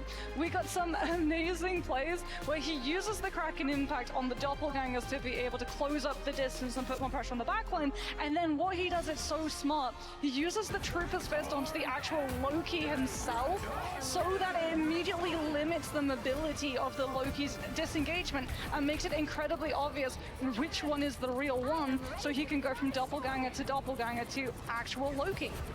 And this is what we love about Marvel Rivals, right? These tiny, minute plays just making all the difference here. Some plays being bigger than others, but with these tiny adjustments. That's all the difference it makes in the highest level of play as energy. Yeah, the play that you literally just talked about is showing on the screen at this very moment. Look at energy. Gets the doppelganger, looks for the Kraken impact. It's overtime, is getting so much damage onto those players that are stacked on up. And I mean, Dark Zero, I think they would have had a really good chance of being able to take that first round if they had been able rather to predict the portal cast from FlyQuest. Like, going for a portal not in an overtime fight, but before the overtime fight, it's a huge risk. We've seen it actually pay off dividends. We've also seen it bankrupt a team's opportunity to come back from the edge in terms of those fights. So it can be feast or famine, and for FlyQuest, it was an absolute buffet of positioning that they were able to gain access to, because Dark Zero just had absolutely no idea that they would go onto the objective that quickly. They were posted up so aggressively to catch them as they came through from the chokes with things like the Silent to control the angles, that it just spiraled out of control. And you also have to go back, right? Dark Zero, they also dumped 2 strategist ultimates at the exact same time back in round number 1. And we talked about it as we were breaking down that fight. It could have been a mistake. We might be delving into it a little too much, but just dumping everything into the kitchen sink to try to get control of the site is something that some teams could do, but albeit very, very risky, right? If that falls flat, that gives FlyQuest a huge boost, not only in having a chance to respond, but also in that ultimate economy. Well, we also got to see why so many of these teams are really stuck for choice when it comes to banning out the Mantas first or banning out the Jeff first. I think definitely on certain maps like Krakoa, Jeff definitely has a higher priority to be removed from players. We got to see, right? Vision, known for being one of, if not the best Jeffs. I think mechanically, probably matched only by Fate. I think Dridra, when it comes to Jeff play, is definitely up there in terms of ultimates. But we do see Vision and Fate, like the mechanics that they have, the damage that he's able to do as well. 21,000 points of damage coming on out from Vision, because we got to see every single time FlyQuest breaking the terrain, making sure that Vision had as linear and long an angle as possible onto Dark Zero's players, and that hindered Amazing's impact on the Ultra when we swapped into round 3. And this is only map number 1. This is a best of 3 here in the upper bracket. The loser is still not out. They still have a chance in the lower bracket. So FlyQuest and Dark Zero, though, they really want to stay in the upper bracket, especially since the first 2 rounds of upper bracket are best of 3s. Yeah, I think for Dark Zero too, like, they get the opportunity to decide where to go next. Honestly, I think Symbiotic Surface might be a decent call here, just because it means that the Jeff's impact, at least for the ultimate cast, is going to be a little bit limited, but we'll have to wait and see. Yeah, we will have to wait and see as we head into our second map. What map does Dark Zero decide to do? But before that, we will get a deeper look at Dark Zero as a whole. Welcome everyone. I am Iron Shib here with Dark Zero, Madara, Smash, and Velocity. How are you guys doing today? Doing awesome. How are you? Doing good, doing good. First LAN experience, how does it feel to be here flying into Atlanta? Super fun. You know, you make friends with a lot of the players on the different teams just from like playing ranked or scrimming. Getting to meet a lot of them in person has just been honestly the best part of this whole trip so far. I really liked making LAN too, because like I got to meet these guys and it was like really cool. This is the first time you guys have all been together? Wow. Yeah, we boot camped in LA for 8 days before this. For the fans of DZ, I would love to know personally, give me a breakdown, shot caller, banning, fight planning, alt tracking, all that kind of stuff you guys have. Somebody This guy does bans. This guy does bans. This guy does alt tracking, the fight planning. Fight planning. Fight planning. You kind of chime in. You kind of all chime in. Yeah. We do mix it up. I do pretty much all the bans, but if someone like has an idea for a ban, they'll throw it out, and then I'll either be like, oh, that's a good idea, or I'll be like, that's a terrible idea. I think I do a lot of the heavy lifting for most of the comms in game. Yeah, he does a lot of pathing comms and like 3-2-1s. Nice. And I kind of just call my flanks. I'm gonna lie. Call flanks, 3-2-1 flanking. That's it. If my teammates take enough caffeine, they chime in a little too. Yeah, exactly. Yeah. Dude, I gotta keep jumping on the bandwagon. You are a controller player, a controller. So after this game, I'm gonna finish this series. I think we're probably gonna play some dispatch. Doing that at this level, which I think is a huge and then after that, I was just messaging Jay. Well, I mean, a regular PS5 controller. He just asked me if I wanted to play Arc Raiders. Really for a lot of the But I don't know if I'm gonna be on that late because I gotta hand out candy to trick or treaters. Like if fly characters, you want to have. And then me personally, for my sense, I really think I play on a high sense. Yeah. Coming from another top-down MOBA, coming in here to a third-person hero shooter, can you give me the walkthrough of kind of what that transition was like, or what brought you to this? I used to play like Heroes of the Storm professionally, and then a couple of my friends started playing this game back when beta was in. We all started playing. We all got to like really high rank. What I really had to get used to was obviously like aiming. Like this is my first shooter game ever, so really had to get used to aiming. Yeah. I used to play on a 6,000 DPI, which was normal for a MOBA player, but apparently not normal for a shooter. Sure. Are there any things that you think would be shocking that you've noticed in the meta that might change things up? I think there's going to be a lot more rocket than last season for sure. A lot. A lot less triple support as well. I know, I saw some statistics. We were quite the triple support abusers. I think we've laid back on that a little bit. At the end of the day, it's just like a mental game. Yeah. It really is. Yeah, I agree. It's like we've beaten everyone in scrims. Badly sometimes. We've been beaten badly by everyone as well. I feel like it really just is who's showing up that day. I'm not gonna lie. Guys, thank you so much for your time. I've been iRunShib here with Dark Zero, a team that is brand new to the land, but are hyped to be here. An incredible talent. Looking forward to watching. Thank you. Awesome. Okay. Sorry, I just finished something. Has this kid ever recognized you while you're trick-or-treating? My neighborhood all knows me, so, surely go back into map number 2. Yeah, I think they're gonna be, they're come looking. FlyQuest, the American Derby in match number 3 of our Ignite Grand Finals playoffs. And Moxie, what do you think Dark Zero decide to go for? There's a lot of different options. You have a convoy map, you have convergence maps to work with. Those are 8 maps already. Yeah. Which one do Dark Zero want to go for? I mean, Convoy has strengths because it puts more pressure on trying to remove the Adam and the Loki stall composition, but you also have to worry about what Jeff is going to be able to do and whether or not you can actually manage to navigate outside of your own spawn into that triple hold. As it looks like Dark Zero, they've got their answer. So they're going to be taking us not to a convoy, but to a convergence, and we're headed over to Central Park. We did get to see a little bit of. If there's a kid dressed as Reinhardt, are you giving them the whole bag? No, I'm calling the police.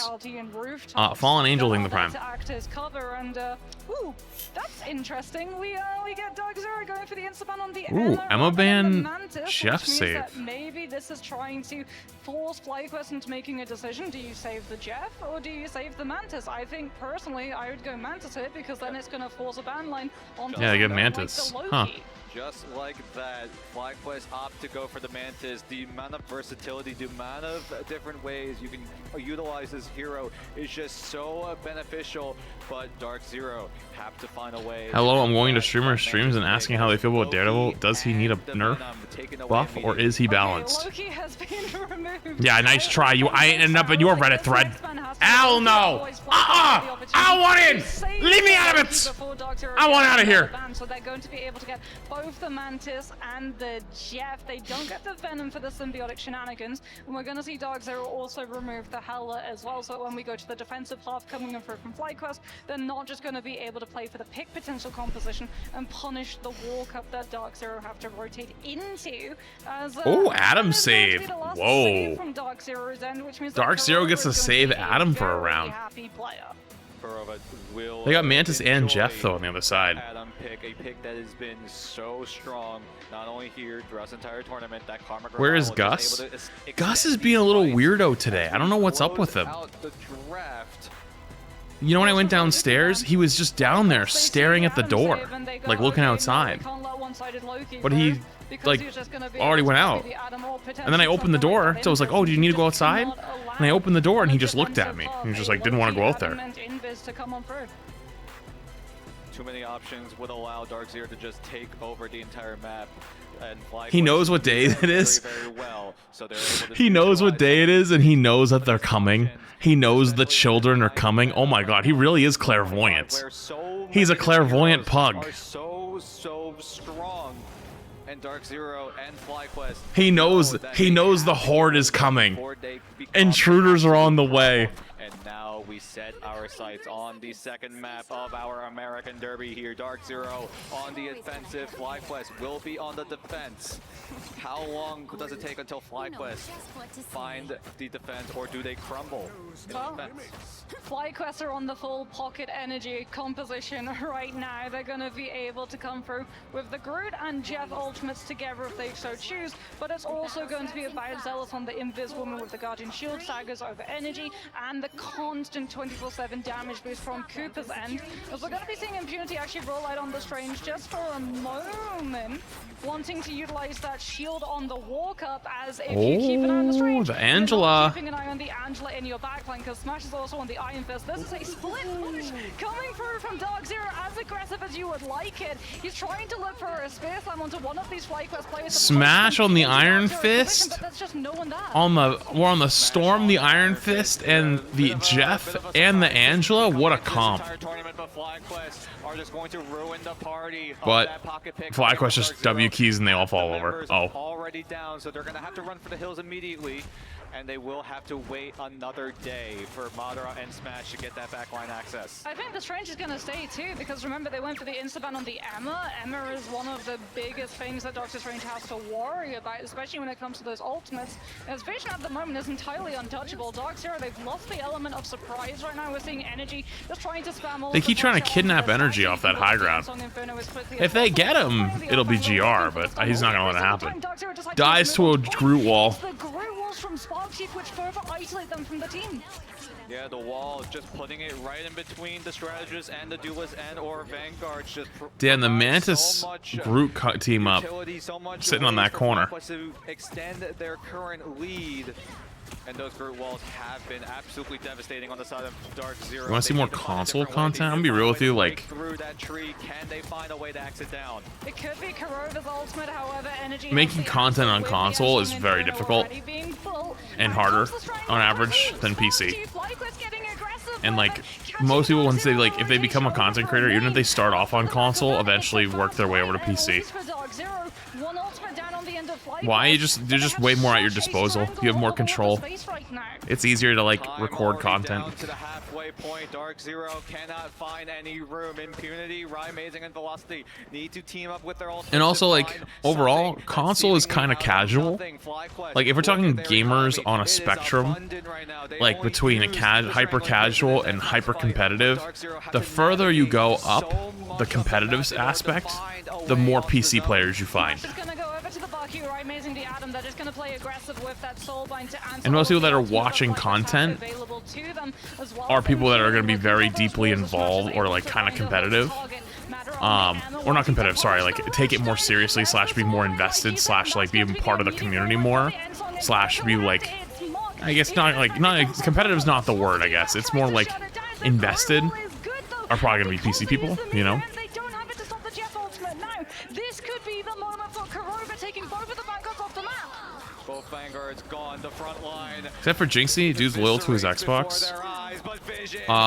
True, you're right. But what does he play Clash of Clans on? One duelist off of the map, but Amazing switches over to the Adam Warlock, is able to find the resurrection in time. Vest will not waste that Doctor Strange portal, will not wait, and he will just allow FlyQuest to contest his for a little bit longer. As Impunity with the there's a very dark tags on 3. Thing you have to think about in content creation sometimes. For Dark Zero as they fall to pieces as FlyQuest look to keep that defense going. People like to see the journey, and they want to be a part of the journey. But if you ever get to the destination, people kind of fall off. And it's something that keeps me up at night a little. But I remember something that's made, I don't know if it's actually true. This is all speculation in the back of my brain, but I'm gonna let you hear my thoughts. I'd say the biggest gaming streamer right now is probably Queso, right? When Queso started, he started streaming in a different location. Like, it was like he bought a house. I know he has like a warehouse, but like I don't know if it was at the warehouse. I don't know if it was like a house, something like that. Like about a year ago, he streamed in a different location for a few streams, And I remember seeing instantly on TikTok, in like a lot of things that were like, oh, I missed the trailer. And a lot of people were just like his camera changed. He got like a better camera. It's like, damn, the camera doesn't feel the same. Oh, the thing doesn't feel the same. And then he went back. He went back to the trailer, and he went back to the camera. Seems to be the old camera again. And I think that was a genius idea, because it keeps like that familiarity, you know. And where, you know, the Jinxian console thing, if he made his name being console all the time and everyone like was like, man, like he's one of the few console creators, swapping to PC then makes you like everyone else, you know.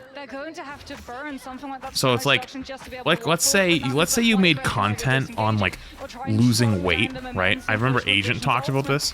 If you made content on losing weight, like people love to follow the journey of like you getting there, but what happens when you finish it? Like you get to the end and you do it. Or for example, there was that guy who there was a guy on TikTok, his name was like Broke Meals or something like that, and he was like literally like not Brokey Budget Meals. It was a different guy.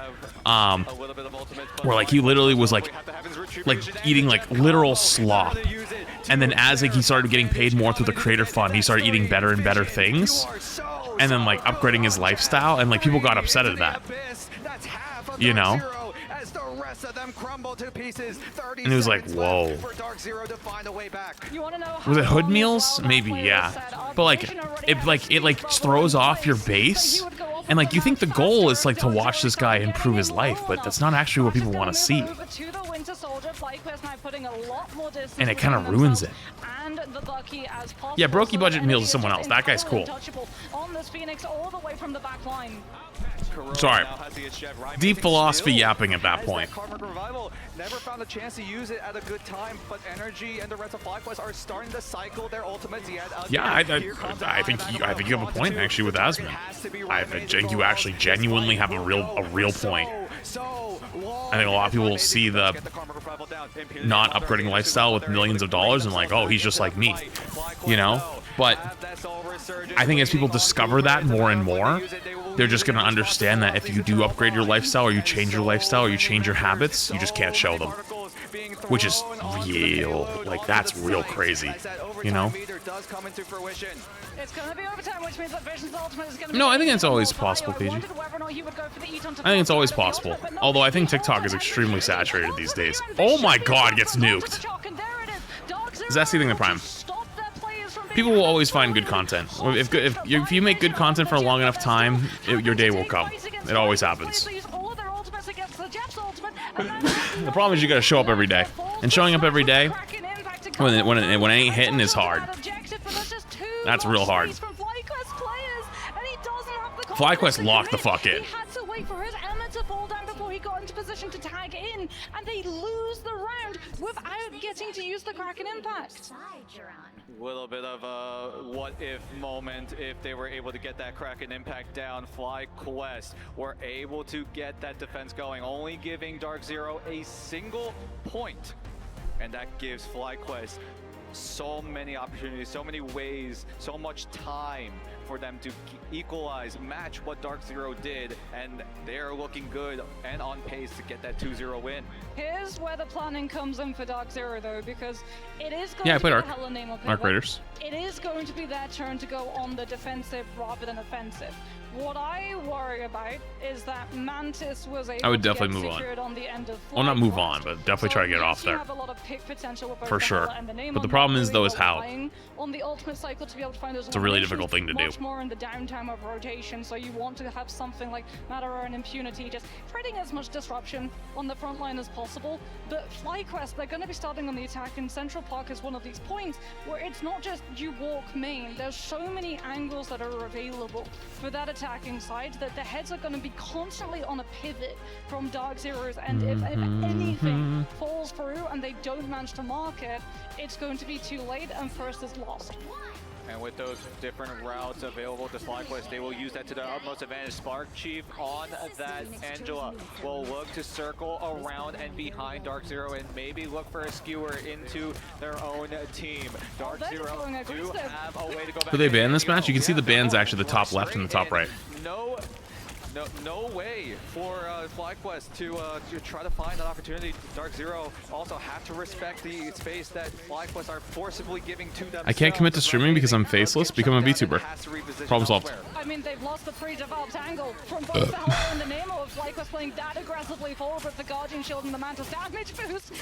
Oh my god. The Jeff damage, it's like playing Venom. The Jeff damage was just enough to help out get the kill with Angela. So that when FlyQuest decide to get aggressive on the front line, there's no heals necessary to be able to sustain into it. Right, Amazing, like you said, goes over to the Strange, looks to port one through. Kurova is going to have an invisible boundary for Dark Zero to be able to contest into, and it's going to disappear. Just have to wait for Whoa, Kurova goes down after the invis ult. Uh-oh. Oh, FlyQuest is rolling. Able to find things as well. Fess also capitalizes as well as Dark Zero fall apart, falling Oh my goodness. Quick and you miss it. Will take over point one. Vision's going to have its chaff as well. 5 minutes to win one fight. They used it. So FlyQuest are going to have, and it's not a strong spot to be a defender on. Chat, this might be GR for Dark Zero. Chat, if this is GR of this series right now, I think we go to dispatch. Thoughts? Would you guys be cool with that? It's just abundant now as 40.42 meters is the difference between a FlyQuest 2-0 victory and a Dark Zero defeat. Can they make it work? Dude, it looks like the server's lagging. Do you guys see this? Right onto the fight. And they see 9. All the difference. No damage needed. FlyQuest get it done. 2-0. So many resources, but not enough bodies on the objective. FlyQuest takes the dub. 2-0. One of the fastest Central Park pushes we have ever I gotta open my nose. I gotta sneeze. What a play coming through from FlyQuest, a team which I am sure many have touted to be getting all the way through to grand finals. And when they have performances like that, you really cannot doubt this team. They truly are superstars. They have been on fire, the meta favoring them as well. So many of these picks being used in their favor. Props to Energy as well, just being able to click away from the likes on Dark Zero. Yeah, on the Phoenix, a hero that did not show themselves in this mostly in this entire group stage. Not many picks have been used because that Beyblade tech being able to animation cancel melee with the flight. Well, that's also one of the reasons why Ensong Inferno was brought up so quickly. However, this is where the Mantis play comes into clutch, because you have a 12% damage boost on your Phoenix for the entire time, so Ensong Inferno is going to be generating just as quickly for this matchup as it would previously have on 4.0. And the fact that they were able to, on that first push, just off of threat alone, really quickly take control of all of those high ground angles that both the Hela and Namor were at the beginning of the round starting off on, with things like Spark Chief on that Angela pushing further forward and the Guardian Shield staggers from Zealous' end. There was absolutely no monopoly of space the defenders should have had. They gave it all up. Chat, would you guys be cool if we went to play Dispatch? Would you guys be cool with that? No breaks. And that's exactly what FlyQuest did. A composition that really likes to take care of two different arm angles. The theory. Chat, if you're here for Rivals, I appreciate you guys for hanging. On the YouTube side specifically, I'm going to end the stream. And I'm going to restart the stream for Dispatch. This way the VODs say as separate things. So YouTube, the stream is not going to be gone, but it will go down for approximately 2-3 minutes. You might have to refresh the YouTube channel to get it back. And I will catch you guys in like 2-3 minutes, and we're going to play some Dispatch. Sound good? All right. Be back in 2 minutes, YouTube. Bye-bye.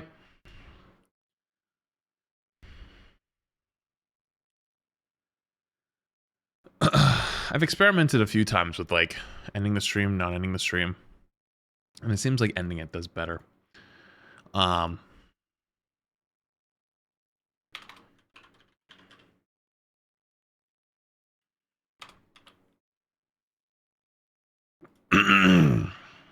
We've got an Among playing Five Nights at Freddy's situation going on. I know, he told me. We were gonna play RV there yet today. And then he told me that he wanted to play FNAF for Halloween, and I was like, yeah, have fun. Have a good time.